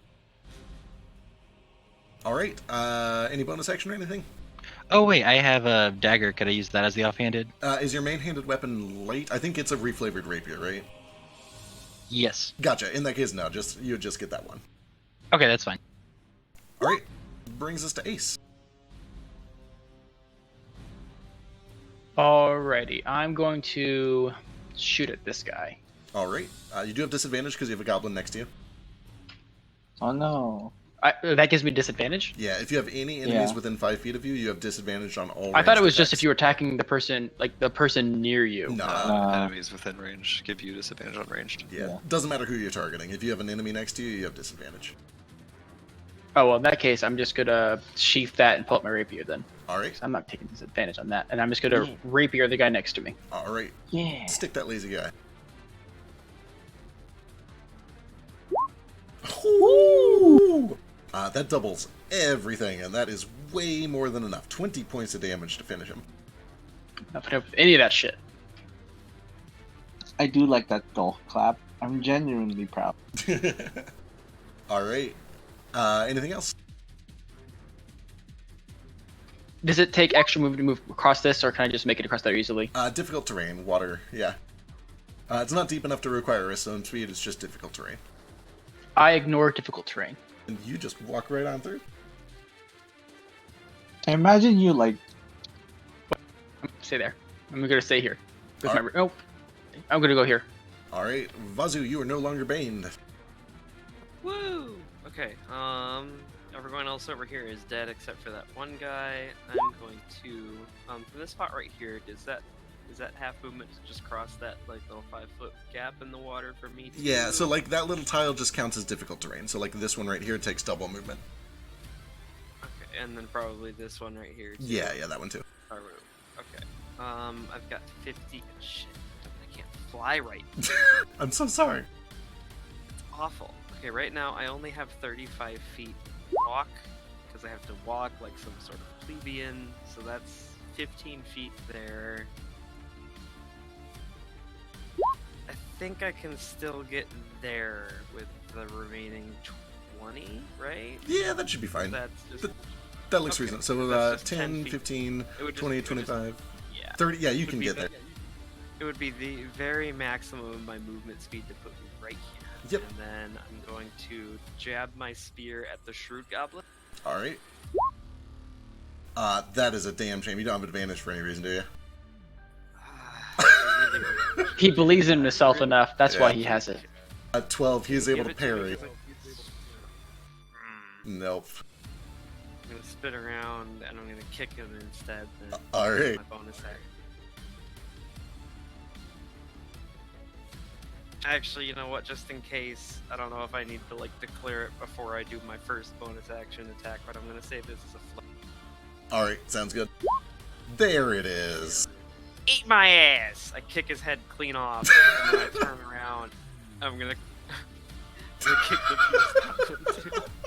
All right. Yeah, your brain is. Damn it! Yeah, unfortunately, that last one is not as good as the first one, but holy shit, look at Son that of a damage. Max damage on that, too. I'm so sad. Alright, Gale. Alright, well, unfortunately, I've still got this athletic one right in my face. Sure do. So I just aim the gunbow down right in his face. and I You're already at fire. disadvantage, so you might as well just shoot him. Yeah, exactly. And I actually, it cancels out because I have pack tactics. Oh. 20, oh my god, holy shit. 15 is enough to just blow this goblin to bits against the wall behind him. He's in 3 or 4 Yeah. different pieces.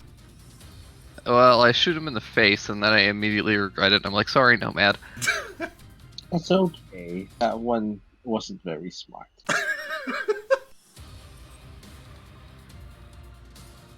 Alright, anything else? And I'm gonna run under the building. Oh, it's so much better. There's no more sunlight.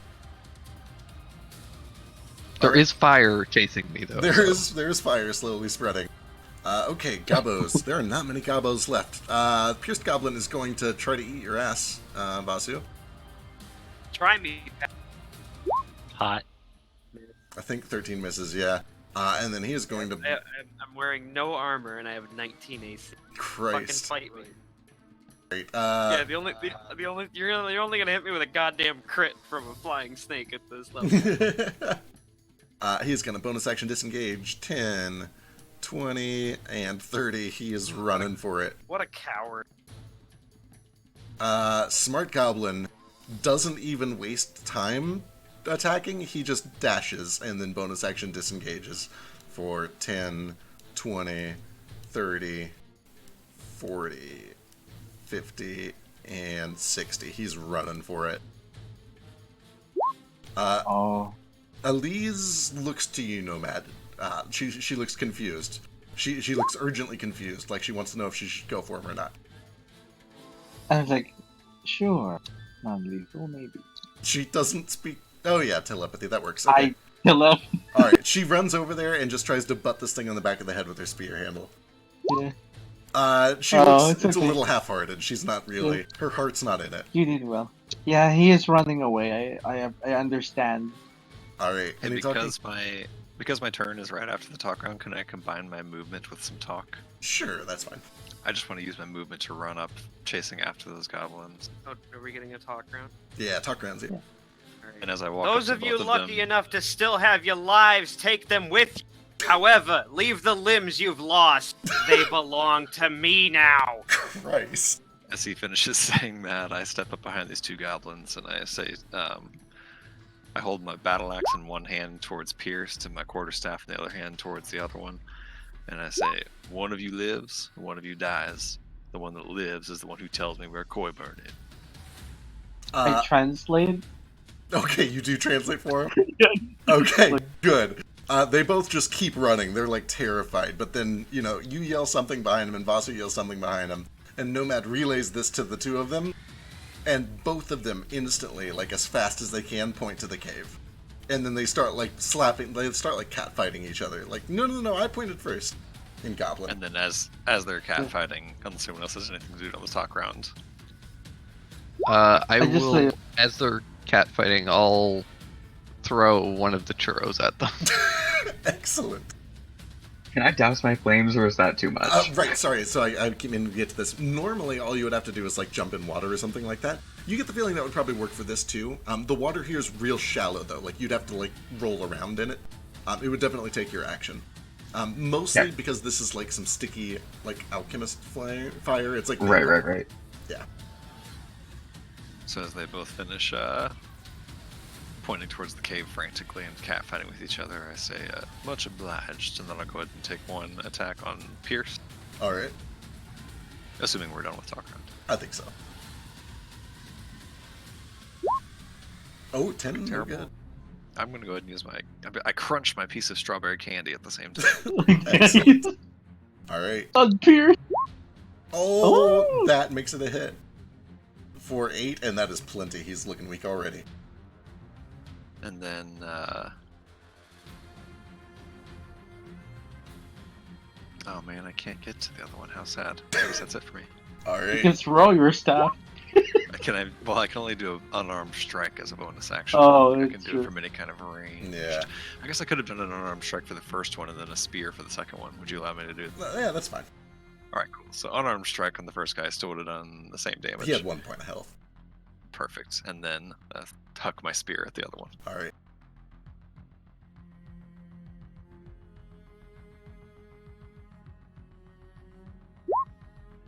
No, he wants to live. He wants to live.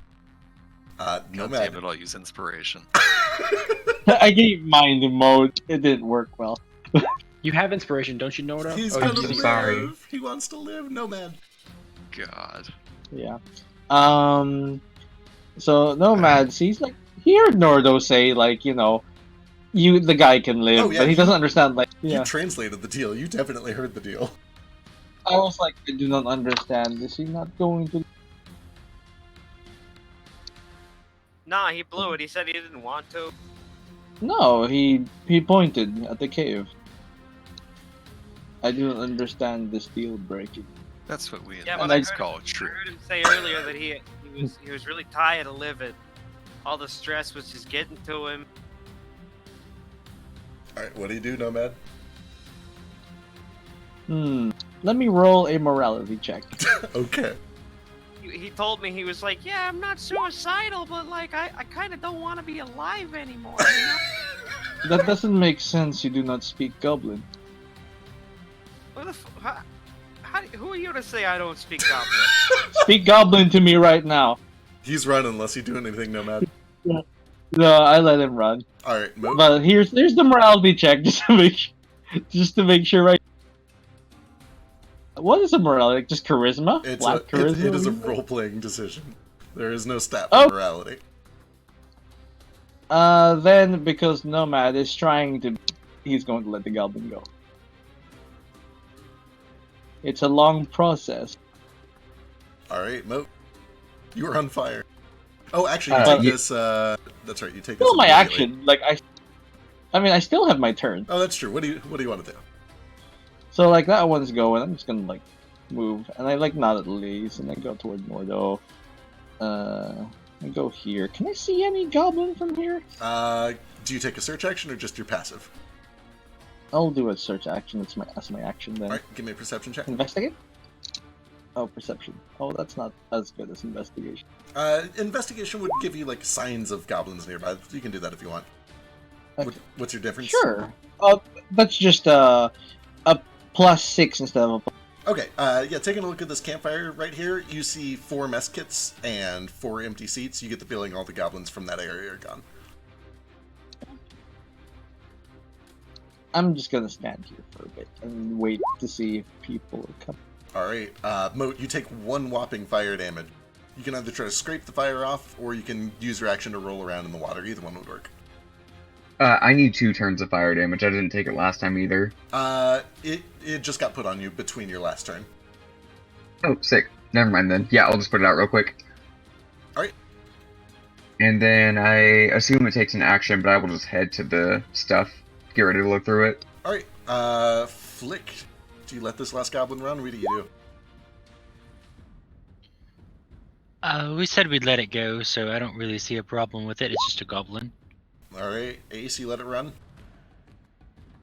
Yeah, I'm gonna use my action to go over here, and I'm gonna start looking for shit. Alright, now for the interesting one. Vasu, do you let it run? Fuck no. Can I use my action to actually search? Sure, go ahead. Which would I use? I use investigation. Investigation, yeah. I'm specifically looking for my violin. I'm looking for my hats and anything interesting. Alright. I'm looking for my everything. Flick, give me an I'm investigation. looking for my stuff, and I'm looking for Nomad stuff, actually. Let's see. Ace, you're able to flip through boxes really quickly, and you recognize one that looks kind of like the correct shape for hats. And you are able to find your hats on this very turn. You are reunited with your hats. Can I free action put one on? You can free action put on one of your hats. So I pull out my reporter hat and I get into a dramatic pose. I'm like, it's time to investigate. Excellent. Perfect. Okay, Vasu. Meanwhile, Vasu sees everyone else ignoring this guy and running past, and I just kind of sigh and I pull out my sling. I'm gonna twirl up a rock and I'll just be like, I just want to talk to him. Can I non-lethal arranged attack? Because it's bludgeoning, I'll let you try for it. Yeah. So I'm gonna try to just. I'm just like, I just want to talk to him. And I'm gonna look over at Elise, and I know she can understand me. I'm just gonna be like, I just want to talk to him.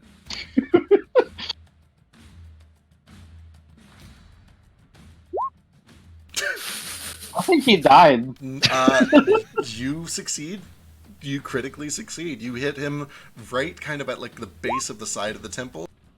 He blinks once or twice, kind of spins in place, and falls unconscious right there. Okay. Assuming that ends initiative, I'm just gonna go over. Let me do one thing before initiative ends. Yeah, go ahead, real quick, Norda. Or unless Gale had anything real quick.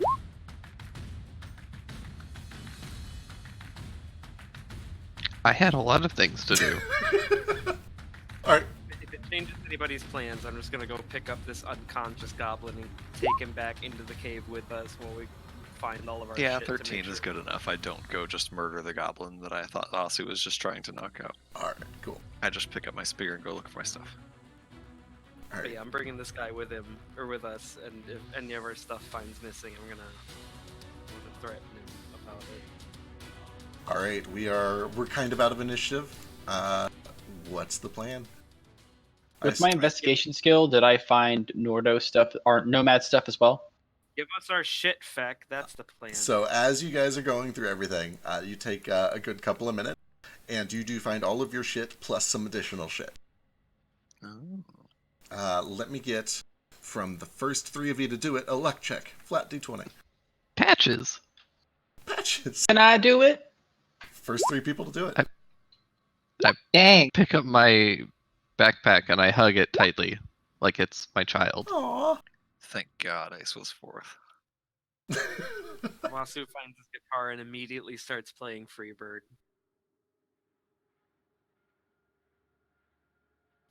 My luck is over.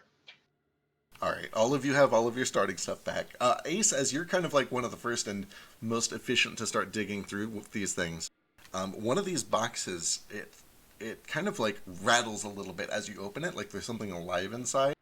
But then it goes still again, and you realize that it's just like some sort of a weird machine part or something. And you move something aside, and you kind of like pick a box up and move over. And you see that in one of these boxes, there's like, it looks a little bit like a dog skull, but it's made out of metal. It's a little weird. I pick it up. Yeah. It looks like a metal statue of a dog or something. Like a very small metal mechanical dog. I don't know. It's hard to tell. In Undercommon, I go, Nomad, look at this strange thing. Gale, you immediately recognize this as a work in progress. Toto! And I run over and I try and take it from Ace. I hand it over to you the moment you walk over to me. Thank you. And I hug my precious dog. But yeah, I start like reaching into this like enormous backpack that's far too big for me, and I start pulling out a bunch of junk. And I will tell Basu, Mr. Deva, I can get that thing off your foot now. Oh, thank fuck! I mean, yes, please, that'd be wonderful. Thank you. I much appreciate the help. All right, just sit down here for a second, and I'll try and remove it. All right, so Sits down, spreads his legs out, and just plays like jazz bass walks on his guitar to pass the time. And because he misses. Oh my God! Look at this. So it's like a mini game board. Pulling. Yeah. What is this SpongeBob font? So disenchanting an item is pretty easy. It doesn't require a skill check. It just requires a little bit of time, and this is a very simple item, so it only takes you about 15 minutes. But when you pull it out, you do retrieve from it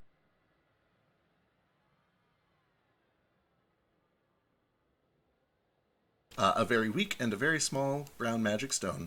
And as you do, the anklet falls off, and Vasu, you are free as a bird. Yay! And that's when Vasu breaks into the like 3 guitar solos simultaneously. I rolled an 18. How does it sound? It sounds pretty good. It's pretty decent. Sick. As you guys are continuing to search through all of these things, you find everything that was taken from you. Nothing is missing. All of your starting gear is back. Am I attuned? You're still attuned to it because I'm not a cruel god. Okay. Technically, you shouldn't be, but I'm not it's been 6 days. I'm not going to do that to you. You do also find a lot of other stuff that clearly doesn't belong to you, but, all the goblins are dead too.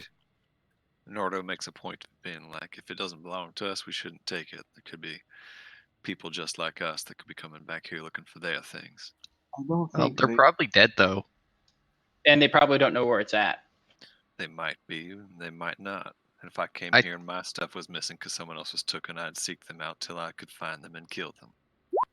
Well, why don't we take it and try and goblins return in it to cold its blood, owners? So I'm not sure you're the best to give moral advice right now.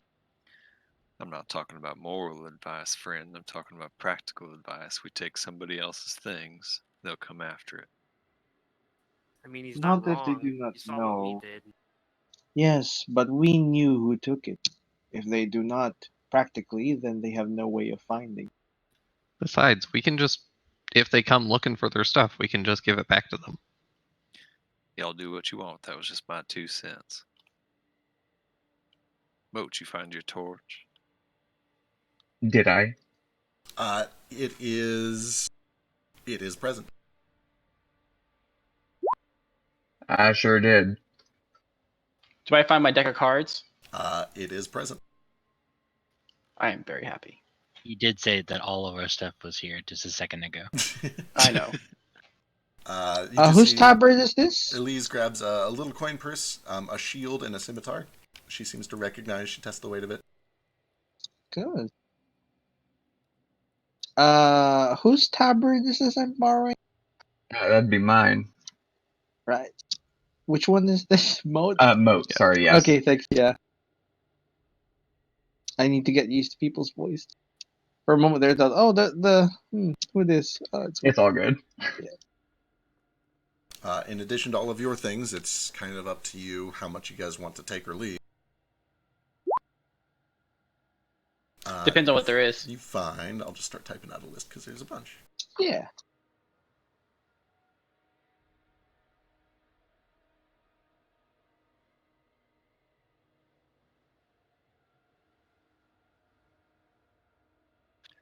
Once I've gathered my things, I just walk down over here by this like stalagmite and just listen into the cave and make sure nobody's. I follow him. Sure. Remind me in a second after loot. Remind me in a second to have you do a perception check when I get done. Sure.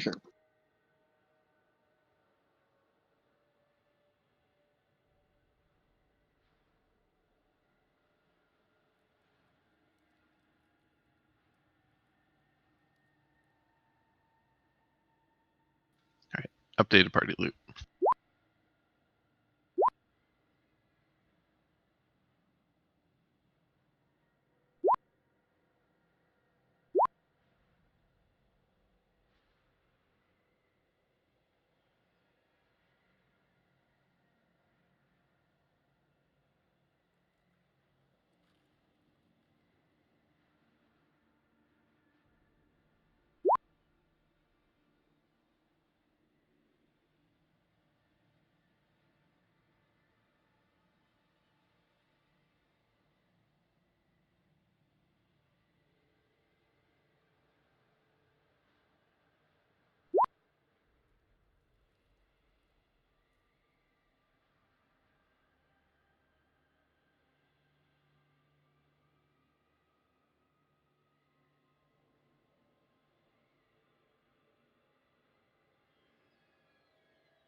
Okay. And apart from that, you do find food. You find water. You find some trade goods, just like wheat, barley, some quinoa, some agave, a couple of saddles, and that's pretty much the gist of it. Are there any? Yeah, go ahead. Are there any mounts or tracks of possible mounts in this area? You do see that kind of down in that southeast corner, there are some stables is not the right word for it. They're like tie-up posts where clearly things are tied up, and you see footprints that look vaguely canine. Give me a survival check. Okay. Do I get advantage because of humanoids or just because these mounts? No. No, these are not humanoid. You would recognize these as probably large hyenas that were probably being used as either just like guard animals or possibly mounts, but there are none currently in the camp. They're probably out or away right now. Cool. Nordo and Moat, give me perception checks.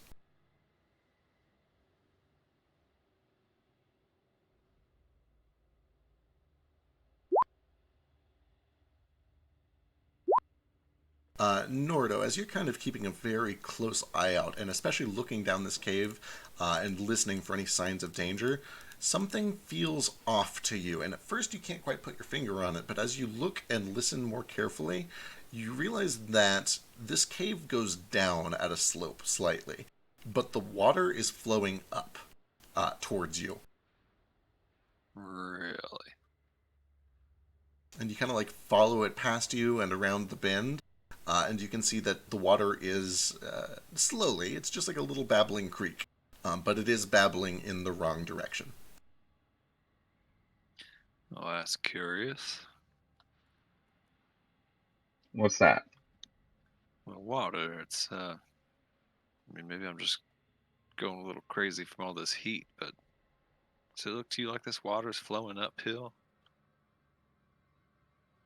You know, now that you mention it, Yeah, closer it's look. a little odd. Closer look. It's once he's pointed it out, it's pretty easy to see the water is flowing uphill.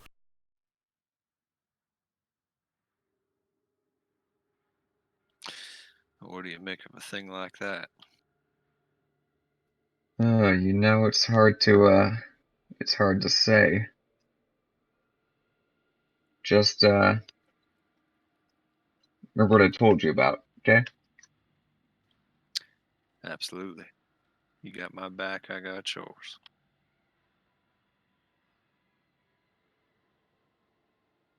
Toto is so cute. Oh my god, look at him! Look at his dead. little twitchy leg.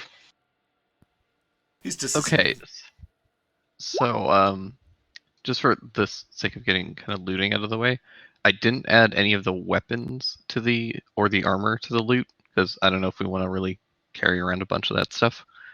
But I did add the still stones, which at some point Gale will first detect magic on the box, make sure it's not trapped, and then attempt to open when we have a bit of time. So I put the still stones there. I added the jewelry and the money. And if everybody's okay with it, Gale wouldn't mind taking the leather armor and the chainmail. And Nordo, as I typed there, Nordo is actively insistent that we do not take the jewelry, and like whoever is holding it, he will physically try to take it from you and put it back where it was. This belongs to somebody. It could be important to them. I came here for a piece of jewelry myself that I would not have left without. Yes, this one here is mine. He picks up the ones that belong to him.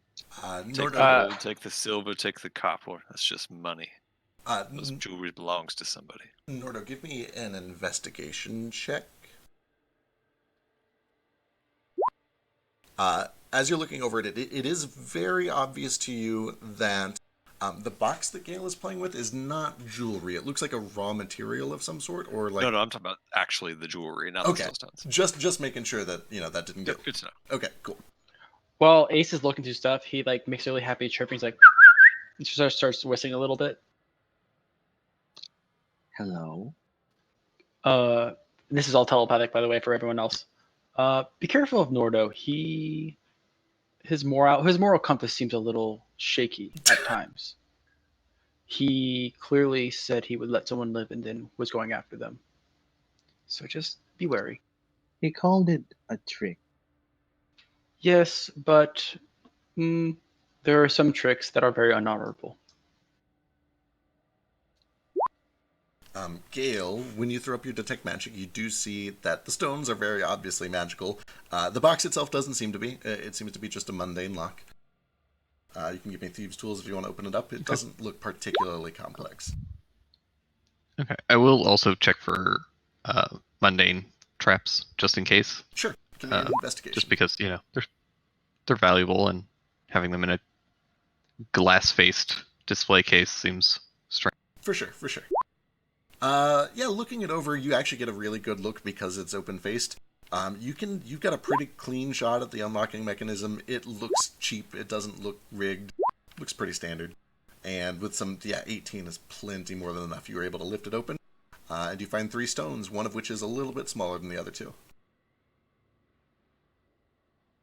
Cool. Then yeah, I don't know what we want to do. Like, Coyburn wasn't here. Do you think he's maybe deeper down that cave? I suspect he is, and personally, I'd like to see to it that something like this doesn't happen to somebody else, so I say we go after him. By the way, somebody come take a look at this. I thought I was just going crazy, but Moat says the same thing. This water is flowing uphill. Ace will take a look. Is it investigation? You look at it, and it's flowing up the hill. That it doesn't really require even a check to be able to see that. I'm going to pull out my magnifying glass, and I'm going to investigate it. Have I ever seen anything like this? Like back in give me Eisenmark? Yeah, give me an Arcana check.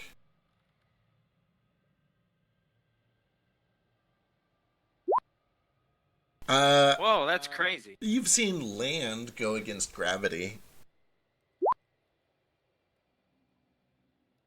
But yeah, you've never seen, like, water flowing the wrong way.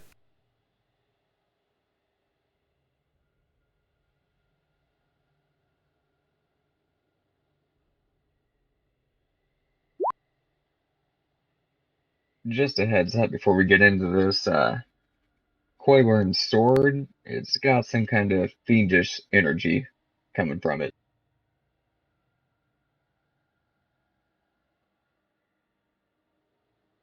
Fiendish, you say? Yeah. Then we should be wary. Just a heads up. Nothing we can't handle.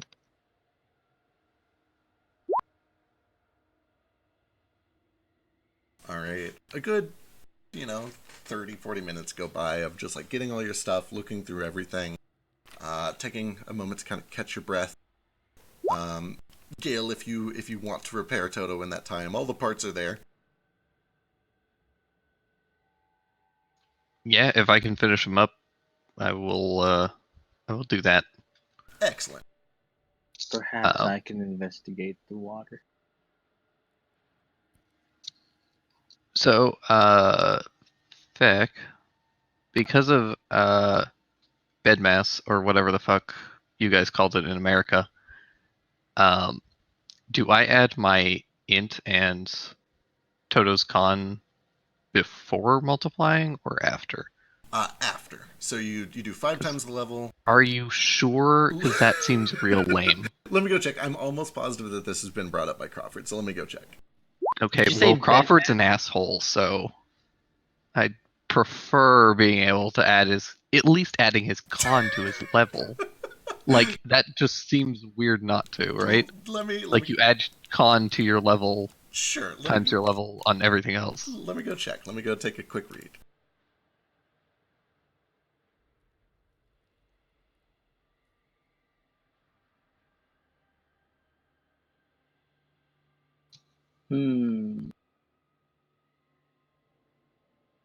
Yeah, no, it's 5 times your level in the class, plus your intelligence modifier, plus the con modifier. Times 5. or times artificer level. I think you add the con after You HD. do. So, okay, to be perfectly clear.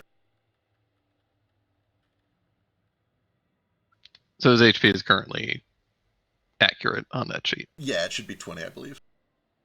Okay, that's dumb, but I'll accept it. Yeah, and I'll take a look too, and if I end up being wrong, we can change it. But I believe that is the correct Okay. interpretation. Okay. It is weird that the con is not multiplied every level like everything else in the game. Yeah. That's what I'm saying. That's why I think you should do addition before multiplication. But I'll accept it.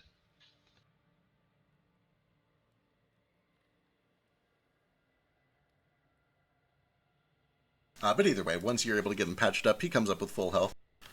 Do you have mending? I do. I swapped out Firebolt last level for mending. Excellent. Okay, cool. All right, once Look at him. So cute. He is awful cute. He still has more health than me right now. He has about as much health as me. I have I 17. Will... I have 9 currently, so I meant total. almost double me. Your max is 9? Wait, you have a max of 17? Jesus. Yeah, my Good luck. constitution's 9. That's why that's why I'm surprised I haven't died yet. All right. Well, I'm gonna hug Toto, and Gale is very happy and proud of himself. He does I this think I like started screaming last session. this springy, kind of boundy, excited dog thing. He jumps in circles around Gale. He eventually hunches down real low, and his entire head spins a few times like a screwdriver. And then he just starts looking and panting and waiting for some sort of orders. As this clockwork creation of some sort, very springy, makes a lot of move as he walks around, especially as he's like bounding up and down. All right, I'm gonna climb up onto his back. All right, you can do it. He's a size larger than you, and he has the strength for it. Sure is. And yeah, He's sick? He's not sick. He's doing that I'm about to vomit motion. Look, dogs do. There's a lot of moving parts, okay? I'm sorry. Oh, it's like pistons and pumps and stuff. Yeah. But then the two of us are going to follow behind the group. All right, you guys start to make your way. Ace, you should not go first. You are injured. Yes, speaking of marching order, who are the first 2 people at the front? Not me. Are we going stealthy or are we just charging in here? I will go first or second, depending on If that we're answer. trying to sneak, I'll go first. Or I will not go first. But if we're just walking in, I'll go first. I'll sneak and go behind whoever's going first. All right. Or third. I'll sneak and I guess I'll go near the front because, sneaking. All right, so Flick and then Ace, I believe. What's everybody's stealth? Mine's a +7. Mine's a +6. All right, +1. Mine's also a +7. All right, let's us go first. We'll be the stealthiest guys around. I'll be in the back. You're literally jinxing us right now by saying that. They'll never see or hear us coming. We'll Look be what you like did to me. We'll be like a soft breeze in the night. Fuck! I'm gonna use my inspiration. All right, go for it. Hopefully not get knocked unconscious. You're going to roll a 2. Shut up. Hey. All right. Who of us has dark vision other than Flick? Does Vasu have dark vision? Nope. Neither do I. Not until next level. Yeah, there is no light going in here, so if that changes the order you want to go in. Nomad can see in the dark. If you want me to go, I can just go scout a little bit to see what's going on. I mean, yeah, I'm gonna stay back here. And I can actually see, so it might be the best idea. I won't get too far. What kind of armor are you wearing, Flick? Studded leather. Do you mind? And I gesture at you, and just these like the seams of your armor tighten a little and then loosen and then they sprout. It's almost clear plates. And your armor is now 13 plus your dex. It casts mage armor on you.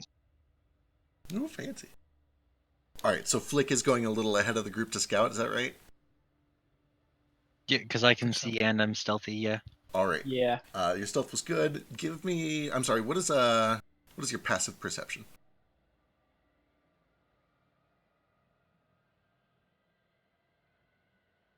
It is a 12. Wonderful. I need a luck check, just a flat d20. Oh boy. Wonderful. Okay.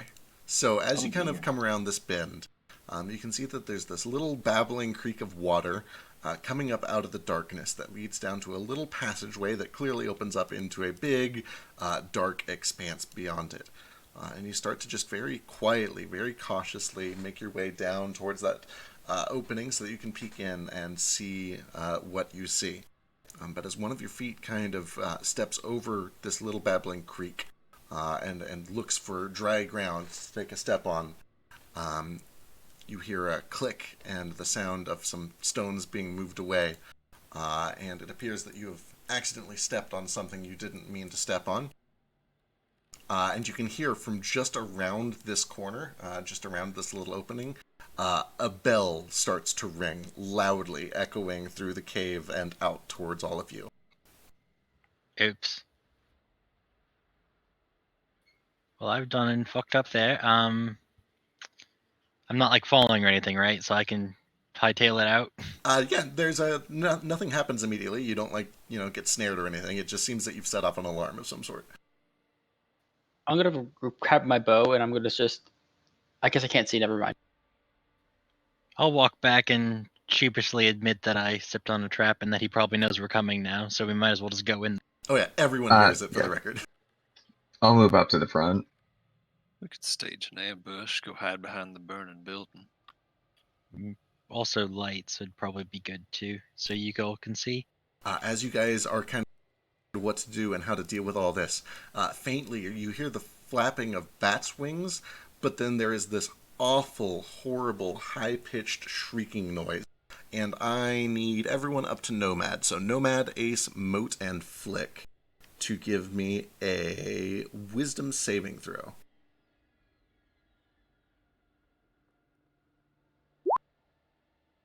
Ace is good. Moat is not good. Nomad's good.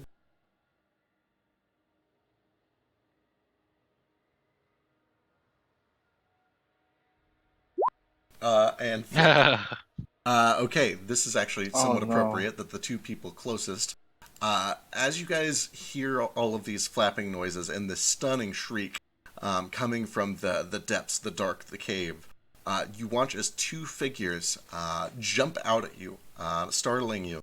And in addition to the fact that they come around really fast and just kind of scare you, each of you recognizes a face of one of the people that you were sailing with on your respective ships.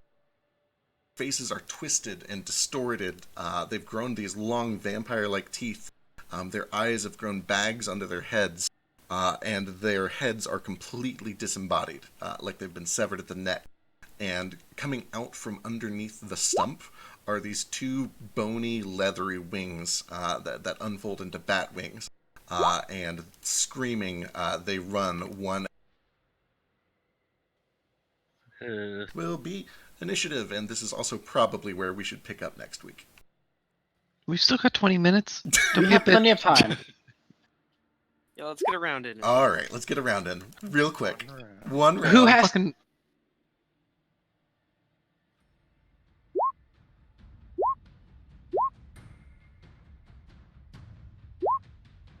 My initiative is 14, even though it says it's 9 over there.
All right, Moat, you are at the top of initiative. However, you are currently frightened of this flying head thing of one of your former crewmates, and while you are frightened, you are also stunned, which basically means you can't do shit anyway. Sick. That's my turn then. That is your turn, and there is no save. Oh. I dig it. Yeah, that's It's the just best. one turn, though, right? We'll find out. Uh-oh. We only do get one turn. Gale, you are next to act. Okay. Then. Because of weird turn ordery shit, I am going to hold my action to fire on something when I get a shot. And immediately after my turn, Toto goes and he moves with up to here, and I fire at the Varguli. All right. And I'm in the fucking dark finally. You are. So I don't have disadvantage. And you have advantage. Or, no, not quite yet. No, don't have back deckers yet. How long has it been? Since the last combat? Yeah. About 45 minutes. Would I still have what's it called? My arcane weapon. That's an hour, right? Yep. Then yeah, you still got about 12 to 15 minutes left on it. Oh wait, no, I don't, because detect magic is concentration. That's right.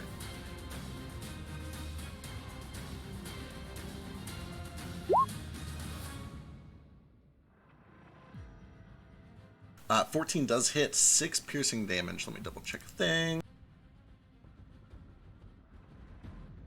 Yeah, you hear the crack of bone as this thing's cheekbone. It just starts dripping black ichor. 6 piercing damage. Ugh, gross. No, Mad, we found you brains. Smart brain. I don't know. Smart enough to fly on their own. Alright, anything else? Unfortunately, no. Alright, Ace. So can I see or no? Coming around the corner without dark vision, you can probably see like just to that entrance, but then it's dark past them. So it's like dark where it's dark on the map. So I can see them though. You can so see I still them, have yes. advantage. Yes. And they have not acted yet? They had a surprise round on you guys, which is when they did the scream, so they have acted. Okay. And are they humanoid or no? They are not humanoid. So I have no. Okay. Though their faces certainly look like it. And they are not within melee range of anyone. Not Can't really currently. tell. Yeah, not yet. 18 is a good hit, though, for another 6 piercing on that one. The arrow goes straight through its forehead. You see both of its eyes kind of cross to look up at it. Its tongue is hanging out, wagging. It gives this weird cackling laugh and continues to fly over towards Moat and Flick. I use my bonus action to do the cackle right back at it. Excellent. And that's my turn. Oh, Actually, you know what? I'm going to. Can I move there, or is that like no you, space? You can against the wall there. Yeah, that's fine. Okay, that way people can get through. Cool. All right. Let's see. One of these on each. You see each of these fly over, one to Flick and one to Moat. Let me pull these to the front.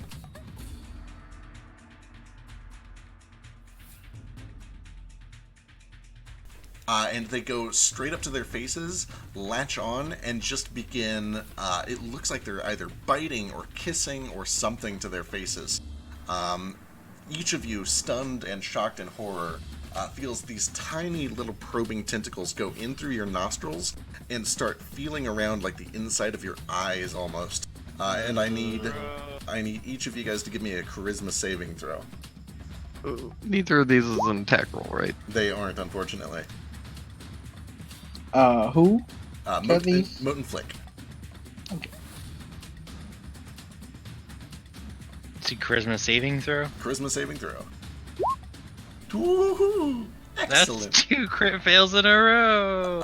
Flick, your vision goes black for a moment, and then it starts to illuminate this pale pinkish white, sickly, almost like bone or marrow, and you see just this faint, smiling pair of lips. This is a vision that you've seen before a number of times, and the side of the mouth curls up, and you see that there's a single sharp tooth revealed.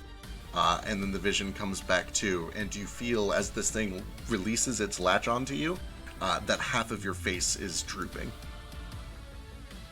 Oh no, signs of a stroke. The brain is damaged. With that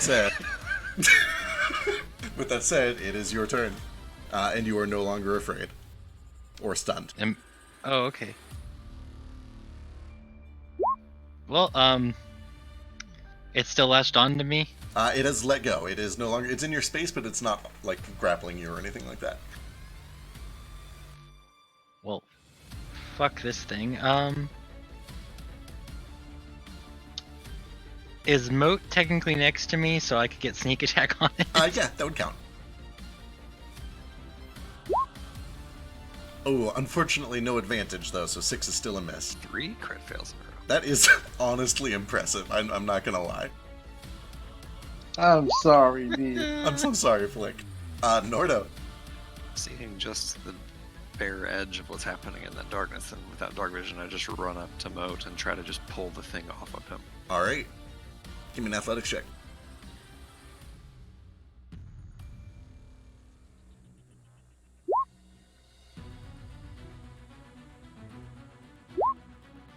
Easy enough. This thing tries to fight back.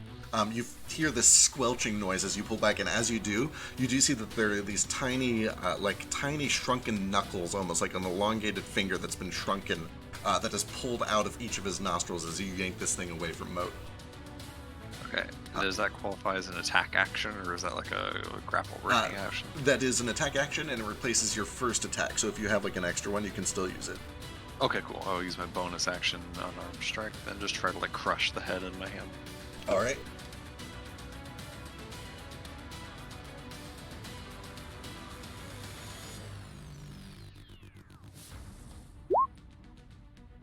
Uh, 19 is good for 5 bludgeoning damage.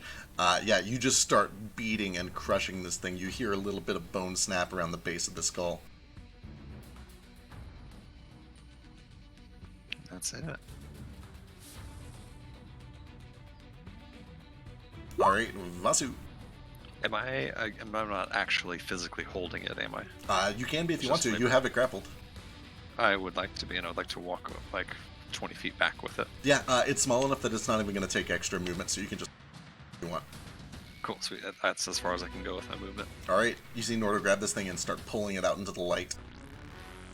Oh, what the fuck is that? I don't know, fucking kill it. Where did you find this? It was trying to eat Moat's brain, I think. Alright, that little interaction aside, I assume I can still kind of at least hear and tell what's going on over here. Yeah.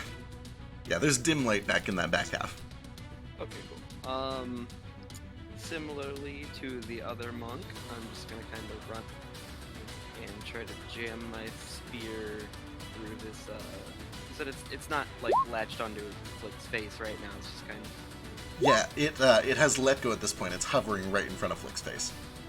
Okay. So yeah, I'm gonna kind of jam, I'm gonna try to jam my spear through it, spin it, and pin it. Ooh! Flick, you feel this thing pull back, the vision fades, you see your former crewmate smiling this awful smile at you, and then you watch as this flaming blade just pierces straight through it, this thing against the wall. There's a horrible crack, and you see the black starts to extinguish the bits of flame that have caught onto it. But as it dies, you hear this faint whisper, "Oh, it's too late, I see you." That's scary. It is dead though? It is dead, and Flick is the only one who heard that. That's awful. I'm like, oh, cool, got it. I'm gonna yank my spear out. I'm gonna run back over here, and I'm gonna use my bonus action to just kind of. I'm just gonna try to karate chop the one that Nordo has held. I hold one side on each of its faces, or like one hand on each side of its face, and just present it to you beat in the face. Yes, it's like a black belt presentation. It is. It's like a. I'm gonna. It I'm gonna is. try It's to like the kick it in board. half. All right, do it. You can do it. Do I get advantage because he's grabbing? No. He would need to be restrained. There's a fee for it, I think. What a shame. I know. Gotcha. I Don't mean, need but it. still. Christ, dude. How is calm this down. fair? I'm sorry. Call your good roll. Like Dad, the very, very finest grade school karate demonstration. Grade Basu, school. back to back. Well, no, you're that guy that takes it way too seriously and makes it look really cool. And yeah, you just bring a fist down right into this thing. There's a moment of silence, and then the impact hits like a split second afterwards. A crack runs straight down the middle of its face, and it splits in two in Nordo's hand, and everything goes quiet. Do I come unstunned? You are unstunned at this point, yeah. I kind of just like instinctively pop a Divine Sense real quick. Yeah, so you get the same results as before, and both of those things are extremely undead. Well, they Cool. were. Very, very, very undead. Now they're just dead. They are dead undead. Also, that bell is still ringing from deeper in the cave. Can I see if there's any footprints going into the cave and all the ranger bullshit that goes with it? Yeah, do you have a light source or dark vision? I can't remember. I have a torch if I need it. Yeah, it's up to you. Do you light the torch? Am I not still in the light part of the cave? You're in dim light right now. But going any farther in, like if you want to follow footsteps in, you would definitely need a light source to be able to. I just want to see how many footsteps have gone in past this. Gotcha. Okay, sure. Yeah, taking a look around with a survival check and your ranger bonus, you can see that there are very infrequent tracks, mostly goblin, that go back and forth, and almost all of them stop like right about where you guys are. However, when you look very carefully with your special eyes, you do see that there is infrequent traffic by one goblin, maybe once every couple of days or so, that goes in and out of here. And it's left these faint footprints, and you can see they mostly stick near the edge of this wall. However, you notice that the footprints, at least right here, seem to just disappear into this wall.